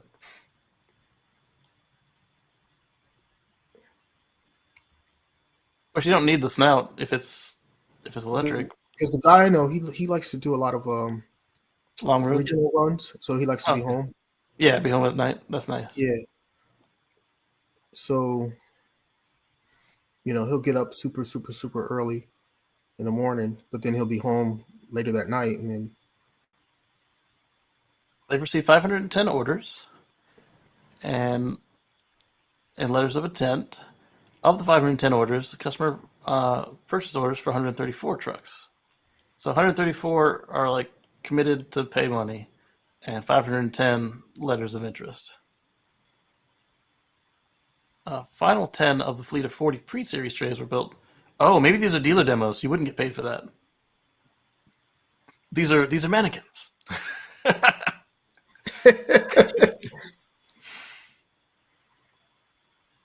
That would explain why you could ship a car and not get paid for it. They only have 510 orders. Doesn't that seem like enough to sustain a business? That's just for the BEV trucks. They have an order for 800 fuel cell vehicles from Anheuser-Busch. I watched that fall through. Yeah, I'm not worried about those full cell vehicles because. Mm-hmm.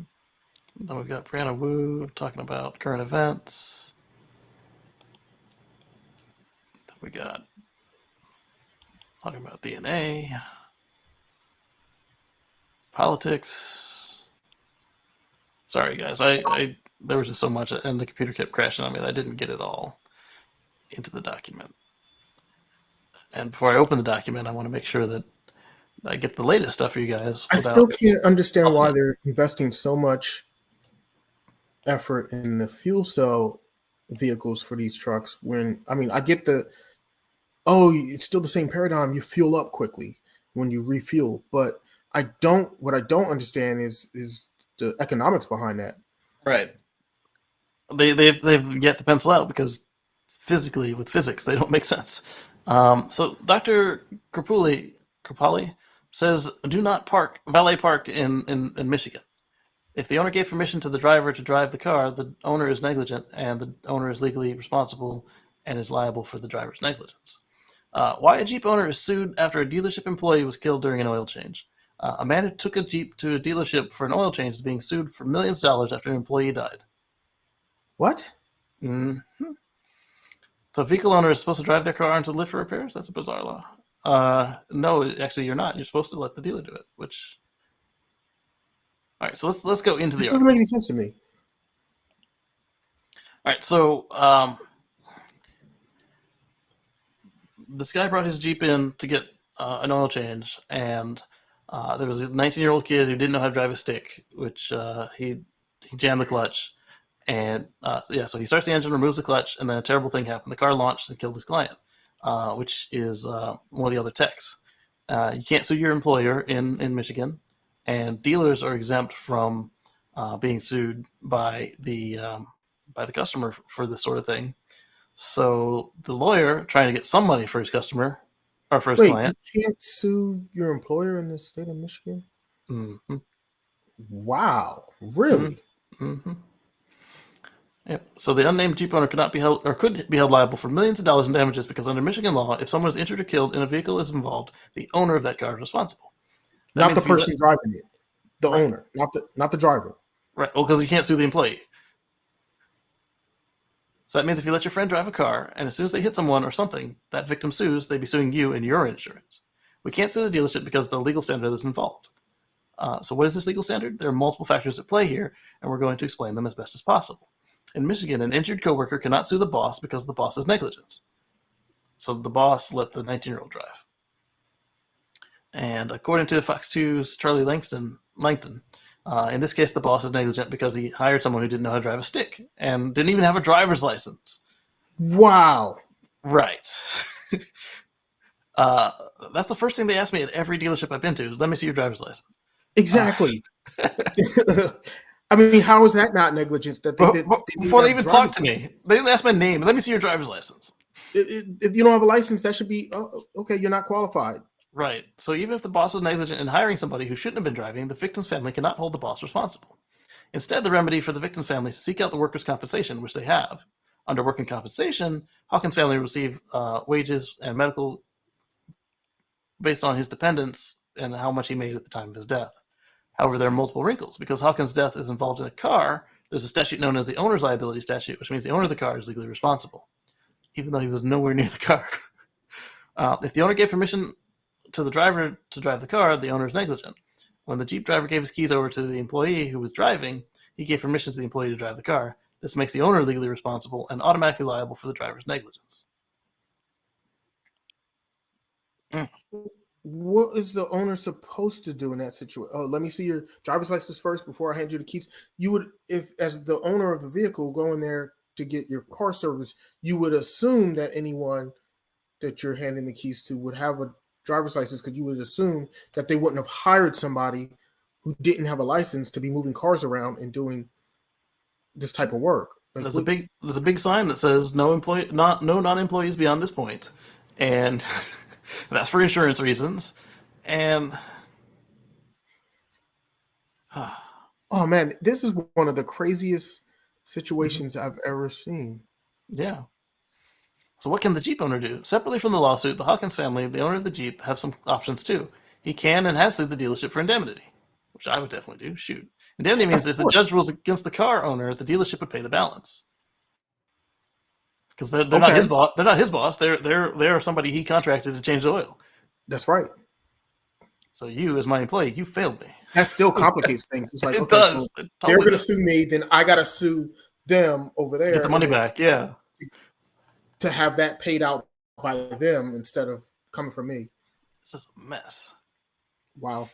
All right. So now that the dealership has been ordered to provide indemnity, the attorney for the dealership is representing the Jeep owner in the trial. Wow. So the dealership is now suing the guy who died. What? Wait, what? Because the dealership is now taken over representing the Jeep owner. So now the dealership is suing the guy who got killed. What's that? Oh my goodness. This is Schadenfreude. So basically, Where was this? Michigan? Michigan. Don't give anybody your keys in Michigan. That's the easiest way to deal with this.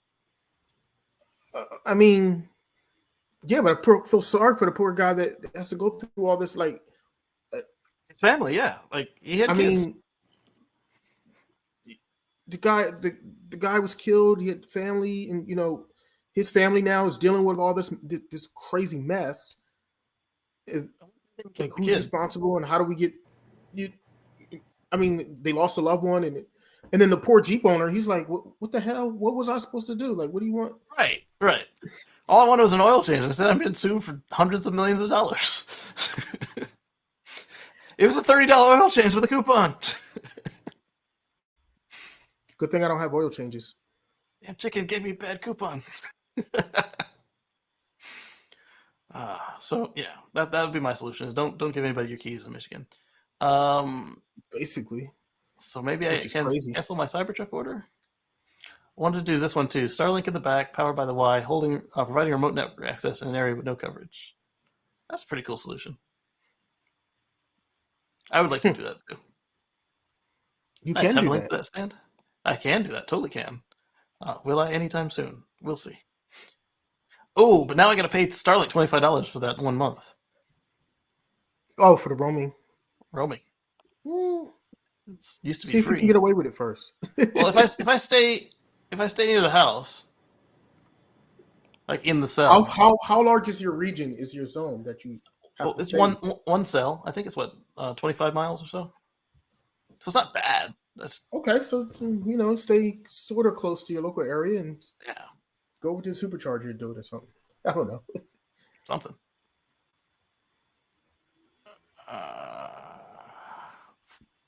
So much politics today. Almost there. Because what I started doing was, in between crashes of the browser, I would pop them into the document.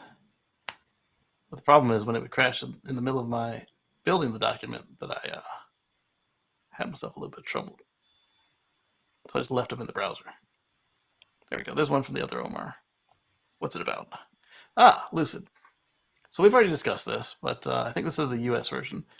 Lucid is raising the price on the vehicle. $154 for the Grand Air Touring, $107 for the Air Touring, and $87 for the Air Pure in US dollars. And a chart. What were the prices before? Look at the chart. He quoted himself. As I said, I don't blame him. I would probably So it went from respond. 170 to 187 Yeah, for the Dream Edition. yeah. And the Grand Touring went from 140 to, what did it go up to? From 140 to. Good question.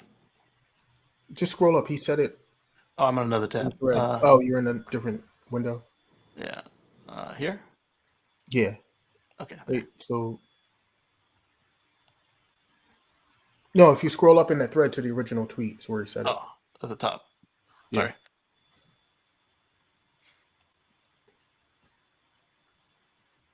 Wait, the Air Touring is 107? No, wait, 154 for the Grand Touring. Yeah. Okay. All right. So this browser's about to crash again. All right. Let's find one where it doesn't crash and then do the crashes. We'll go back. 140 to 154, so that's 14 grand. All right. Okay, here we go. We got one. This one's from Sawyer Merritt. GM CEO Mary Barra says by mid-decade we'll be selling more EVs in this country, the U.S., than anyone else, including Tesla. GM sold a total of 457 vehicles in Q1 of 2022. So yeah, as I said, each of those Hyundai Kia products outsold her whole company. Let's listen to her lies. Well, I think first off, what we've seen and what that represents is that people do believe in EVs and there's a huge opportunity there. So at General Motors, we're just focused on executing well. We've, really worked to listen and understand what the customer's looking for. And remember, we're not necessarily just selling at the premium end. We're going to have, electric vehicles affordable at $30,000. And then our joint venture or joint partnership with Honda, we're going to be doing something even more affordable than that with our affordable electric vehicle. And so, I think it's a little bit longer game. We're taking all the steps to do it right to make sure we're positioned to have a full portfolio of vehicles and win. And we have said that, by mid-decade, we will be selling more EVs in this country than anyone else. Yeah, you've said that. I don't know how you're going to do it. For reference, Tesla sold an estimated 248 times more electric vehicles in the U.S. in quarter one, 22. But they didn't say they were going to sell. arrives. They didn't say they were going to be number one today. He said by mid-decade. They didn't say today. And a We gotta wait decade. till 2025 before we can really clown them. Okay. Remember, GM sells to franchise dealers, not to end users. So those cars, if they manage to make them, could sit unsold on lots for months, and that not be their problem. This is true if they can even build them. If they can build that many, but that's the problem. They're thinking in terms of what their competition is currently doing right now, Right. but they're not thinking in terms of how where the fast competition is the going to be. competition is scaling up and what they're going to be doing in the future. So Tesla is growing by leaps and bounds all the time with new factories and just expanding their capacity and everything else. And you really think that, and on top of that, they have new products coming out. So they're going to get into other market segments it's going to help them still,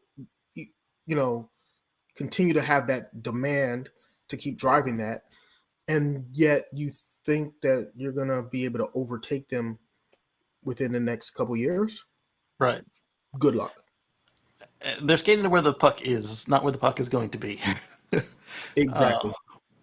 I mean, we like the guy saying, we do need their input, but we don't need to subscribe to their lies. And I do believe that they're going to make plenty of EVs, and I do believe that their EVs yeah, absolutely. will They used to, right up until the Bolt fires. Yeah. Right. And now they have some work to do, but between the Chevy Silverado EV and the Blazer and the both Bolts, yeah. Yeah, they're gonna be selling EVs. I mean, even the stupid Hummer, Silverado, yeah. So Sawyer brings out a really good point that mid-decade that she's talking about is 3 years from now, and this year is 25% done. Well, yeah, they're clearly not gonna catch up by the end of this year. That's impossible. Well, they said they would. Well, they said by the mid-decade, so within 3 years. Right. Not this year. Not this year. Not this year. That's impossible. It's not impossible. It's very unlikely. So Lucid Air Lucid Q1 2022 report: 360 cars delivered, and the price raises. No, it is impossible because where are they going to get all those batteries from to be able to catch up? Well, I When mean, she could batteries wish are it already sold and allocated to their competitors. So how are they going to get enough batteries to outdo what their competitors are doing? sabotage. Not going to happen. Not going to happen this year. So maybe maybe 3 years from now, we don't know what the landscape's going to look like. So we'll just wait and see. Maybe they have some magical trick up their sleeve, like this solid state battery that's gonna completely change the game, and they got the only patents on it and everything, or whatever that they've been secretly working on that nobody knows about, and we don't know. We'll see. You don't know. So, the tribunal says Strata was justified in shutting off power to EV charger over tenants' unpaid bills. Yeah, if you don't pay your bills, your electricity tends to get cut off. Just saying. Uh, um, the British Columbia Council Resolution Tribunal has ruled that a luxury strata building in Vancouver was within its rights to shut off a tenant's electric vehicle charger over unpaid bills. This guy claimed the Shangri-La at 1111 Alberni Street overcharged him by $1,900 for the installation of a charging station. Despite being overcharged, he paid the bill and provided a carbon copy of the check as proof. The Strata has no record of the payment being made. Well, that's a problem. That's a problem. Well, you don't just want a carbon copy of the check. You want to show them your statement where it came out. And then if it came out and they didn't get it, that's a whole nother issue. Like, where did it go? So he's asking for his debt to be cleared and refund to cover the overpayment, as well as $200 per month for his gas cost. When they discovered the missing money, they shut off EV to his charger, forcing him to allegedly pay $100 for gas. Yeah, so it does not mean the check was delivered, cashed, or cleared the bank. This is true. Yeah, I mean, just because there was a check produced doesn't mean there was a check cashed. With the unpaid debt, the CRTC says the Strata was justified in turning off the power and did not order them to turn it back on or refund or pay him any money. A full copy of the decision. I mean, the better proof, like you said, would have been show the account statements where the money actually came out, right, along with the copy of the check saying, hey, I wrote the check for this amount. Here's where it came out. Yep. It was cashed. Like that would have been the better proof. Right, and if they still didn't find it in their account, then they could find out what employee stole the money, or maybe he wrote the check to the wrong account, or something like that. But it'd be easy to deal with. Right, was it credited to the wrong account number or something? Yeah, they could research that and figure that out. Which, however, I just want to know one thing. What's that? Why is this a news story that they cut off electricity to someone for non-payment? I mean, that to me, that's just business. That's just how it works. Business, yeah. I don't know why it was a news story, but I only brought it up to bring up the point that you have to bird dog yourself. If anybody says you owe them money, it is on you to prove that you do or do not owe them a different amount than what they are claiming. And if you sit there and bury your head in the sand, it will bite you in the rear while it's up in the air. So, well, yeah. If you don't rectify it, it's you got to face the consequences. And in this case, the power being turned off. And you have to pay hundreds of dollars in gasoline. In my case, I had to buy a gas car to spend hundreds of dollars in gasoline. Exactly. So this is also coming from Drive Tesla Canada, and the government of Canada has funded 203 EV chargers for BC and Newfoundland and Labrador. So we talked last week about, more. We talked about some other chargers they did last week. Another like 500 or so chargers. And I was like, it's 500, but everything helps. Well, now that's another 203, so 700. Every little bit helps. The more, the merrier. Exactly. So May Musk shared this article of the Daily Mail.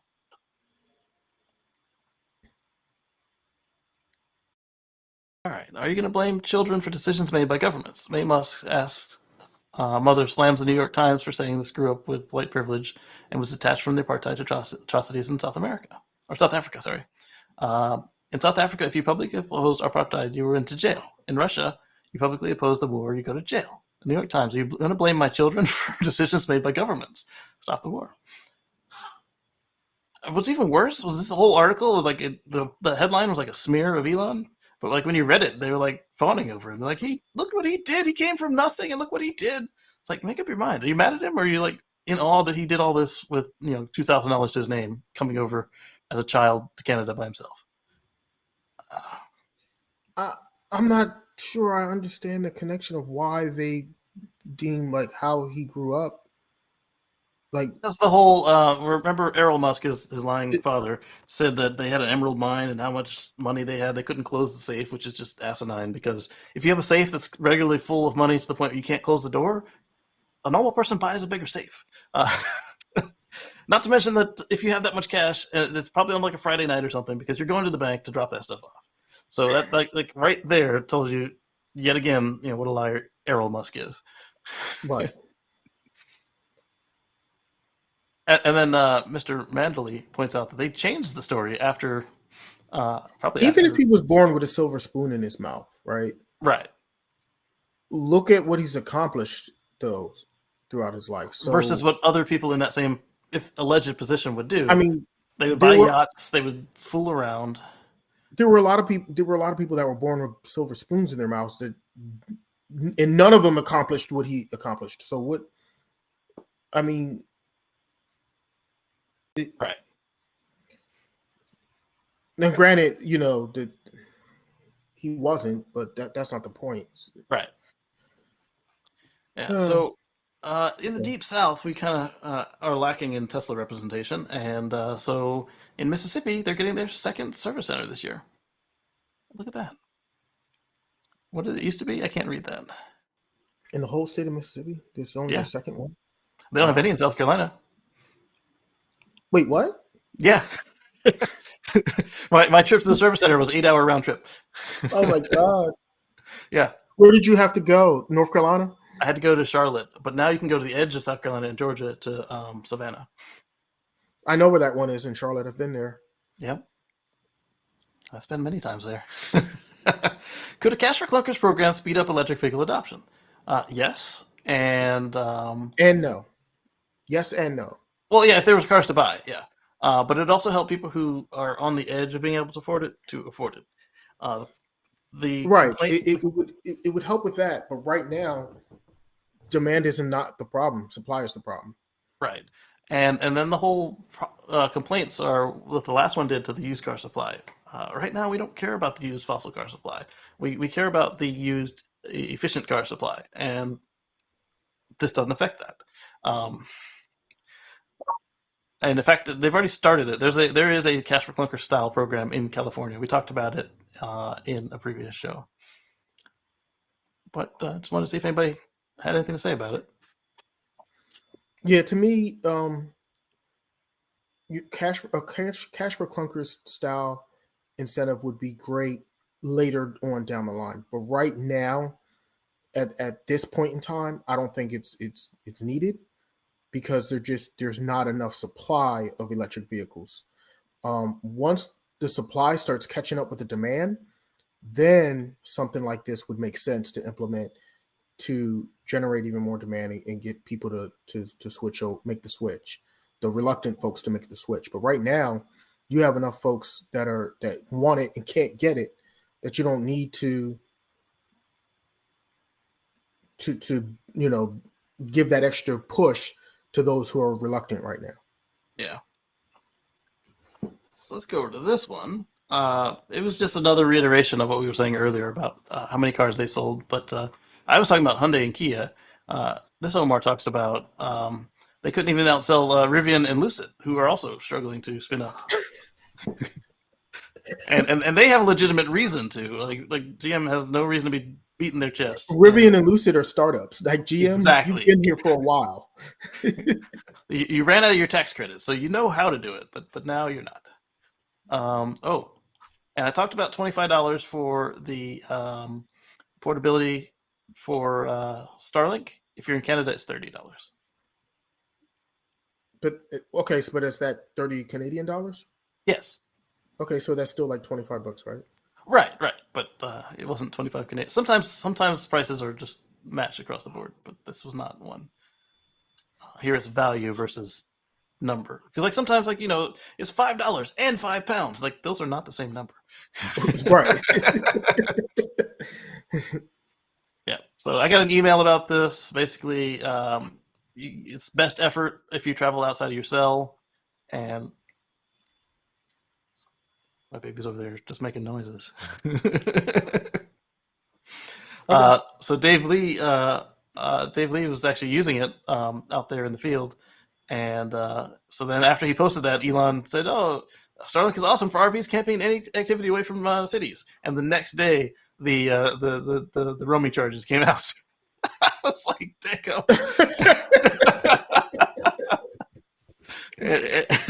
And so then after that, you see Dave post a tweet about having subscribed to the roaming service. Because somebody said, "Well, what if you try to stop paying? What happens?" And so Dave shared a screenshot of what happens when you try to stop paying the $25. It stops working, right? Well, it goes to the end of the period, so the end of your next billing period, the current billing Okay, period. but the bottom line is it stopped working. Right. I mean, it's not like they can't control it, turn it on or off or whatever. They know which dish who you are. Exactly. They know where the dish is because where it should satellites. Be. Exactly. How do you think GPS works? Satellites. Exactly. They've got a lot more satellites than GPS does. So it was kind of like, hey, thanks. Oh, by the way, you're going to charge you more. I mean, they don't even need a separate GPS system to connect to the normal GPS satellites. They can just connect them to their own and figure you out. It's not hard. I bet you they do. Like, why put a GPS receiver in there if you can have a Starlink receiver, which you already do?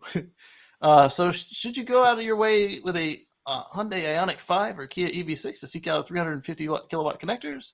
Nope. 150 is fine for these models as often just as fast or nearly so. And that is because of the charging curve. I'm going to step away for a second, and Omar, you can explain charging curves and fast charging to the group. Right. So I'm very experienced with this. I've taken many road trips. And when you're on a road trip and you stop at one of the DC fast charging, one of the things you realize very quickly is that the most efficient way to road trip is to only charge up enough that you need to get to the next spot that you want to charge at or stop. Because when the fuller the battery gets, the slower the charge rate gets. So it slows down, it tapers off, and it slows down as it charges up. So it takes just as long, basically, to charge from 80% to 100% as it does to go from like 0 to 80%. So that extra 20% is not worth it. So what you do is you just, like I said, just plug in, get what you need, boom, go to the next, keep it moving. So I've noticed this, and I've seen it even in the difference between version 2 and version 3 superchargers. Version 2 superchargers charge at up to 150 kilowatts. Version 3 does 250. And initially, the version 3 start out much faster, but then because it tapers off, it ends up being the same speed as the version 2s after a certain point, which is like maybe, once you get past like 45% or so, something like that, you end up about the same speed anyway. So it just slows down as it goes up. So that's basically the whole premise behind that, is that even if I had a 300, even if my car was capable of 350 connector, and even if you could find a charging station capable of 350, which right now is very rare, far and few in between, if any, it wouldn't even it wouldn't make much of a difference as far as the amount of time that I would spend charging. It's not going to make that much of a difference. And by the way, at 150, even if you start off at 150 and you wait until it starts, your battery starts getting higher and that charge rate starts dropping and all that, you're looking at a 20-minute stop or something like that, 25-minute stop, maybe. You might end up with a 25-minute to 30-minute stop instead of a 15 to 20 minute stop. It might save you an extra 5 minutes. It's like maybe. So, all in all, at that point, it doesn't really matter. What does matter a lot, though, is the efficiency of the vehicle. So, the amount of miles that you're putting into the car, it makes a real big difference. The efficiency of your vehicle. So, like if your car is getting 4 miles per kilowatt, as opposed to another car getting 2 miles per kilowatt. Okay, even if the other car has a faster speed, you're still going to be in and out of that charging station quicker because your efficiency is so much higher. You're adding more miles per minute to your car. So now I don't need to charge at as I don't need to add as many kilowatts to the battery to go just as far to go the same distance. So Exactly. So yeah, so my thing is make the cars more efficient, focus on the efficiency, and have at least 150, and we're good. I mean, Yeah. I do like the 250, the version 3 chargers, because like I said, that initial charge when you first plug in, it is much faster, but that tapers off, kind of quickly to where it pretty much matches the same as the version 2s anyway. Exactly. And I'm finding constantly that when I pull up to a supercharger with my car that can't do 250 supercharging, I mean, I can touch it sometimes, not 250, but 200. But even at a 150, I get there and Model 3s and Model Ys are pulling in and pulling out and getting more charge than me, like usable miles in the amount of time that I'm there. Well, right, because those vehicles are lighter weight than yours, and they're just more efficient, as far as your watts, per mile that you're using up. So because of the efficiency, they're going to get out of there quicker. Yep, and then they can hold that they can hold closer to that 150 better as well because they're better thermal management as well. So all those things combined, that battery pack's different. Yeah. Mm-hmm. All right. So for those of you that have a single screen, we've got a quick tip for you. Life hacks, if you will. So Eric Shinbel is pointing out that did you know that you can bring up or hide the blind spot camera by tapping the turn signal, even if you have the automatic blind spot camera disabled? I did not know that. That is I figured it'd be good to share. When did they add that? Who knows? But it's there now. That's great. Mm-hmm. I wonder if that was always the case when they first added that. Maybe. Blind spot window. Yeah, but he's like, hey, I did not know that. No, that's neat. That's coming from Dirty Tesla, Chris. I like it. I like that because you know why? Because sometimes, like, so if I put on my turn signal, but then I like get a phone call or something, and the phone thing it pops up in that space, right? And then I end the phone call or whatever, then it won't show it. Or if I get a text message or something that comes through, it pops up in that space, and then it stops showing the camera. But then if I want the camera come back, I would normally what I would do is I turn off the turn signal and then turn it back on. But now I can touch the screen right there. Just tap it. That's good to know. Absolutely. Always glad to help. All right, so this one is from Tesla Truck Club. What is it? Something stood out when I read this. April was a record month for Mach-E sales, but they only sold less than half of what was in stock. Dealerships had 8,700 in inventory, but only sold 3,805.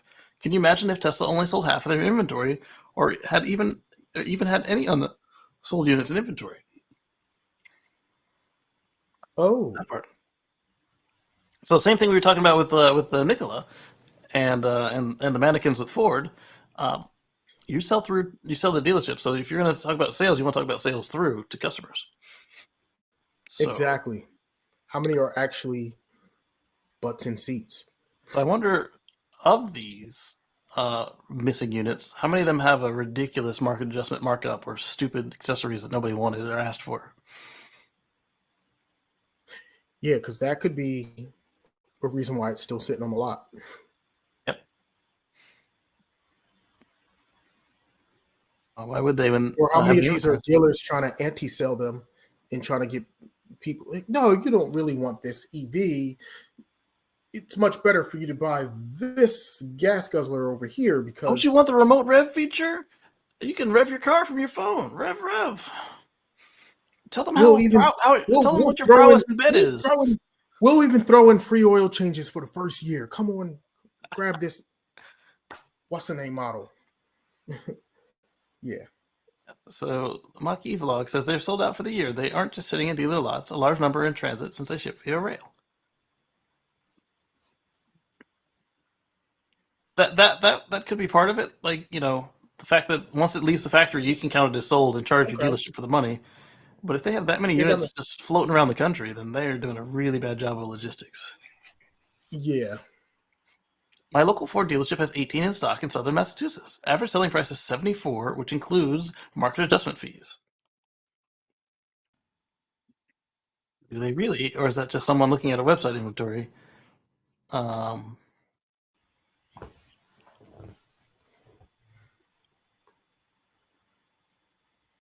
Interesting. Yeah, so this is another wrinkle to the whole dealership model. Something to think about when you hear these big numbers about how many were sold. Well, yeah, because okay, we sold all of them, yeah, to the middleman.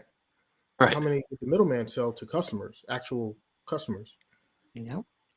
So Tesla's released a new video, the Moss Landing Megapack, 730 megawatt hours, and it's one of the world's largest utility-owned battery systems. It'll emulate gas speaker plant services while balancing the electricity supply when demand peaks.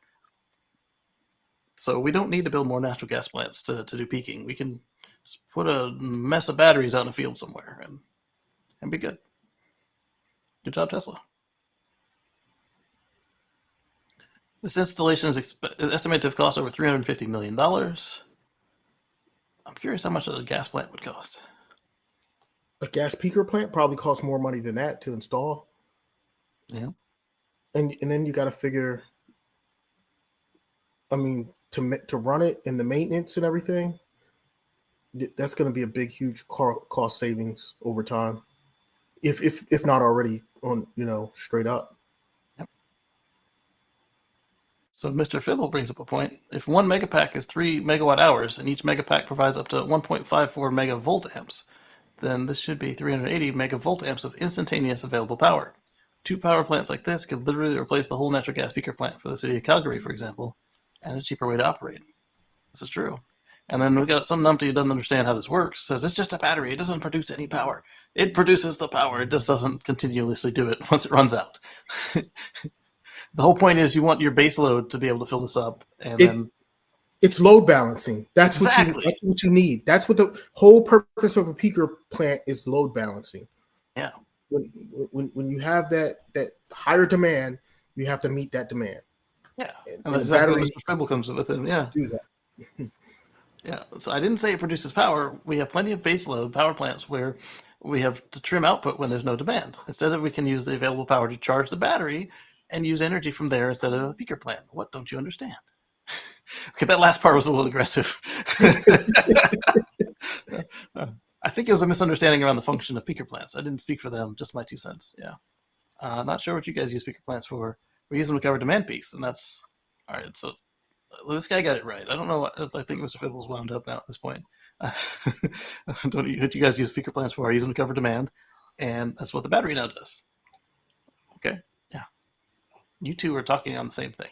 That other guy was a little confused. And then this fool says using more natural gas resources than gas ever would, which is a lie. Like what? I lied on the internet? No way. Oh, look, a nice little Megapack shirt. It was on the internet, so it must be true. I saw it on a Facebook video. As I say this, I am on Facebook as well. I was going to say, while you were streaming on YouTube and Facebook. Yeah. Okay, that's about politics. Politics.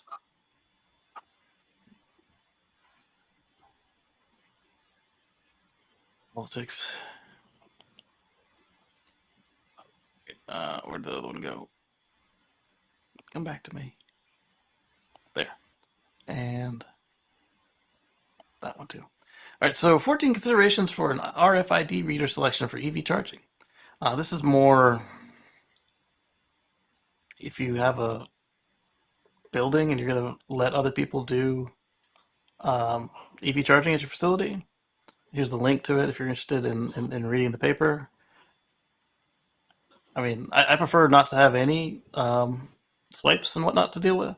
So if you can do it by the plug-in charge standard or like Tesla does and just read the VIN, I'd be cool with that. So X-Row Technologies is going to supply coil drive systems to Vicinity Motor for electric bus powertrains. Again, electrify all the things. And more electric buses.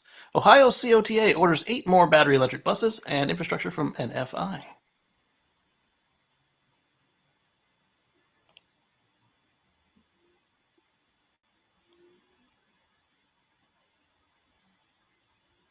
So New York Times writes a story claiming that Musk was sheltered from apartheid as a child, but then Musk's own father in the article says that's not true.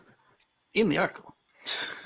So, as far as being sheltered from it, that's nonsense. They were confronted by it every day, recalled Errol, who said he belonged to the anti-apartheid Progressive Party. He added they didn't like it. Yeah, you get beat up every day. Who wants to be beat up as a kid? Oh, am I losing the browser again? I think I am.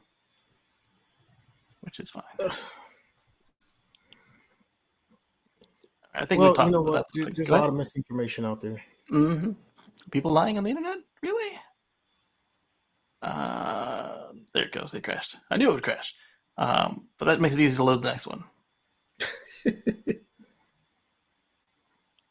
All right, May Musk. What do you have to say, May? All right, so we already saw that response to May in the newspaper. Or by May in the newspaper. That's computer stuff. That's politics.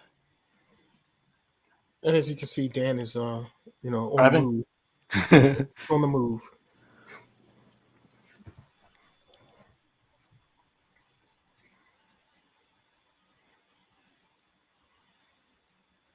Politics.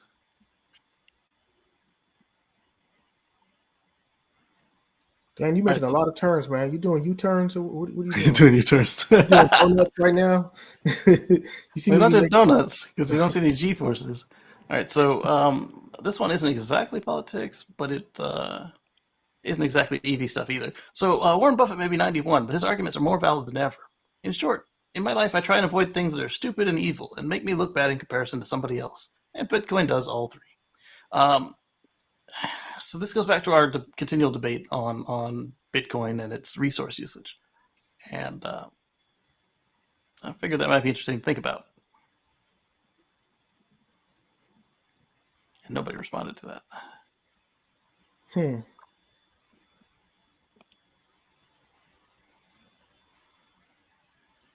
So we talked about VW and how they're sold out of 2022.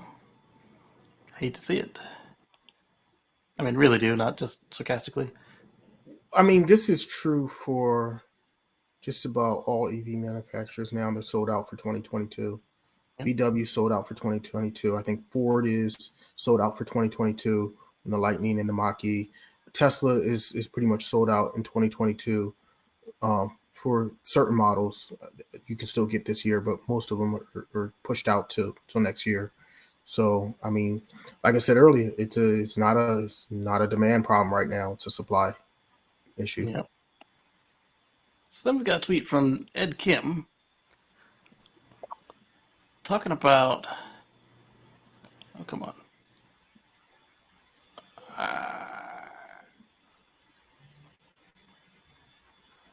Silent mudding.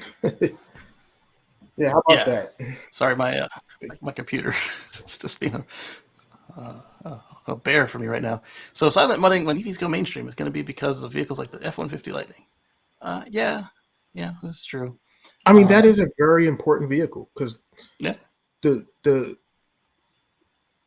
type of customer that buys an F-150 just in general, Right. are usually the same people that are, anti-EV, and they want to, roll call on us and all that other stuff. And, oh, you tree huggers, whatever, all this other nonsense that they want to spew out. I would Well, say now when they start there's seeing more- the F-150 Lightning yeah. be a much more capable and better vehicle than their gas and diesel trucks that they have, and they start gravitating towards that, now that changes everything. That's going to change the mindset of the people. So that is a very, very important vehicle, because that's something coming from, and the Ford, and the thing about the Ford customers, a lot of them are very hardcore loyal to their brand. Oh, yes. And because they're loyal to their brand, they're not going to buy the Cybertruck. They're not going to be interested in the Silverado. They want an F-150. So that is going to be very, very important to change everything. Yeah, so you've got the two types. You've got the haters who would never buy an EV, and all of a sudden now they see that. And then you've got the people who only buy Fords, and then there's them. And then the rest are people who actually need trucks to get their job done, and they can only afford one car. So now those ones will probably be the first ones to grab this. And then the others will be the ones who were interested in it, saw the benefits, but couldn't break themselves away from Ford to do it.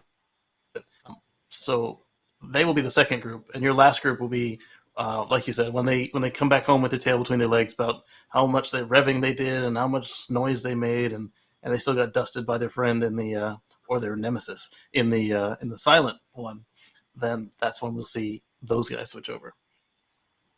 So they will probably be the last. Or worse, they will jump in the middle and say that they never said those other stuff. Which I'm sure some of them will. Absolutely. EVs are already mainstream. That's right for me. See? and it's not a Tesla. He pulled up the Mach-E, so it's like it's already a Ford. And so like, yeah. Right.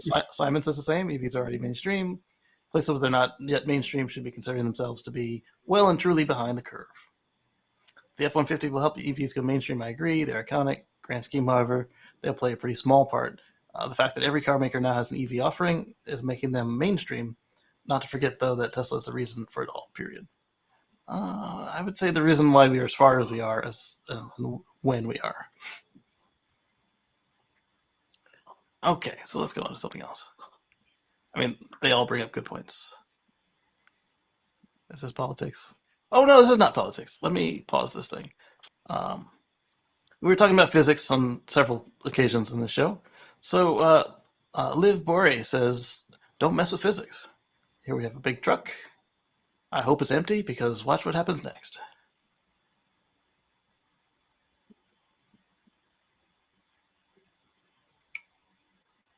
Wow. Yeah. So any terrorist coming into this installation is no longer a threat, to say the least.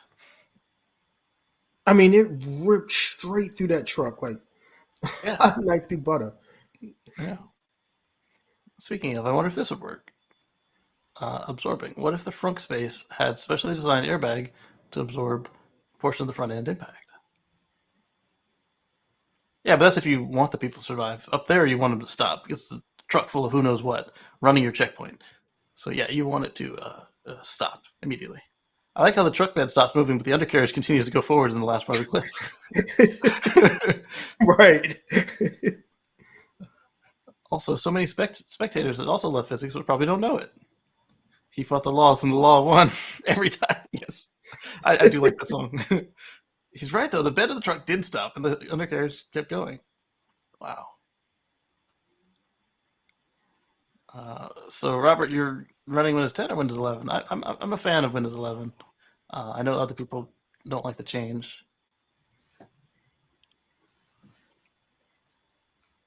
I'm running Windows 11 right now. There you go. All right, so more news about Nicola's 11 trucks, sorry. That's from a politician, so it's got to be politics. Let me look and see. Yep. All right, so DC could be a direct current or Washington, D.C. It was Washington, D.C. All right, so then I've got 9 to 5 toys. Is this a sale? It's a sale. Let's not talk about DC. No, I wasn't planning on talking about DC. So I had to skip it. We plenty of other really good places to do it. We're not the best for it, and I mean, we do have opinions. You can ask us about them after the show. Ninja's ice cream maker. So if you're interested in ice cream maker, it's $100 off right now. Originally $200, and now it's $100. I don't know why I opened this because I already have an ice cream maker. Really? Yeah. I do not. Well, there you go. Ice cream. I don't make my own. Well, you can control how much sugar and stuff goes into it. That's for one. Is it cost effective making your I own? don't know. I'll find out now that I have a child to feed this ice cream to.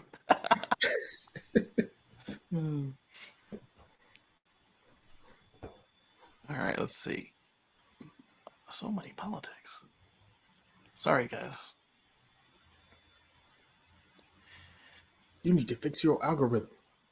I tried. That's how I ended up with them all in a row in this tab. All right, more details on EV battery production forecast for the future. From Inside EVs. Let's see what they have to say. There are new battery gigafactories, not just Tesla, in the works around the globe. Yeah, absolutely. So let's tell us about them. That was from EVNX, or EVNX. Yeah, so you got LG, China, BYD. I didn't even realize that BYD made their own batteries, but that makes sense. They're a large EV manufacturer. Mm-hmm.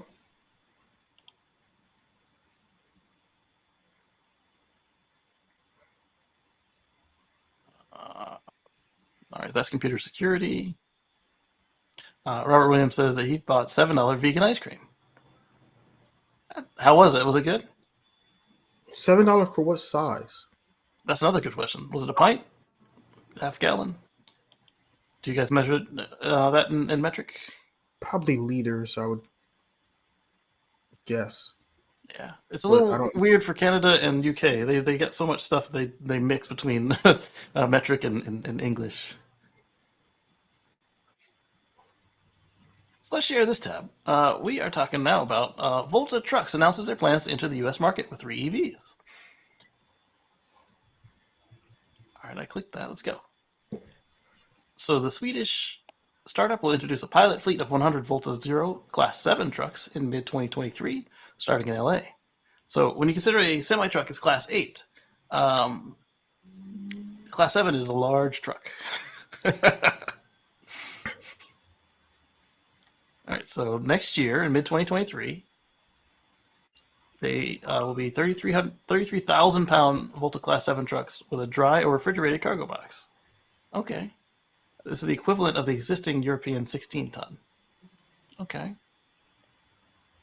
Oh, wow. So this is... I think we watched a video of this, you and I, Dan, didn't we? This is impressive. So this is like the largest of the largest cargo box trucks before you get into the semi-trucks. This cockpit seems ergonomic. Looks really reminiscent of another truck that we've seen before. That looks familiar. That center seat and yeah, the good sight lines, 3 screens. That looks. I don't know where I've seen. I can't put my finger on. I've definitely seen that setup before somewhere. It does have more seats than the other one that I'm thinking of. One more seat than that one. The other one has one here. This one has one on each side. But that's actually good though, because if this was used as a moving van, you'd need more than 2 people. Mm-hmm. Just like that bus we saw, it's able to go cross country on regular chargers. I wonder how much this thing costs. How big? I wonder how big that battery pack is. That the part. Range on that. Let's look at the stats. All right, so what's the range? The vehicle will take both AC 19 kilowatts and DC 250 kilowatts fast charging. 19 kilowatts is 80 amps, right? Yeah. All right, so it can charge overnight. 250 DC fast charging. That's not bad. That's more than my car can do, and not yours. My car does. Yeah, exactly. So it can charge from empty in just over an hour. 1 hour of 19 kilowatt AC fast charging will add 12 miles of driving range. 12 miles an hour driving, but it is much larger than my vehicle. Whoa! Wait a minute. 19 kilowatts only adds 12 miles.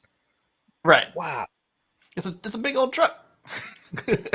But I mean, that's more. You're using up more than a kilowatt a mile. Okay, Yeah, it's a big old truck. So but yeah, it makes sense. yeah, so they're going to add a 19,500 pound Class 5 and a 2,600 pound Class 6 truck in 2024 and 2025, respectively. Those are the equivalents unveiled in Europe, 7.5 and 12-ton vehicles, respectively. We still haven't heard anything about price or battery size, just battery capabilities. They'll have And their what's own the range? network. Yeah, they didn't do the range either. Yeah, so they'll have a Volta truck hub, so they're gonna have their own charging network, which is probably pretty good. All right, so let's see miles. All right, there's the range: 95 to 125 miles. Not Oh, good there for we a go. moving van, but great for city transport. And let's look for the dollar sign. Downtown distribution routes. Yeah, Yeah, not not great yet for moving for like a moving company to move stuff long distance, but for regional work, it's great. yeah. And there was no dollar sign in there, so who knows how this thing will cost. But the batteries are going to be supplied by Proterra, so it's got bus batteries. That makes sense.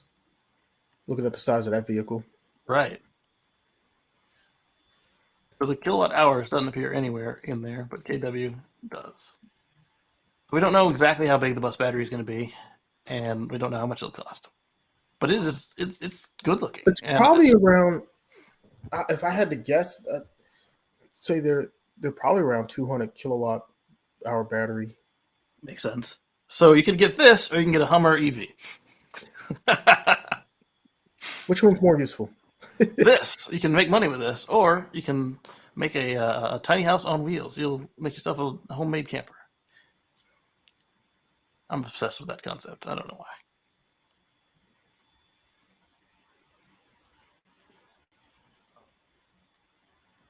Well, that's cool though. It's good Absolutely. that somebody's jumping into that space. Yeah. So propelled in substantial part by EV trucks and large SUVs from known brands, I think. He's replying to, I expect we're going to see a similar acceleration here in the US, North America, in the near future if the supply of batteries and vehicles can keep up. The West European pure electric EV car market has now witnessed 3 million new BEVs enter its roads since 2012. The first million took 97 months, the second million took 16 months, and the third million took 9 months. Absolutely. Mm-hmm. These people who keep denying it, they don't realize what's coming for them. They don't understand. Because this is exponential. It's not linear. So if you're looking and I only saw 2 Teslas last month, and all of a sudden now, like on every drive, I don't see less than 3 Teslas every drive, at any hour of the day. In this area, Even in my area, I'm starting to see a lot more Teslas. Like when I first got my Tesla back in what was it, 2015? right? I almost never saw Tesla in my area ever. Like I would. But it's not even just It was Tesla. like I mean, me. like, It was like me and like 2 other Teslas in my area, and like I would always spot them in the same locations. Like I knew those cars when I saw them. I knew what cars they were, and then slowly but surely you start seeing more and more. Now it's just like every time I leave the house and go drive somewhere, I see a Tesla somewhere. yeah, and it's not just the Teslas. I see so many different other EVs out there on the road. Like before, it was like you might I see an saw an i3. i3 yesterday, and Yeah, I forgot that car exists. I was like, oh yeah, there's an yeah. i3. Yeah, so like in the beginning, when Omar and I first got into EVs, you might see an iMev, and then it was just all Volts And you see a and Leaf. Leafs. Yeah, Yep. and then every now and then you'd see a Tesla Roadster, and like you could count on That in was months. rare. Yeah, you could count in months how often you saw any of these cars, and then all of a sudden now to the point where we're seeing them daily just from one brand. Yeah. Let's see here. All right, so we got a I little. do see the funny part is I do see Mustang Mach-E's in my area too. I see a lot of them. Yeah. I do see them. All right, so this is a little Rich Rebuild special. Damage 2022 Lucid Air Dream Edition pops up on Copart.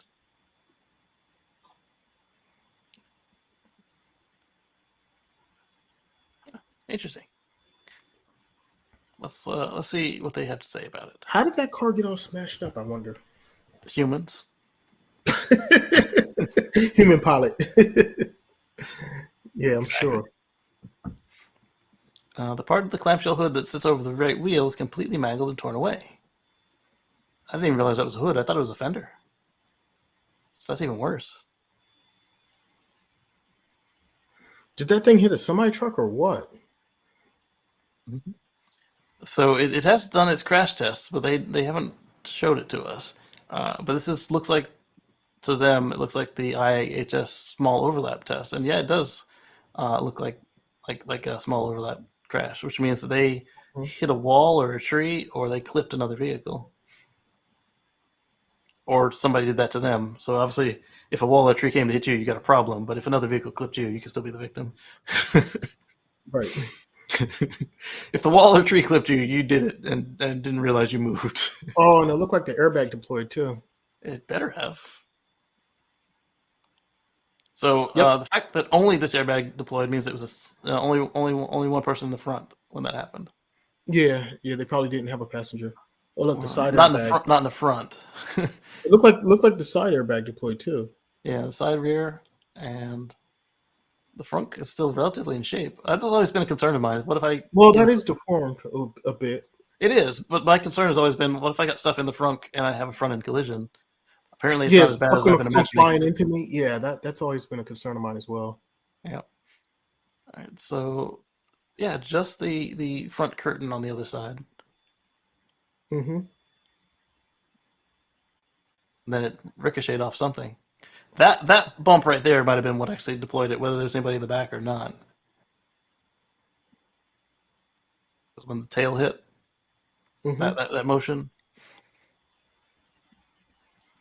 All right. So, what prompted us to say it had been sideswiped or somehow made contact with the entire side of another vehicle could be that this air driver tried to avoid a possibly stopped vehicle in the road, but failed to initiate the maneuver early enough and didn't quite manage to get around the obstacle. The Air still doesn't have ADAS installed, or not installed, doesn't have its ADAS systems activated. So this is very much like when the first Tesla AP1, AP2, and 2.5, and Hardware 3 came out. They actually didn't do much because you had to get the data and you had to get it calibrated, and it looks like Lucid is still doing that. All right, so let's see. What's next? That's a shame because that's a pretty car. It's a very pretty car. I like that color. I didn't think I would, but I like it out there on the outside. So that's a different Jana than the one I was thinking of. I thought that was Jana in Tesla Land. It was not. And that's Microsoft's and politics. All right, so we're going to shuffle all these tabs off to my tab saver. And we're going to open up a new. I don't have to open up a new one. So now we can go through and look at the ones I've already put aside for you guys. I think. Yeah, because every other one is just garbage. Except for this one. What's this? SpaceX engineer says NASA should plan for Starship's significant capability. I think that was from, what, 2 weeks ago? I didn't read that article yet. I just kind of saved it. So let's put it in here so I can find it again. All right, so I'm going to read the headlines, and then Omar will tell us if we're going to read it. All right, so we talked about the Volta 75 trucks. All right, so we talked about the Volta 75 trucks. California. Oh, this one was important. We talked about this last week, and then it just got better. So last week we talked about how California did 97% green power for like 2 minutes. Then right after that, they went ahead and did 99% for another 2 minutes. And then let me pull this up because this was amazing. Let's share screen. They went and did 100% for the first time with the domination, just at the beginning of end of April, beginning of May here. But the 100% is a little misleading because it wasn't 100%. It was 101%. They exported some power Wow. while running on solar, wind, hydro. That is That's some awesome. good news. Yeah, that is some great news. So here's the chart, and life comes at you fast, because I remember I was saying, like, because it was like 94, 95, 96, like year, and I said, okay, so maybe by the end of the decade they'll be at 100%, because it won each year, right? About 2 weeks. 2 weeks. And that was impressive to me, so I had to share it with you guys.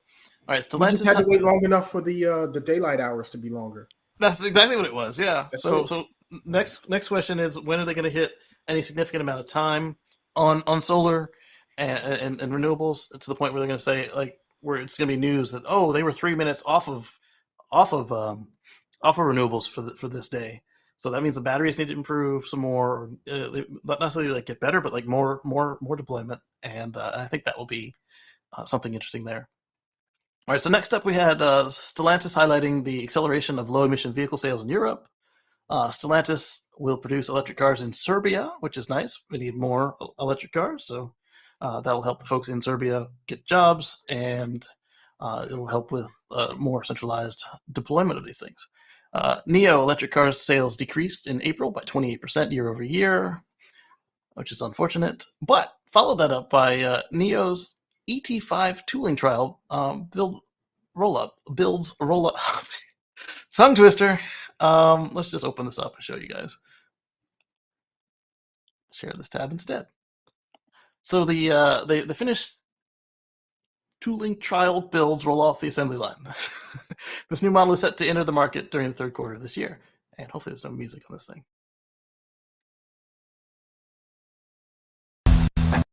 Yep, sorry. This thing doesn't look bad. It's the one with the unicorn horn that we talked about a couple times ago. So it is finally ready, and it's rolling out. That looks familiar, doesn't it? Not just the fly through, but that inspection tunnel. Yes, it does. Yes, indeed. All right, so moving on. We talked about NIO. Is it telling me to watch the show we're on again? No, not this time. I love it when it does do that, though. All right, Tesla appears to have reverted to using non-matrix headlights in latest Model 3 builds. I talked about that in the beginning of the show. Stellantis is investing $3.6 billion in Ontario, which is nice. Bring it to North America. World's first all-electric and autonomous container ship has been christened in Norway. So we touched on this ship before when it was like an animation, and now it's real. So this is the fertilizer company. It will save 40,000 truckloads per year in diesel fuel. So it's fully autonomous and fully electric. All right. Paris suspends 149 Bollier electric buses after 2 fires. We don't like to hear about fires in EVs, but I do prefer everybody be safe. So there's that. Interesting statistics in 2022. In 2020, Electrify America had, this was actually pretty good. So we keep talking about all these third-party stations. Electrify America had 268,000 EV charging sessions, and in 2021, the number was 1.45 million at 41 gigawatt hours. Zero data on failed sessions, reliability, uptime, or customer service calls. I didn't expect it, but transparency is sorely needed. Ahem. Marcus Rose says there were 142,000 calls to answer one of your questions. And he says, no kidding. Presuming you mean Electrify America received 142,000 calls nationwide to its customer service center, or is that solely the calls about failed charging events? Source, please. Then he said, along with this numbers, they released their 2021 call summary to CARB. So this is a case where having in regulations is kind of important, because they had to report this to California, and then the data became available. So this is something that we hear about, how hard it is to charge on Electrify America or whoever else. And so what did he say? 268,000 sessions, but 145,000 phone calls. So how many sessions go off on their own? Yeah, I mean, they need to do better. I'm glad that this is out there because without them and others, there would be no way to drive a non-Tesla cross country. But at the same time, if I had to make a phone call for every other charging For session I made, half the charging sessions, I have to make a phone call. yeah, That's not convenient. not at all. All right, but that is a 5-fold session increase over 2021 from 2022.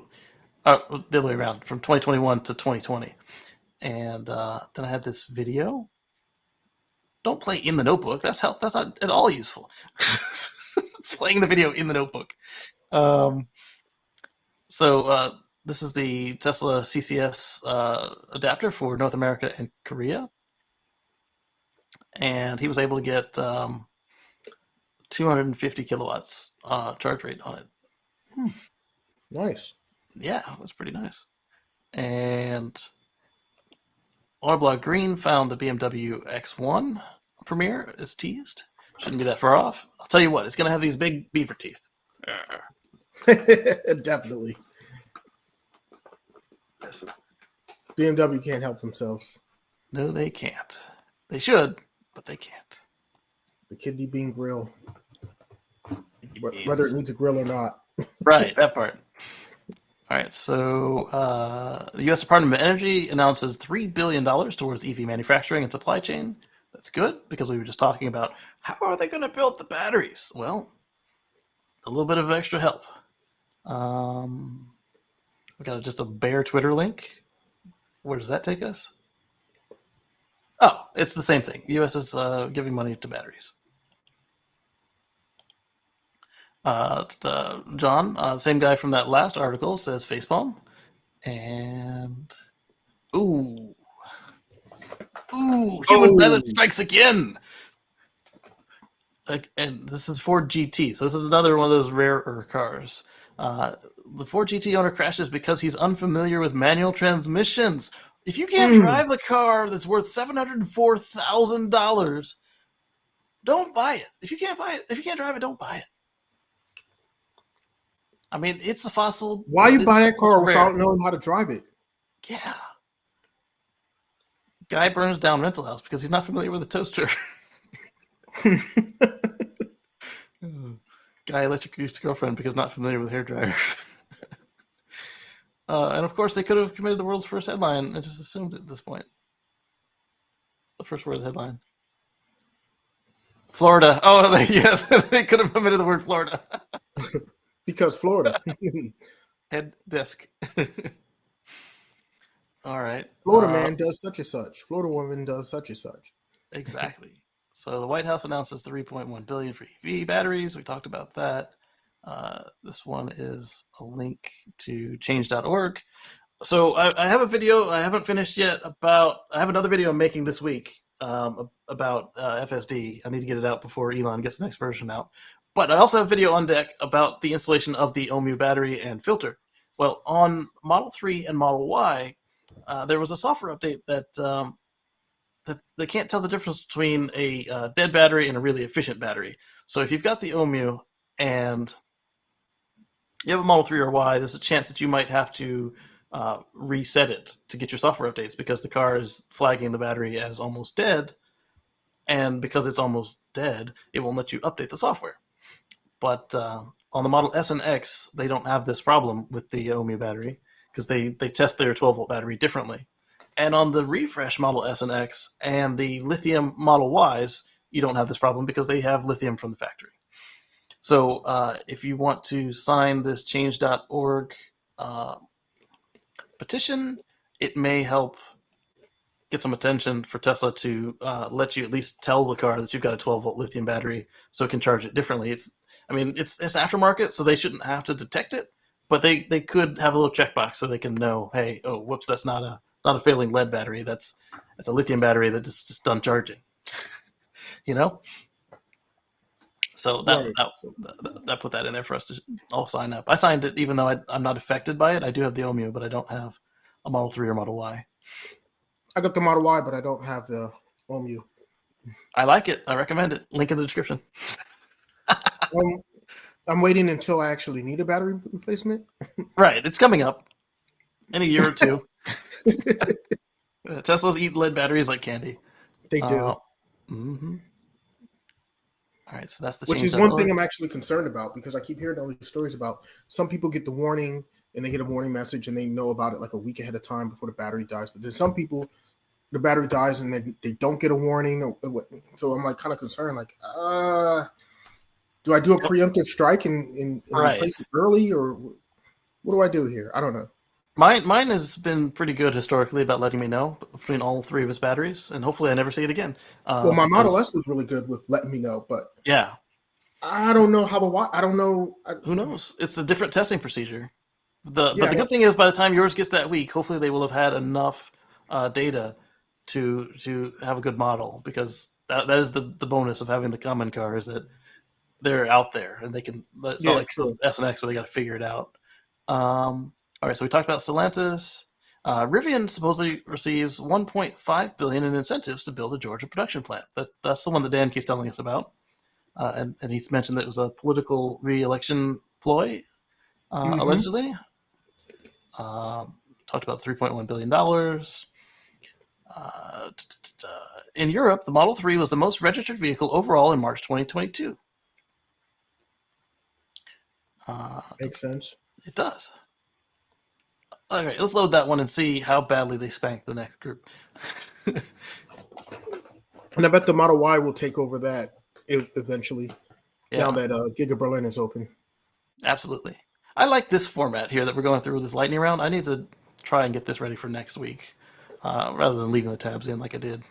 The Model Y was not, but again, if the baby's not crying and if I'm not working overtime at work. So it probably would have been in here had I had a couple more hours. The Model Y was not far away, the third most registered vehicle during the month. There you go. You called it, Omar. BEVs 151,701 up 47%. PHEVs 93,100 down 22% for a total of 244,801 up 10% overall. All right. Now, Plug-in hybrids down. That's interesting. Well, that makes sense. They're training wheels. All right. So Model 3 at down 3% from March 2021, or March 2021 versus March 20. No, yeah. So they're up 50% from 20, and they're down 3% from 2021. Part shortage, Gotcha. all that stuff. But again, like I keep saying, with Tesla, the month to month doesn't matter. The quarter to quarter is what we're looking at. Model Y, new. It didn't exist in Europe last year. So Right, but if you look at the numbers too, okay, so the Model 3 is down 3% from last year, but the Model Y sold 18,000, almost 19,000 units on his debut. So I mean, that's more than a 3% difference right there. Yeah, I mean, so they're growing, and right. and I don't blame them. I prefer the SUV format myself. All right, so the Ford Kuga, what's that? The Taurus. The only plug-in I think of that Ford has, yeah, the Ford Kuga on the PHEV side. Oh, I don't know. It looks like they stole all of Volvo's lunch, because they're up 27%. Volvo's down 26%. Volvo, what are you doing? Right. And what's this other column? Volvo. Versus March 2021. Okay. So why is this column out here? Oh, I see, because it's different cars than these other ones. Makes sense. All right. So moving on. The F-150 Lightning deliveries are to begin in the coming days with more horsepower and payload capacity than advertised. What's this? I love getting more for free. Who doesn't? All right, so more horsepower and payload. They are now talking about an increase of 17 horsepower, which for free is now produced 580 horsepower instead of the original 563. And the battery pack. When they did their testing, they realized, oh wait, it's even better than we thought. They pulled an Elon. Somebody got close to them, and they said, "Oh, we've got the range to cover this," and they just bumped the numbers up a little bit, because they still produce the same 775 foot-pounds of torque. And the battery pack got an upgrade. The standard range battery pack got an upgrade from 426 to 452. And now it's got an increased towing capacity of, payload capacity of 2235, up from 2000. All right. So it's really an F200. not an F-150. Okay. Yeah. Did it say anything about the towing?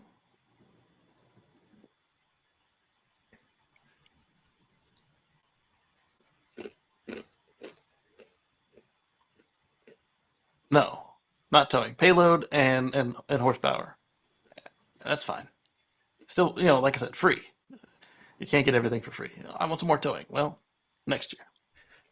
All right, Rivian 1.5 billion. SpaceX engineer says NASA should plan for Starship's significant capability. Oh no, that was just another window by itself for no reason, but now it's in here. Volkswagen set up a partnership with Qualcomm to develop automated driving technology. The deal will cost about $1 billion, and Volkswagen will use the chips in all vehicles starting in 2026, with the contract set to run until 2031.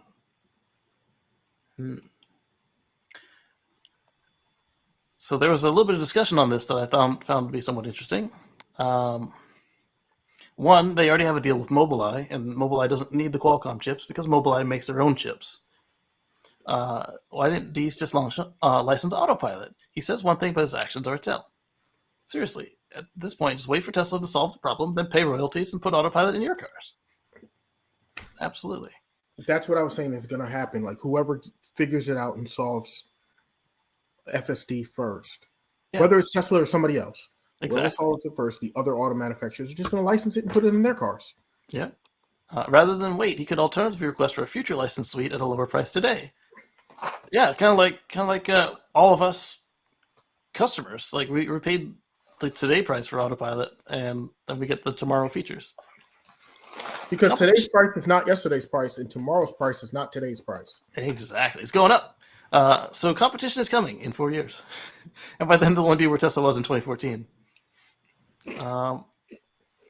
So I did the thing again where I didn't copy the parts of the thread I wanted. So basically, he points out that not only does Qualcomm not need to be involved for the Mobileye deal, it will also impact their ability to go to Tesla as well, because they've got this extra chip that they don't need, unless they're planning to do it themselves. And just don't want to say that. Elon seeks to use less of his own money for the Twitter purchase, and has already achieved funding secured. So funding secured. Yep. So the Tesla Fremont factory is picking up the slack and is currently running above capacity. So they're running about 20% over for shipping than what they were in Q1, which is not bad. Because remember, Shanghai was down for 3 weeks? So that's a whole month of production they had to cover by the end of June. This was sad, so I'm going to show you the picture.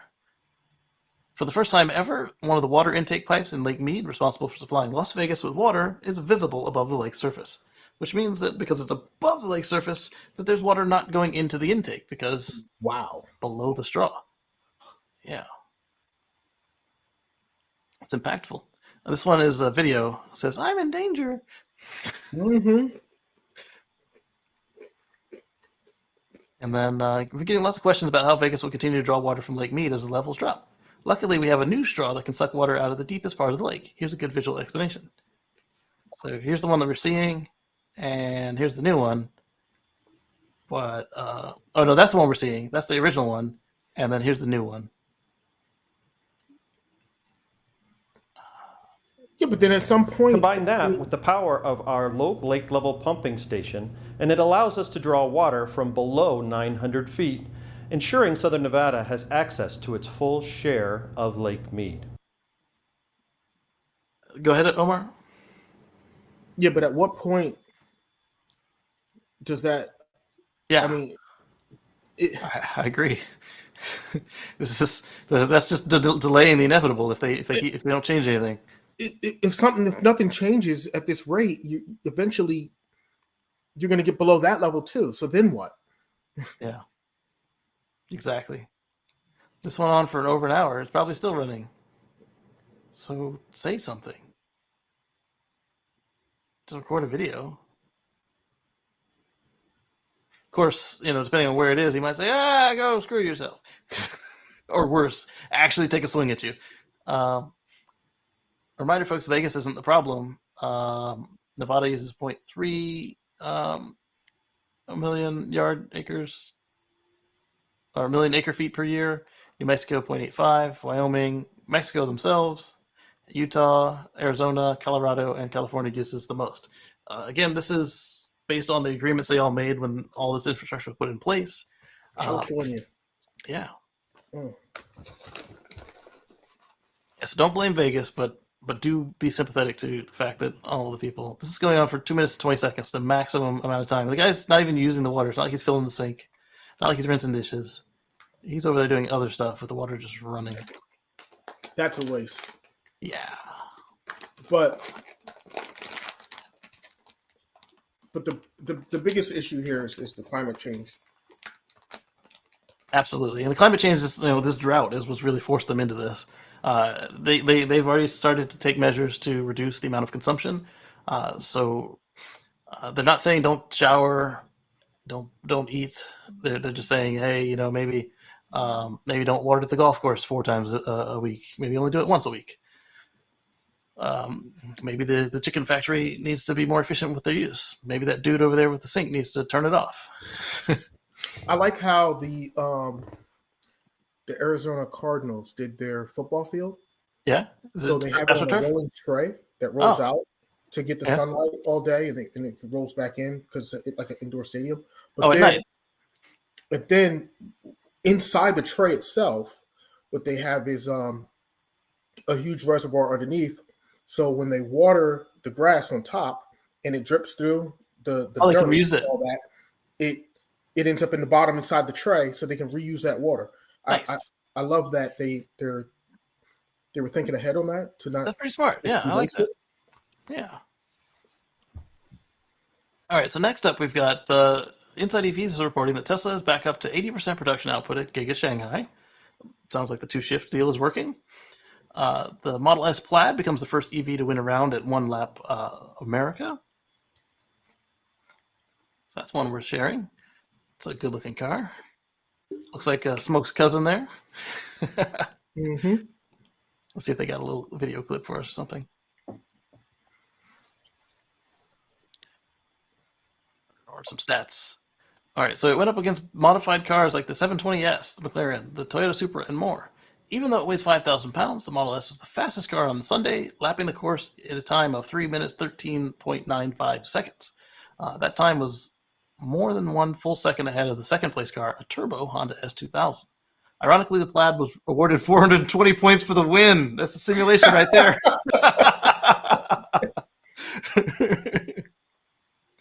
Oh, man. Gotta love That's great. Wow.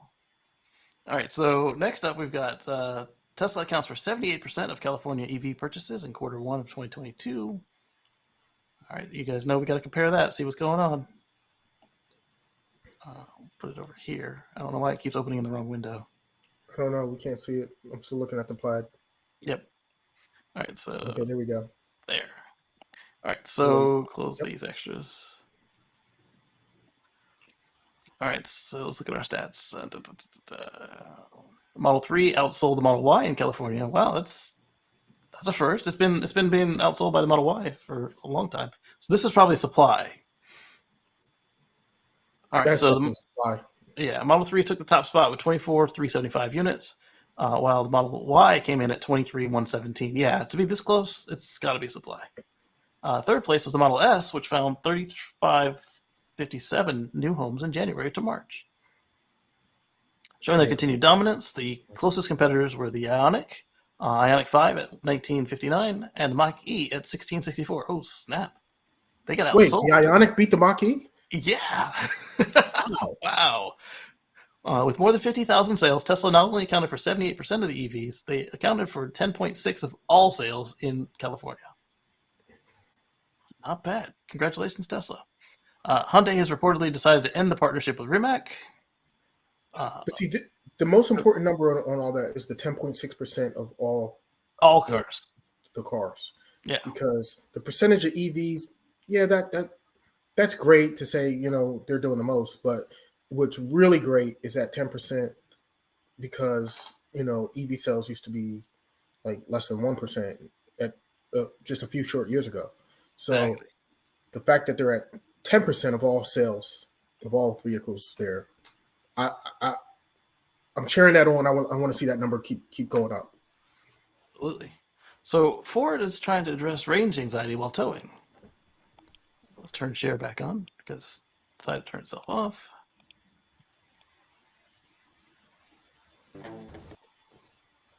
All right, so how do you tow with confidence with the F-150? Without music.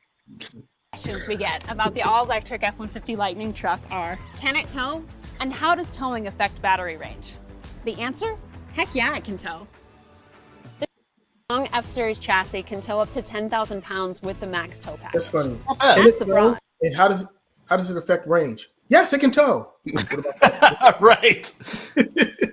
So basically, she comes out and says that that they have a little bit of machine learning. They profile your trailer, so you can set up to 3 trailers that you tow, and then the truck will handle that for you.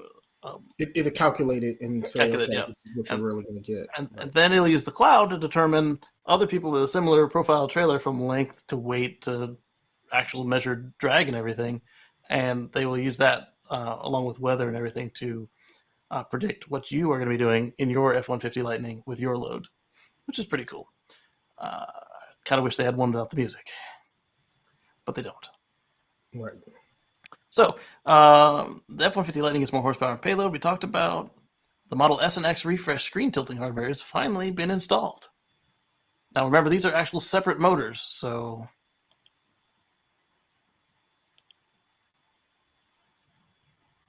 there's the power frunk is aftermarket.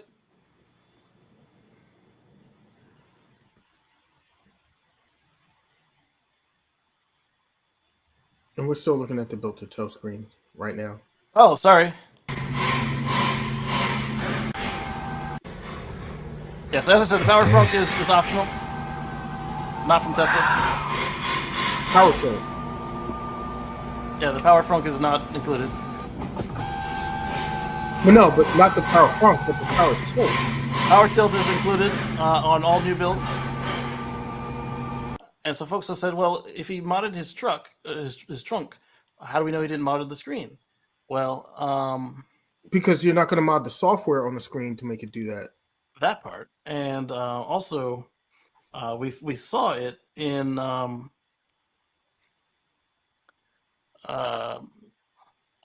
Dan's asking me for links after I closed them.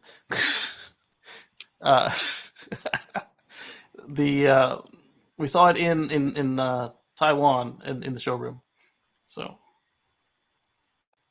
there is that. It's even if that's been planned. Tesla has planned that the whole time. Yeah, but they didn't initially come out with that with the refresh Model S, probably due to part shortage, supply issues. Yes, right. Yeah. So I'm curious though, if you bought your car when it was still advertised that they were going to have this feature, do you get a free upgrade? And if you got your car when they weren't promising that it could tilt, can you buy it? You would think it should be a retrofit, right? You would hope, but you know how Tesla's been with retrofits lately. Well, I mean, here's the thing. They're not going to offer a retrofit for something when they don't have enough supply to put in the new ones yet. So it may be some time before they start offering a retrofit, but they may do it later on down the line. Right. Well, I still think though that they owe it to the people who they sold it to initially. Yeah. So those initial ones before they removed it from the sales page, they deserve it because they paid for it. All right. So Tesla is now over 110,000 direct jobs and roughly 500,000 indirect. Volvo heavy duty electric truck lineup now officially includes, or is now officially on sale, I should say. Not bad. Electrify all the things. Absolutely. And trucks are a huge part of it because, trucks pollute a lot. So getting rid of those gas and diesel burners right there, those big diesels. Yeah. Absolutely. So then, Electric asks, will Mexico provide free rooftop solar for houses if the opposition wins in 2024. So yes, this is politics. Thankfully, it's not U.S. politics, but it's directly related. Clean power. So Mexico's largest opposition party proposed installing rooftop solar on houses for free on Sunday. But that pitch was in response to a run-in with the president party over a constitutional overhaul of power market. So this will be one that we have to watch and see how it plays out, because I'm not all that well versed in Mexican politics, but I do like the idea of not solar well power. versed in it at all either. But what I do know is a lot of times politicians promise things that they end up not being able to follow through with, Right. for various reasons. Well, hopefully they follow through if they do it. Hopefully they're able to pull this off, because that would be great. Yeah.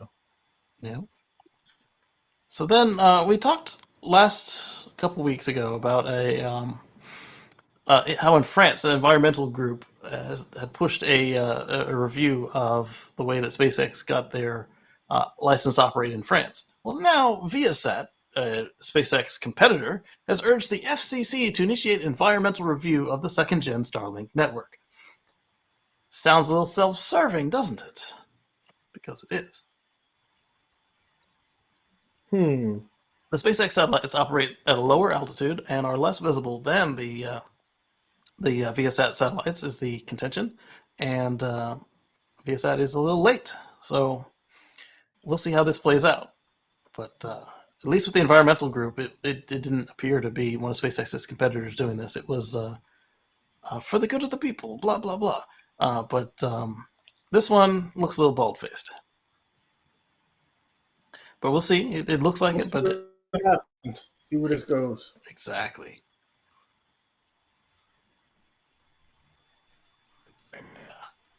Cursor moved. All right, so Giga Shanghai nearly back at full capacity. The 2022 Tesla annual shareholder meeting is going to be held on August 4th, 2022, where all of us shareholders will be able to vote on whether or not we want a stock split. So as a shareholder, does that mean you can go see it in person? Absolutely. Will I? No. Giga Texas? I'm not going to Texas. Now, if you invited me to tour the factory, I would go to Texas, but I'm not going to Texas for... I do hope PETA is there. I'm curious what's left in the car that's still made of animals. All right, so Harley-Davidson's Livewire drops a teaser video for their new electric motorcycle, the Bee, unveiled next week. This looks cool. All right, this is probably full of music. Yep, and it's only 15 seconds long, too. It's a teaser. The next victory lap. May 10th in Del Mar. All right. Okay. Why'd you find all the things, baby? Electric bikes. Yeah. It All is right, a so thing. I personally like the zeros, but yeah. But I like competition too, because that pushes Yes. Zero to lower their prices and improve their performance. And then the same competition for is Harley. always good for consumers. Exactly. President Biden, $3 billion. Okay. Stellantis. I got duplicates in here this week. What's up with that? All right. Highways encircle and burrow into the city like a tangle of concrete serpents, taking visitors on an often bewildering journey where nothing but highways can be seen, as if all the roads themselves were constituted the fabric of a city rather than the people. So my friend Kagai asked me to make a video or make a clip to add to a video that he was making, and he was asking for something beautiful, and I couldn't find anything beautiful, and he thought I was being too picky. And then he surfed around on Google Maps and found that, yes, I live in a concrete jungle. And yes, it is rather ugly. And so eventually I found a mural and I was able to make the video. But this is a problem with car culture. Like, we are have lost the beauty in our areas. We live in, like, our world is built around the car. And then, like, yeah, there'll be parks and stuff, but like this place, there's a couple sidewalks, but to get to the park, they're going to drive a car to get to the park, which is like, come on, this is ridiculous. Right. So there are some walkable cities, but then as soon as you go outside, that the main part of the city, it's no longer walkable. and Exactly. it's an issue. It is. And then even when you're like searching for houses, like the apps these days, they'll give you they'll give each neighborhood a walking score, and I haven't seen a 10 yet. I've seen 9s, but they were like old cities that I wasn't interested in because you know I still want to be able to drive my electric car. I just don't want to have to drive my electric car. And I've seen a lot of 3s and 4s and 2s, and we built our stuff around having wide open spaces, but we didn't build in any walking. And then I saw a video last week about office parks, and they compared office parks in general to this one office park in, I want to say it was Norway, but it could have been Iceland or something. But a European, it wasn't typical, but it was a European office park that the train ran through, the buses ran through, the buses had priority light. If there was nobody else coming the other way, the light would delay changing for the single car on the road. Any pedestrians immediately changed the light for all of them. It was, and they were beautiful. So we can do better. I've seen it. We shouldn't have to put up with this. Tesla confirms plan to expand to Giga Shanghai in a letter thanking the local authorities. It's going to be on the same site and roughly double the size, as we saw in that tweet where people were circling stuff. 2023 Cadillac Lyriq all-wheel drive makes 500 horsepower, can tow 3,500 pounds. We talked about that. BMW and Mercedes-Benz are to sell their car-sharing venture Share Now to Stellantis. The strange arranged marriage between departed CEOs, where both parties never appeared happy and saw relationships sour sooner than the Hollywood couple, has finally ended. Now a new fleet was a giveaway. So I guess the new fleet was full of Stellantis cars. I'm excited to see what they'll name this. After Reach, Drive, and Share, what will they put before the now this time? Reach now, Drive now, Share now. Fail now. But car sharing is another good way to reduce the amount of cars deployed out there, but clearly these folks didn't have their heart in it. All right, so Toyota and Lexus do both have 800-volt charging and 800-volt architecture in the works, but only EVs that need a big pack. So it's a good get from John Felder. Ford has a new EV ad campaign all about the frunk and its uses. Let's take a look at that, and probably also mute some music. What's in the frunk? The cookout. Take a look.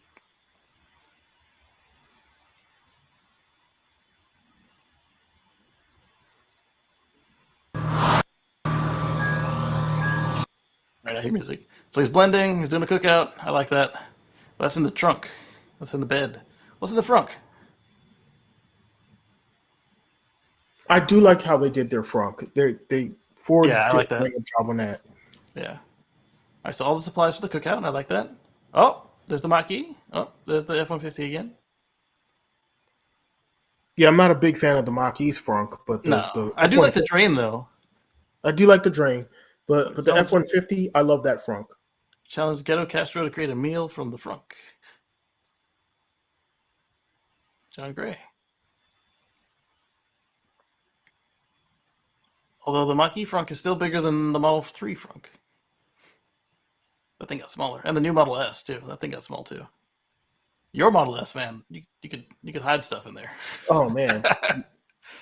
That thing was awesome. Yeah. I missed that frunk. So cooking up some ice? Doesn't compare. Right. All right. It's not cooking up ice. He was scooping the ice out of the container to put in the blender. All right. They're plugging it into the F-150. Okay.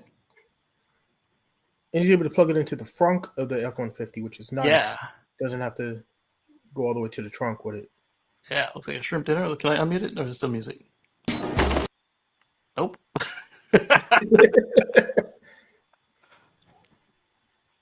Those aren't shrimp, those are prawn.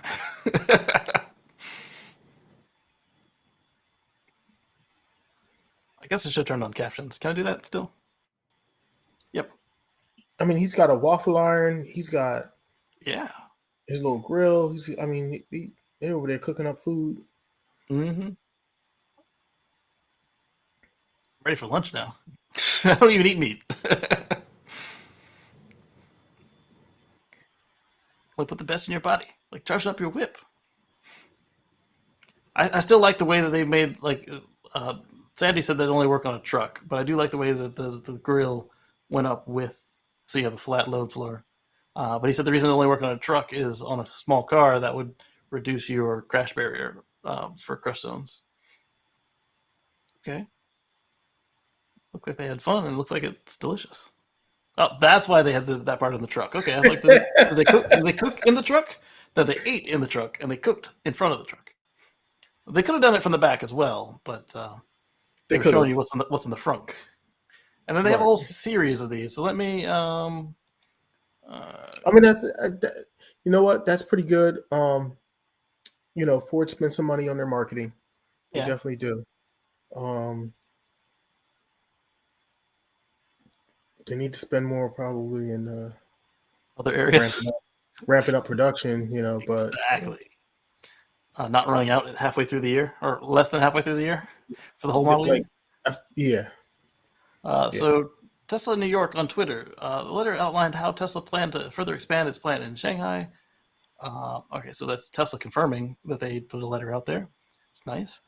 Blink acquires UK-based charging provider.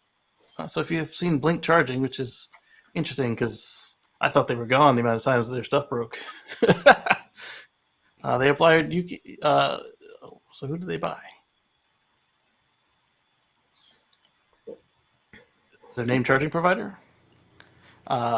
Blink Charging Network, through its wholly owned European subsidiary, Blink Holdings has acquired UK-based charging provider Electric Blue. There we go.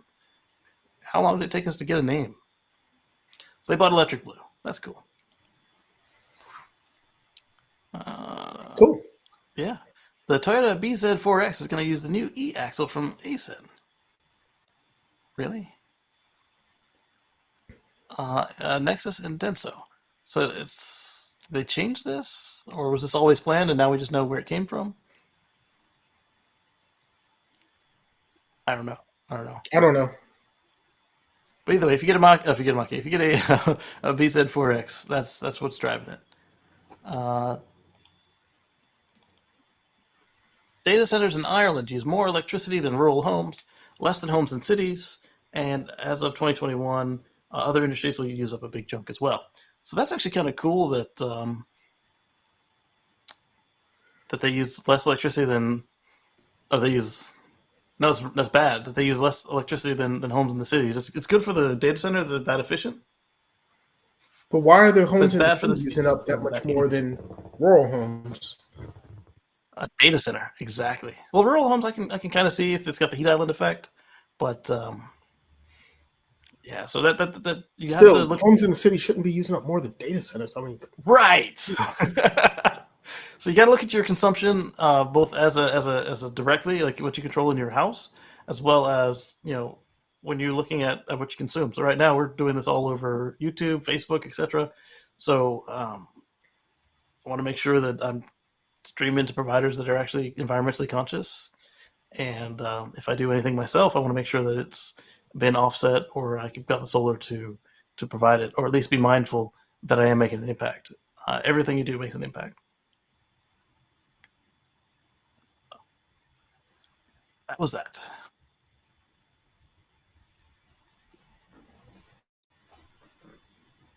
Let's see if they say why. I'm curious why the city house is using more of the data center. Fine.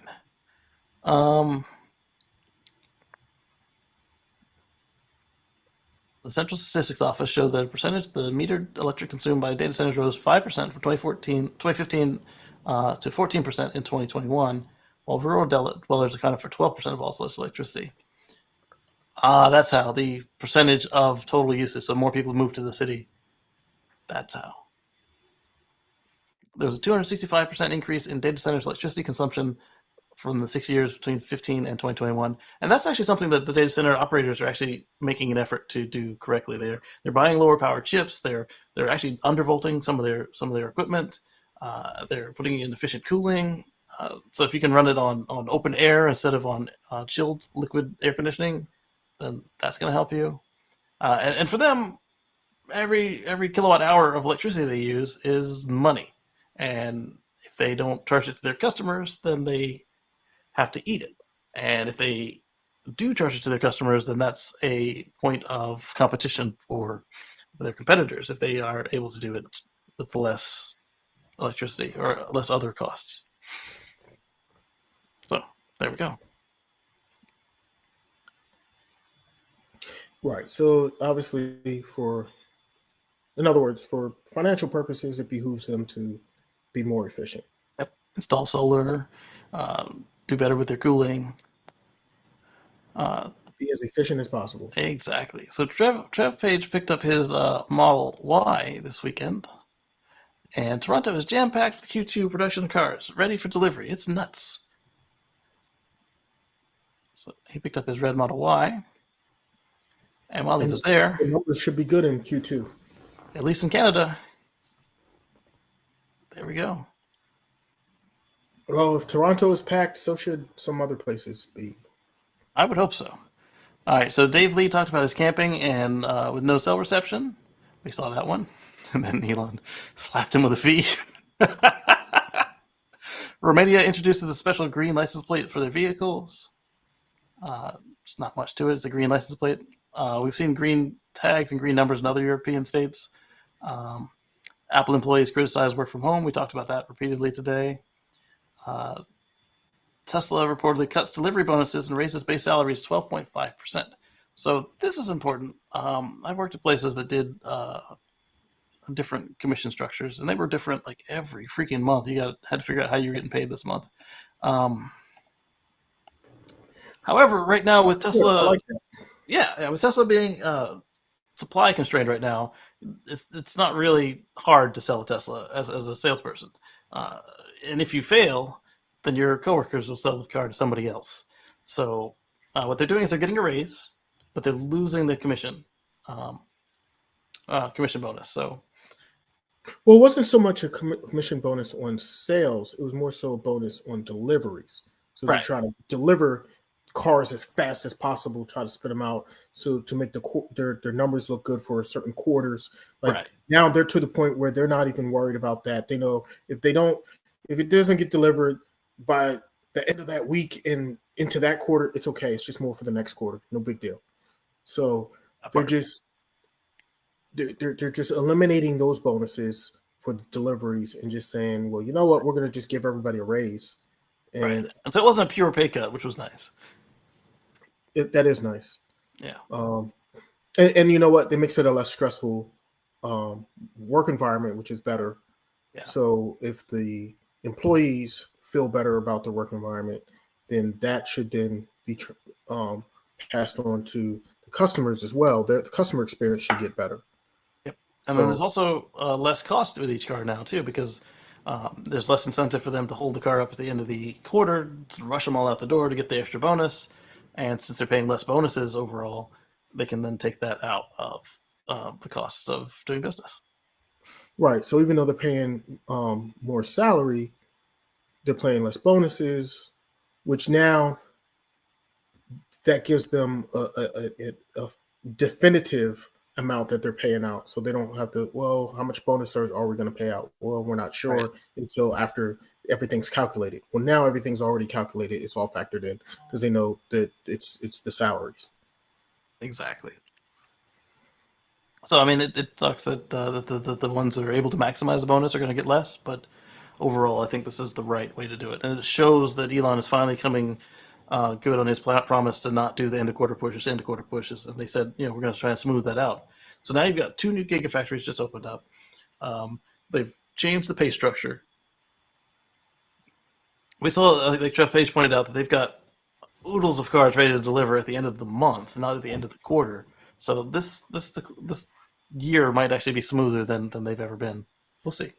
Now the one big piece of the puzzle that they really need to, and it's not completely their fault. It's a lot of the regulators in different states have had a big hindrance to this. But one of the things they need to do is increase the number of service centers they have and their capacity to service their vehicles, because wait times are insane, and it's only getting worse as they're ramping up more production and putting out more cars. Yeah. So Kyle Vaught of Cruise said that we've recently expanded our driverless service area to nearly 70% of San Francisco. It goes online tonight for all riders. Much more to come. So here's what they had, and here's what they have today. And then, well, the other Omar rakes them over the coals. He says, here's an area of San Francisco where Waymo's self-driving cars can operate, which is bigger than theirs. And here's the area of San Francisco where Cruise's cars can operate. Actually, no, Cruise might actually be bigger. It depends on if you measure the total area and how. See, they're missing these corners.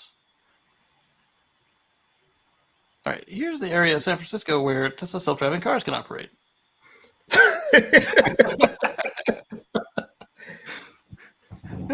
He keeps going. Here's the where the current FSD beta's total service area is. Do you guys get it? He says the colors don't mean anything. So it's just all of the U.S. and Canada.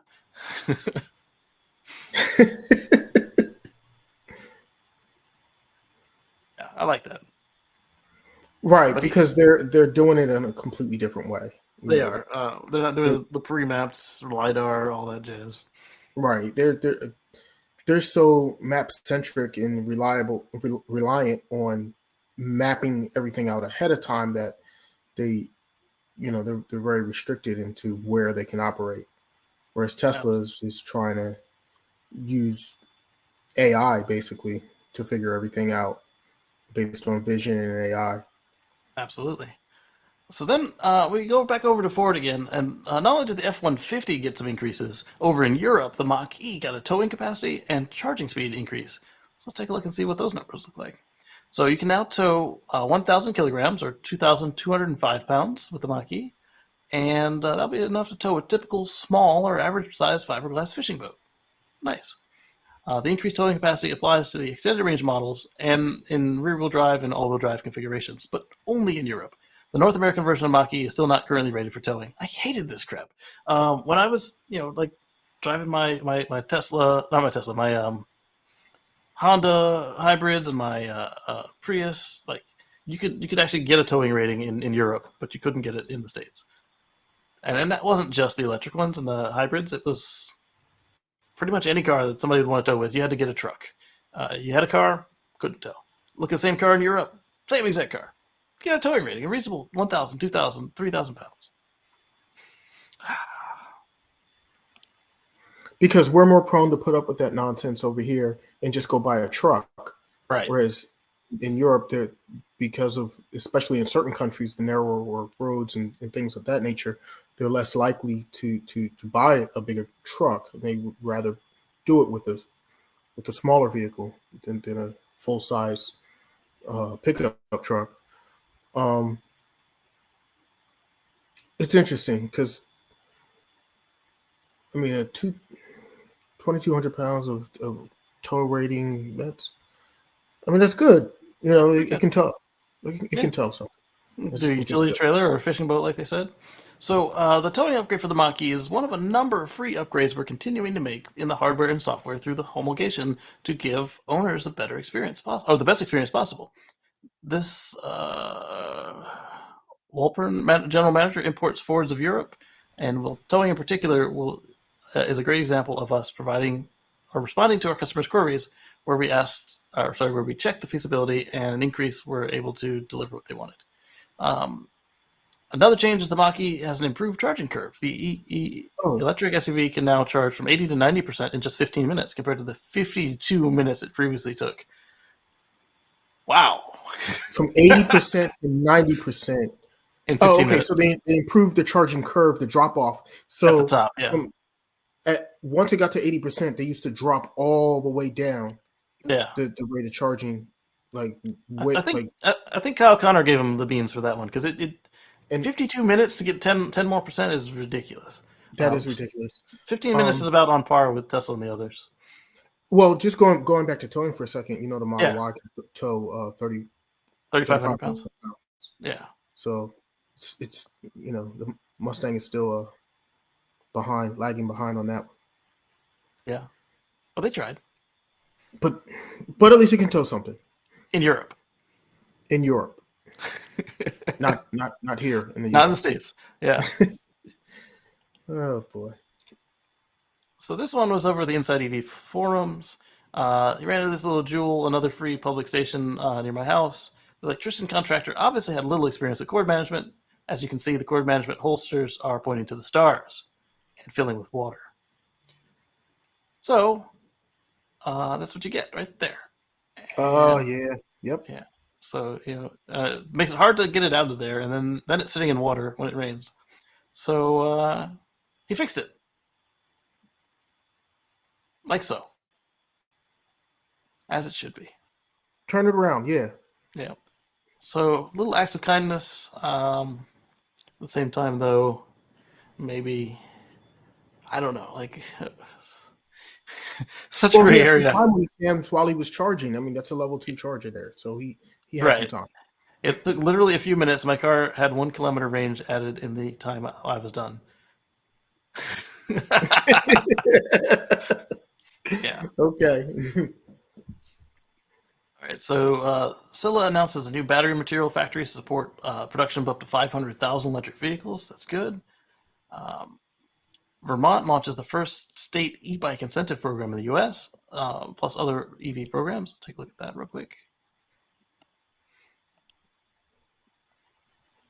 All right, so Vermont's launching e-bikes, 50,000 to establish e-bike incentives, 3 million to support the lease or purchase of plugins, 1.5 million to create the Replace Your Ride program, providing 3,000 for Vermonters to scrap older high-polluting vehicles. So now Vermont and California both have a cash for clunkers-ish program. The base manufacturer's suggested vehicle price has to be 40,000 or less. So not many current cars on the market right now. Hopefully that comes back into play. All right, some of those details here. So if you live in Vermont, I'm going to paste the details in the chat, and you can go check it out. If you don't live in Vermont, just know there's something out there that you can send your friends and family to. Moving on. Where am I? Adding any of these extra cost option packages to the BZ4X will make it compliant with 50 emission states. Golly gee. Seems like too good of a deal to pass up. Huh? Well, let's see. They say the split roof rear spoiler makes your car 50 state compatible. The limited weather package. The limited weather package and split rear roof spoiler. The limited weather package and JBL 9 speaker setup. Limited weather package and JBL 9 speaker system split roof rear spoiler. Look at these prices here. On top of the 49,705. So even this car would not qualify for the program in Vermont. Wow. Package 3 exists entirely to simplify the descriptions of Package 4 and Package 5. Yeah. Yeah, so they wanted to have just 3 bullets for each of them, right? So that's what that's for. 50 state emissions. Split roof rear spoiler. Oh. Looks like I'm getting the spoiler then. You sure it's not some creative advertising? Just the option that is technically 50 states compliant. So 5 packages for 3 options. Oh, so Pretty much. Yeah. Also, if you happen to live anywhere near Southeast Toyota's service area, none of this applies because that's a whole nother company than regular Toyota. 2022 Mustang Mach-E gets significant upgrades in Europe. We talked about them. Environmental group asked for Tesla Giga Berlin's operating license to be revoked after a paint leak, which is unfortunate because let's take a look into this. The paint leak was not outside. Let's see here. There's a picture of the paint robots buffing the car. The Green League, an environmental group, has launched an effort to revoke Tesla's operating license from Giga Berlin after learning of a significant paint leak. Part of the reason why it took so long for Tesla to obtain its operating license at Giga Berlin was environmental groups, including the Green League, petitioning the courts to stop the project for a myriad of reasons, from deforestation to water control. It didn't work because Tesla managed to obtain their operating license in March. But they're not giving up. They applied with the authorities for, the translation is, according to the State Environment Agency and the lower order of Spree Water Authority, 15,000 liters of paint mixture leaked out of the Tesla paint shop on April 11th, which was pumped out by a disposal company. A day later, when loading 2 to 3 liters, ran out onto the access road and were bound. Okay, so they had a 15,000 liter paint spill inside the plant. It was cleaned up by a cleaning company. 2 or 3 liters made it out into the street. And so they want to shut the factory down for 2 or 3 liters of paint after professional cleaning. A state report does claim that the paint did not get into the sewage system or groundwater. So they accidentally painted their asphalt, and you want to shut them down. These environmental groups, they seem kind of militant. I don't. It's not like Tesla's building fossil cars here. They're building cars to help reduce the consumption and the emissions in the world. So, as I said on the Tesla Life, why not work with them? Why not express your concerns? And then if they dismiss you, then you can go to the authorities. But if they're working with you and acknowledging your concerns and trying their best and making a real effort, then what is the problem? 2 liters of paint in their parking lot. Ugh. Nevertheless, the group is asking for the license to be revoked until Tesla paves some of the unpaved areas around the paint shop to help prevent hazardous materials from entering the aquifer. The group claims that if the district doesn't act on its request, it will ask the Ministry of Environment to intervene. So we're going to go over your heads if you don't do what we want. Tesla Gigafactory Berlin is producing Model Y vehicles for the European market. So more asphalt is actually going to have and concrete as well, will have a CO2 impact. Why not have them install some sort of barrier, like some plastic underneath the dirt or something like that? Some sort of collection drainage on the perimeter of the facility. These German environmental groups seem unrealistic with what they're requesting. First, they want to protect the cardboard forest, and then they cut the power lines and burn it down instead. What do you all think about this? And then also, if you're watching this later, just pop it in the chat and not the chat, in the comments, and I'll see that and I'll respond to that as well. All right, so I'm gonna leave this one up because this one, it's interesting. Polestar shares U.S. pricing for 2023 model year. Polestar 2 vehicles starting below $49,000. There we go. That's good, but it's still too much for the other program.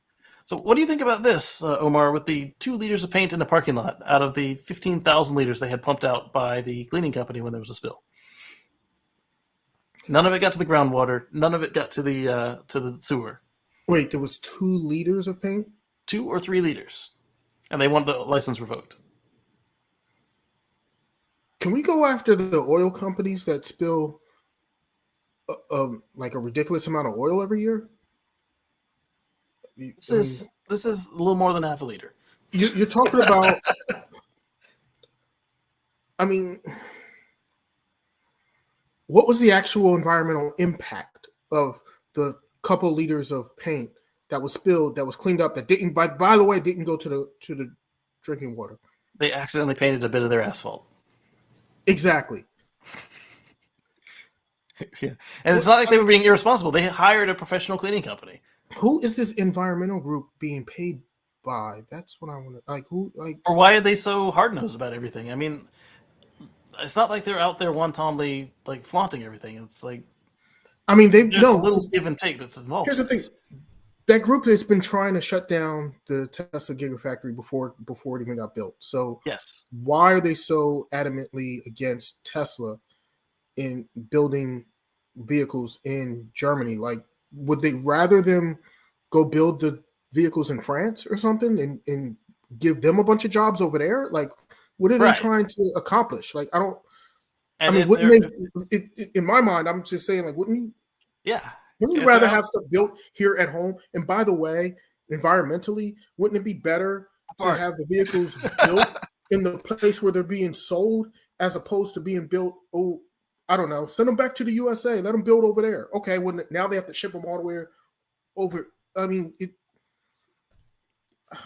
I don't know. It just doesn't make any sense to me. That part, yeah. I'm like, what is wrong with these people? All right, so Polestar shares U.S. pricing for 2023 model year.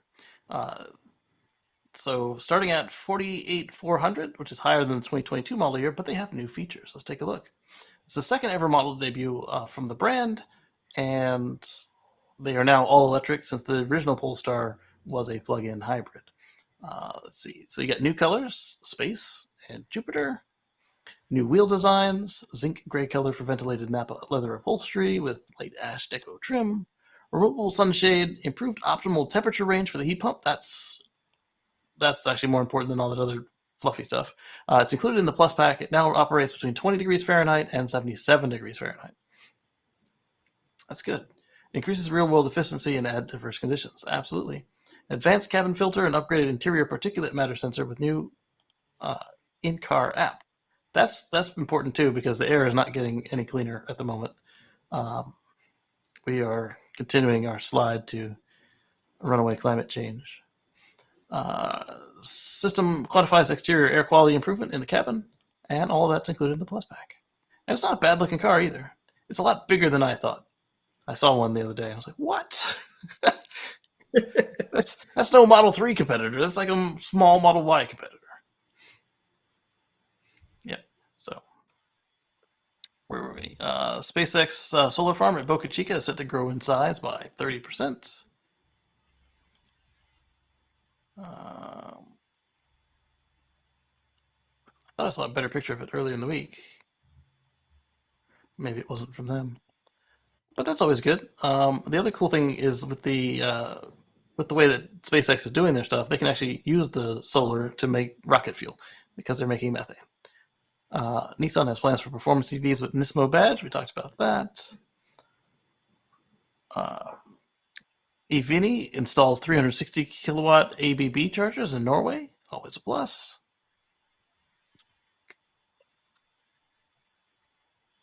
He was hungry. All right, so almost done. Norway's kicking butt with EVs. They are. They totally are. High cost of cobalt cathodes and some potential alternatives. This is coming from Charged.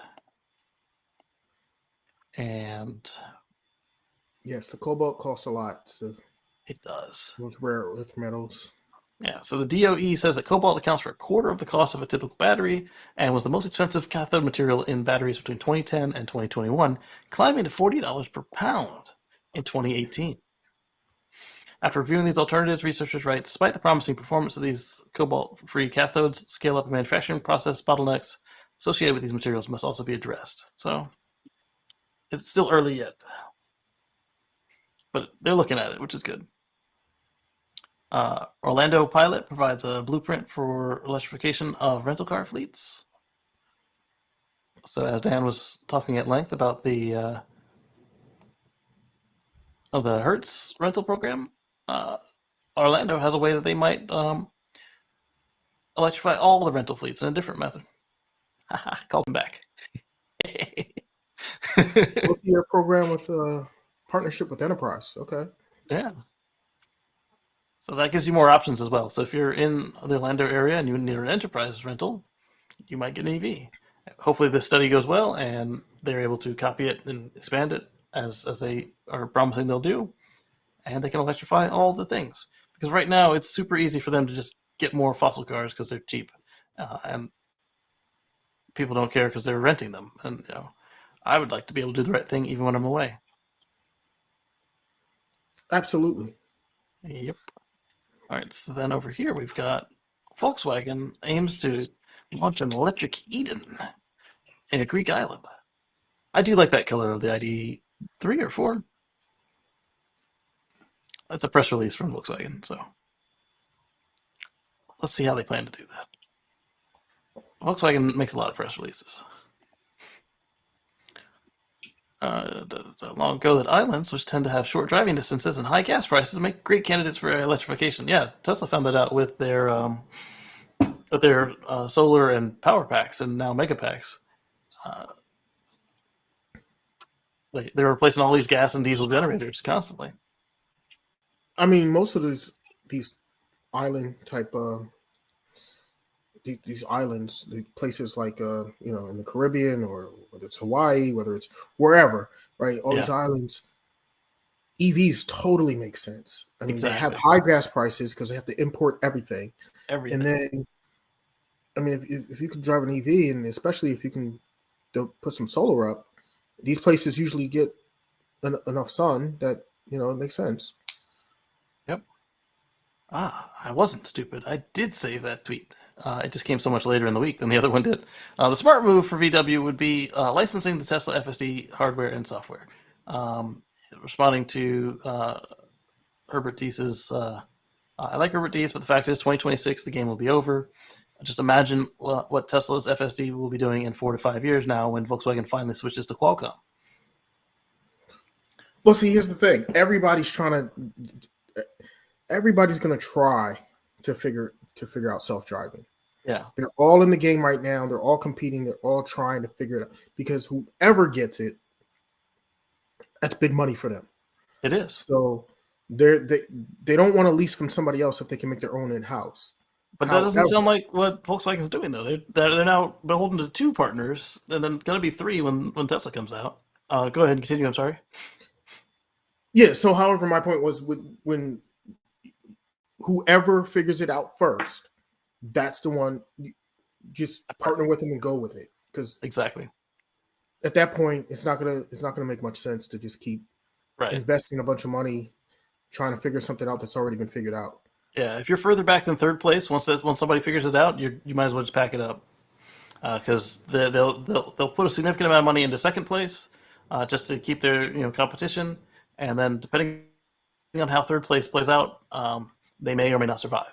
Anybody beyond 3rd is gone, so sell out once you see that the first one is done. Sell out if it's not right. Exactly.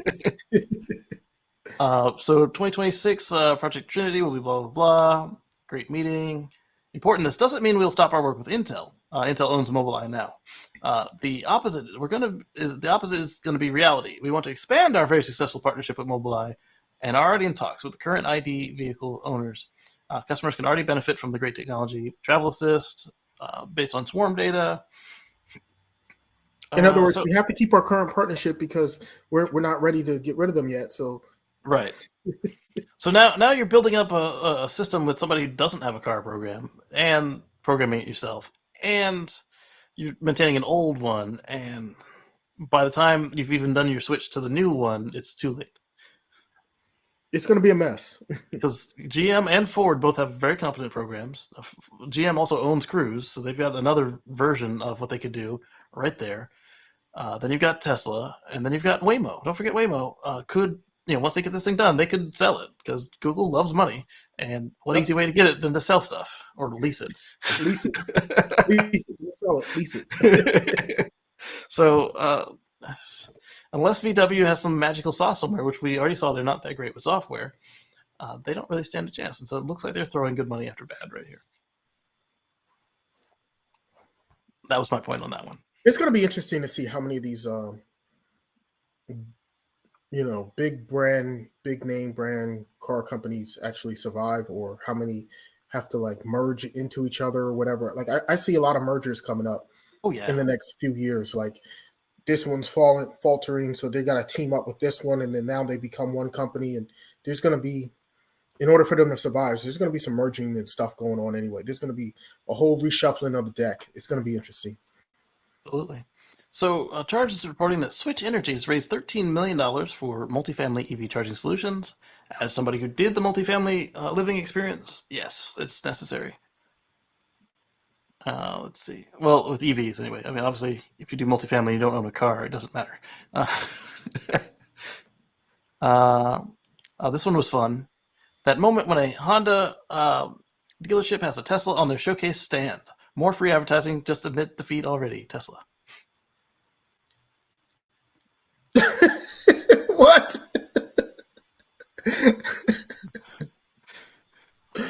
Why is the Model 3 up there? They got a Model 3. You want it? Oh, man. Some days. Oh, boy. That's, wow. Yeah. On the flip side, that might mean somebody traded in a Tesla for a Honda or Acura. Yeah, right. They probably bought it at auction. Of course, they may have just bought it from the Model 3 owner, like a local Subaru dealership did for my friend's Model 3 before they bought their Model Y. Yeah, I sold my Model S to a Ford dealership, same one I bought it from, but still, I didn't trade it to Tesla, and they showcased it. It just looks weird. Contemplated a few times selling my Model 3 to a dealership since they were asking a ton over MSRP for it. Yeah, absolutely. I've seen a few of these. Some dealers were buying Teslas to flip and had something in their lots. Yeah, like I mentioned, there's a lot over here that had a Model 3 for a while, and then they had a Model X, and I bet you next week they'll have another Tesla. Letting everyone know they've got a diamond on their hands.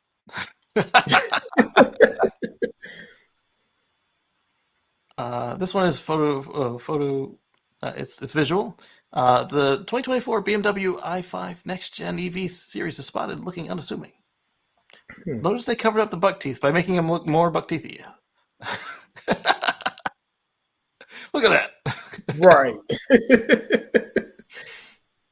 Nobody would ever guess that's a BMW. Right. At least it's an active grill this time around. Like, having that big slab of plastic there do nothing is just like weird. That's just like silly. Yeah. Yeah. So here's the rear of the thing.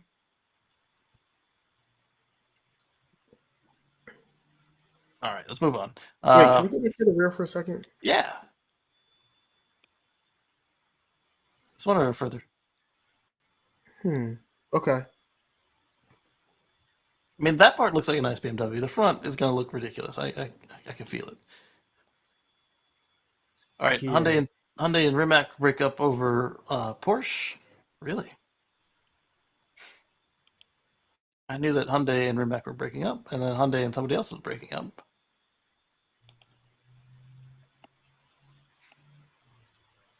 Hyundai is reportedly no longer working on cars with Rimac.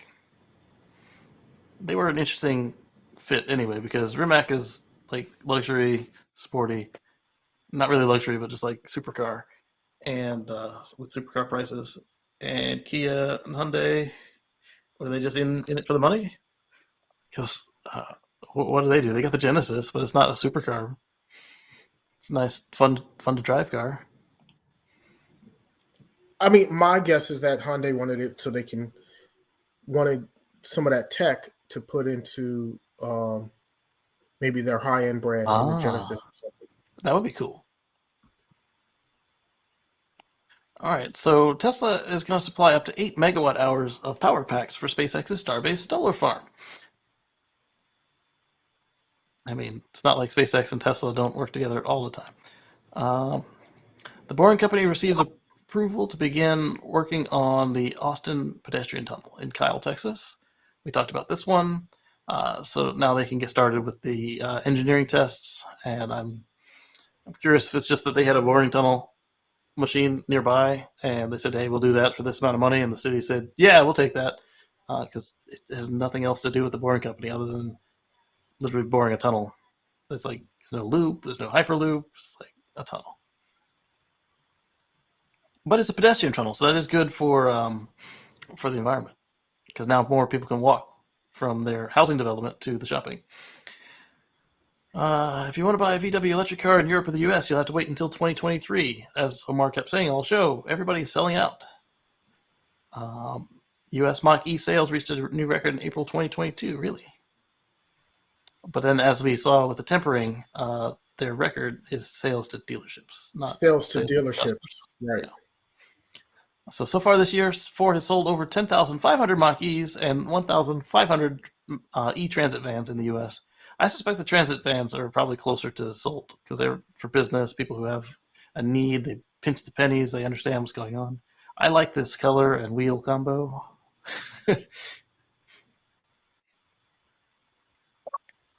Yeah. So there we go.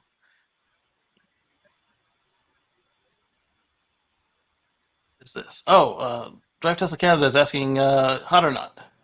A really well done photo by Christopher F. On a Model S convertible. Wait, did they turn it into a coupe? Like, Well, what's you going on have here? to. When it's a 4-door, it's just really weird. Convertibles are 2 doors. I mean, most convertibles are 2 doors. Except for the Murano. Convertible SUV. Yeah, I remember that. But this one, of all the ones I've seen of Teslas, Model 3, That one Model looks S, good though. yeah, they did a good job. I was asking about the, doesn't look like it retained the FSD features, even though it's got the cameras on this side still. I don't see from this picture where they would be. The pillar cameras, yeah, they're gone. Yeah.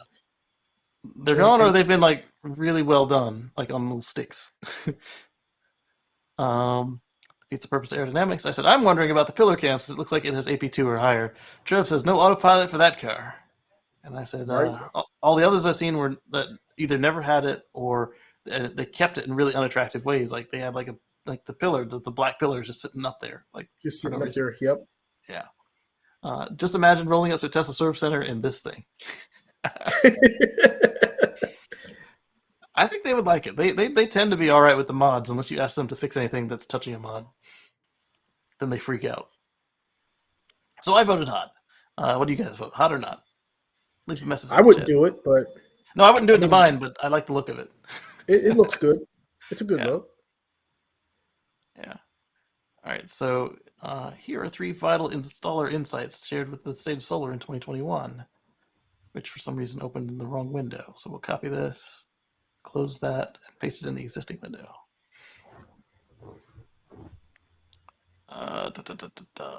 Supply chain issues, shortage of trained labor, and a 10-year investment tax credit extension would immediately create more jobs. I agree.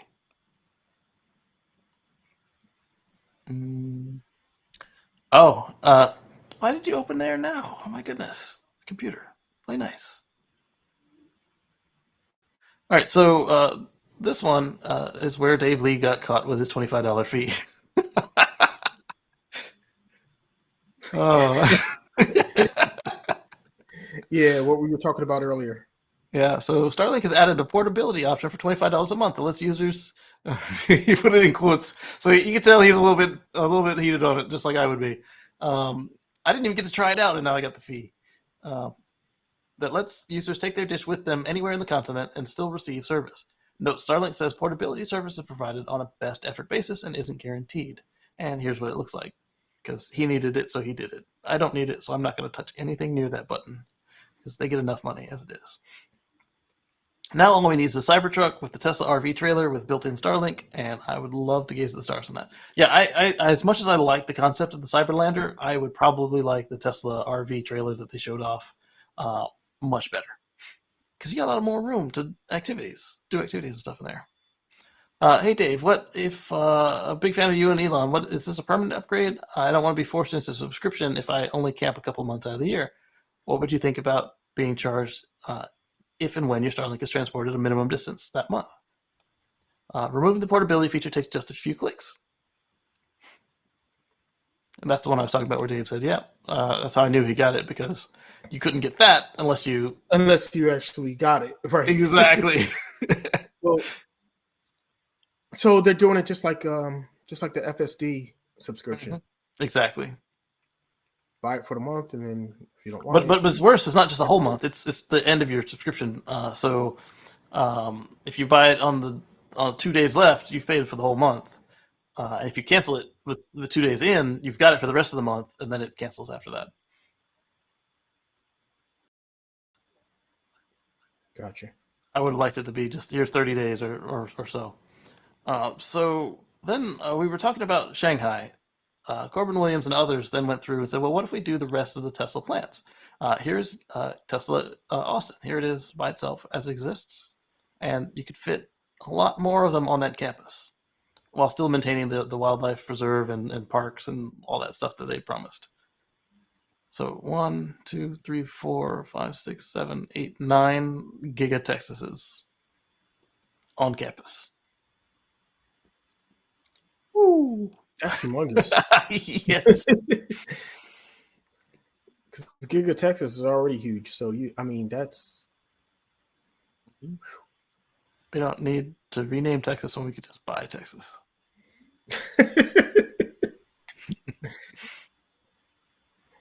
I hope an Indian government wakes up and provides some of this potential to Tesla here. What are the odds they might be a boring company tunnel under that highway? I think it's pretty high.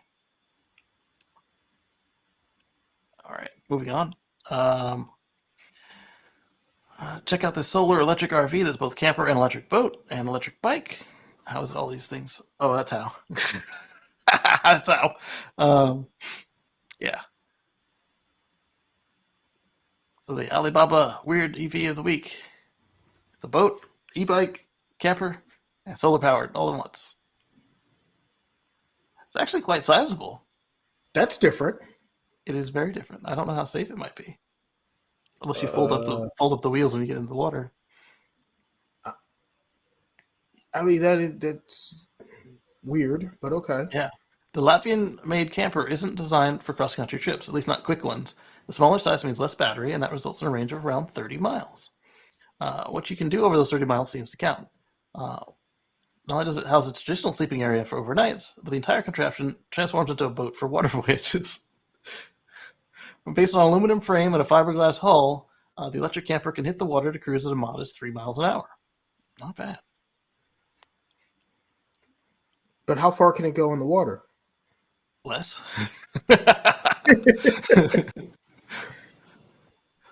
The transition. Okay, so you do fold the wheels up. The transition includes folding the wheels up and attaching inflatable folding stabilizers in their place on the sides of the craft. An electric trolley motor is lowered down from inside the cabin to complete the transformation. Attachable paddles are available just in case the operator runs out of charge while still in the water. They're thinking about you, Omar. Which is very likely to happen. Unlike the one that we saw last week with that jacuzzi boat thing, that didn't have a place for paddles. This doesn't look bad. I mean, this might be fun. I don't know. 1,000-watt Bafang Ultra e-bike mid-drive motor powers it up inclines with the help of an internally geared hub to help it maintain 15 miles per hour top speed with a bit of pedaling from the rider. Yeah, you would need a suspension if your house is in it. There are 100 watts of solar panel on the roof, though they aren't large enough to entirely charge the lithium-ion pack each day. Instead, they help slightly extend the range or provide a slower recharge while parked for several days. That makes sense. For continuous power, you can be recharged from a wall outlet or extension cord each night to begin the morning with a full charge. Not bad. It looks a little cozy. I like that this slides out. That's kind of cool. Give you more room. At least you don't have phantom drain from the right. Because you have okay, the so solar panels. It's a little more stable. I like that. All right, that part looks good. Yeah. Okay. The way they described it, like it went in place of the wheels, I was like, that doesn't sound very stable, but that looks stable. Spending the night seems to be surprisingly comfortable. It's a fold-up kitchen table, USB chargers, reading lights, GPS, luggage compartments, cup holders. If you're backpacking, like on paved surfaces or trails, this might be fun. Or on the water. Or both. Or both. You're going back and forth. Yes. Let's see. Comments are closed. You forgot awesomely weird Alibaba electric vehicle of the week in the title. Yes, you did. My first thought about seeing the pictures saying, wait, is it already Saturday? It looks like Homer Simpson might have helped. Yeah. I like this. This was fun. I don't know if I would do it for me. It's but cute. I wouldn't buy it, but it's cute. Yeah. Robert says yes. Vauxhall Cavalier convertible. Oh yeah. I still find it interesting. You guys had a completely different Cavalier than we had. Yep. All right. So this one was. Oh, why do you keep opening in the wrong window, computer? Over here. Click this. Click that. Share that. CNET, ladies and gentlemen. CNET. Tesla's new steering yoke isn't retro, it's a safety risk. Sure, all want to live out those kit fantasies, but here are reasons why that show is fiction. Lexus's new steering wheel is a joke. It's a joke. Lexus's new steering wheel is weird, but kind of wonderful. This completely electronic system has some real advantages over conventional steering wheels, though there is a learning curve.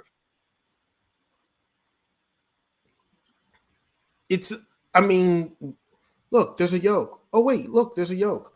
Oh, Tesla did it. That's a problem. Oh, right. Lexus did it. Wonderful. Exactly. What? Right. Lexus copied Tesla, and now it's wonderful when they do it, but it was terrible when Tesla did.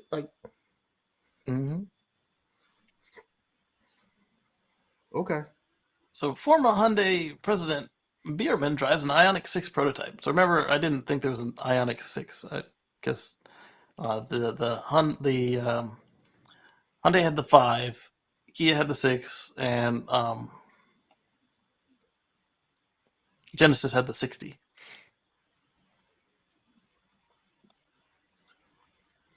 The Ioniq is small, right?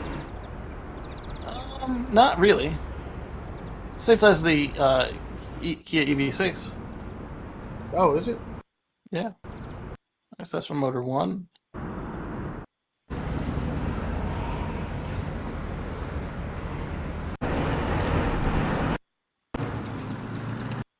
Still very heavily camoed, but yeah, it looks nice. And if you want to see the whole video, that's from Motor 1. I don't want to copy that. I want to copy the link to the video. Oh, it's not YouTube, that's why. Well, I think Hyundai and Kia, they're making some compelling EVs. I just hope they can mass produce them. Yeah. Same problem everybody else has. Same as everyone else. GM plans to re-enter Europe with an all-EV lineup. I'd wondered about that as a... Oh, I didn't even touch the other window.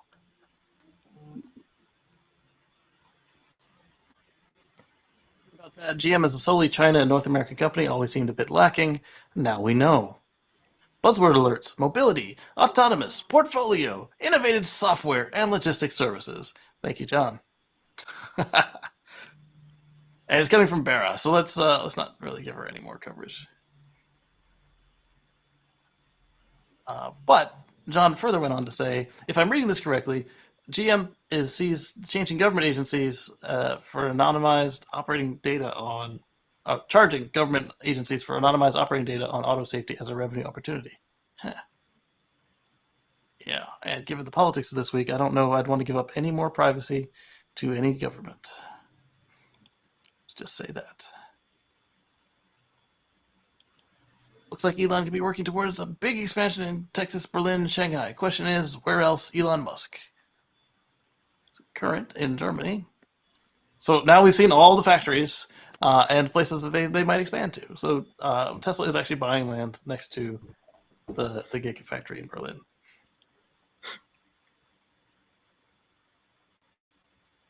I mean, these factories are already humongous, so.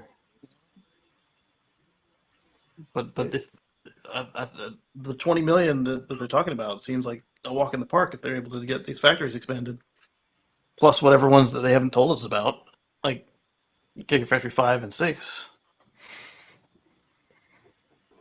right? Yeah, are they still in talks with India? And whatever happens in India, yeah. So John says the wealthy watch future scenario. The wealthy watch videos or do business in their self-driving cars, or as their self-driving cars speed themselves along special toll lanes. Behind a barrier, the non-wealthy drive themselves on the remaining free roads. The remaining free roads, less well maintained because they are less profitable. So I was thinking about that when we went to get Motoko out at the hospital. We paid to drive on a special lane that had a 10-mile-an-hour higher speed limit and less traffic on it, and it allowed us to get to the hospital with less stress and faster in the middle of rush hour. But now imagine if instead of 3 lanes in the middle, they had 1 lane each way, and then maybe a bus lane in the middle of all that did switch. That does seem like a matter of privilege. I, honestly, that kind of makes me sad. It does. I do like the idea of the robotaxis being able to jump in there, but it does seem like something that would happen, and John is And usually pretty it prescient like does seem that. like something that would happen, which is what makes me sad, because it's like, oh man, the haves and the have-nots, and you have like this class separation thing going on. Exactly. It does sound exactly like a sci-fi dystopia right there. Mm-hmm. Oh, this one was fun. John and I kept dancing all around politics this week. Now there's a headline. Bloomberg says Russia has just become the world's first former space power. The Ukraine war cut off European partnerships that the Russian Space Agency needs to stay competitive in commercial exploration. Oh wow.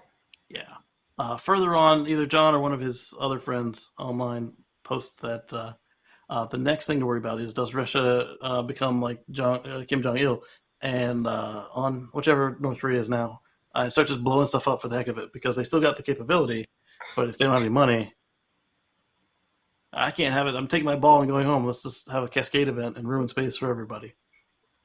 Mm. Putin Hope could do not. that. He's got that temperament. Think he would try to take out the space station or something? I don't think the space station, but I think he might try to make a mess. Like just shoot down his own satellites, like China did for their test, and make a mess. So speaking of Yeah, because space, that's what we need, more space debris. and that's what they might be going for, yeah. So speaking of space, about 150,000 people in Ukraine are using Elon's Starlink internet. The number's been growing rapidly, and reports suggest that the technology is working exceedingly well. All things considered, bombardment during the day, internet at night. So that's good. A silver lining, if you will. All right, so this one is from Drive Tesla Canada, but it's just a link to a tweet. Why? Oh, that's why. Because I didn't want the article. All right, so Tesla Model X with the CCS charge port and round steering wheel were spotted in Netherlands. So the round wheel, I'm wondering if that's a parts thing, because when we saw the teardown that Sandy did of his Model S Plaid, they suggested that it might not be. They might want to save that and put it in a production car. So if you still got the round wheels from when the Model S was going around, why not pop it on there and do it in Europe, huh? For the prototype they're going to destroy anyway, makes perfect sense. And the CCS, we knew that was coming because that's all that they are installing in Europe right now. So, but it's nice to see. The Model X is a big car, and to see it in Europe is like interesting. Tritium's to supply chargers and services to BP's EV charging network, which is cool. Vietnamese EV maker VinFast, plans a factory in North Carolina for their IPO. And we saw the one guy gave them a middling test drive last week. And then there's the whole part about you renting your battery, because it's a lease on the battery, but you own the car, which is an interesting concept. Hopefully the price is set up such that it makes up for the difference. Then we had Henkel is producing cover battery coatings for their battery housings to help with fires and impacts and stuff. Every little bit of safety helps if it's the ROI is there. Because as we talked about at the beginning of the show, what are we trying to protect against, right? So you don't want to just throw protections on there and then have like a 1% protection from what you're looking for, versus doing something else that gives you 10% protection from what you're needing help with.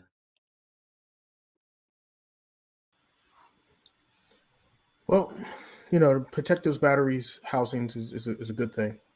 Absolutely. Oh, I said there were 3 more. I was wrong. Let's zoom through the rest of these real quick. After the introduction of Tesla Vision, our active safety ratings have improved. That's coming from I think I'm in the wrong window again.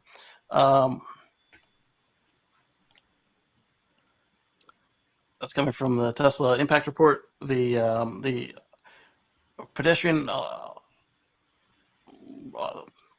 braking performance of the sorry, my sugar's getting low. Tesla Vision was 45% better than that of Vision and Radar. And Green is asking where that's from because I don't see it on IIHS. Interesting. And 4680 cells require 70% less energy to produce, also from the same place, the impact report.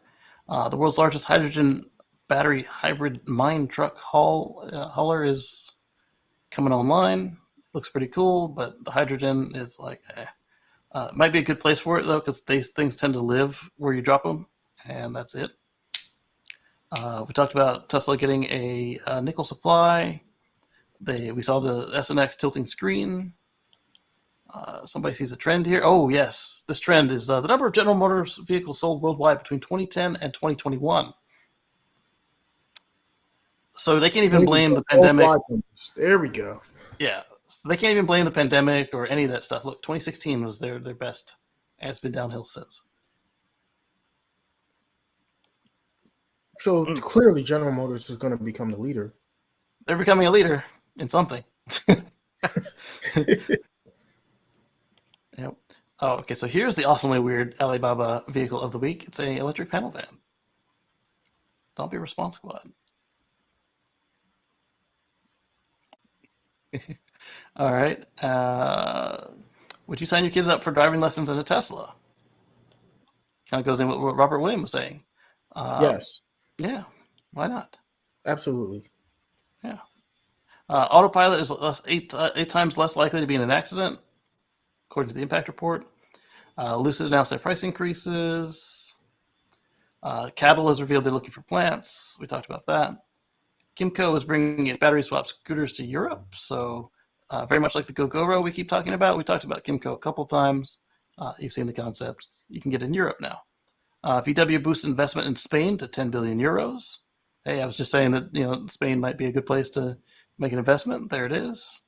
Tesla is suing their former employee. We talked about him, from the guy who stole the Dojo secrets. And Tesla begins shipping white Model Ys from Giga Berlin. Hey, cool stuff. So, as I said, I'm working on a couple of pre-recorded videos. I've got one for FSD, still working on the lithium battery, and many others that I haven't even announced. You can expect them right here on the channel, and we'll catch you on the flip side. Again, thank you to everyone who is a channel member, viewer, and patron.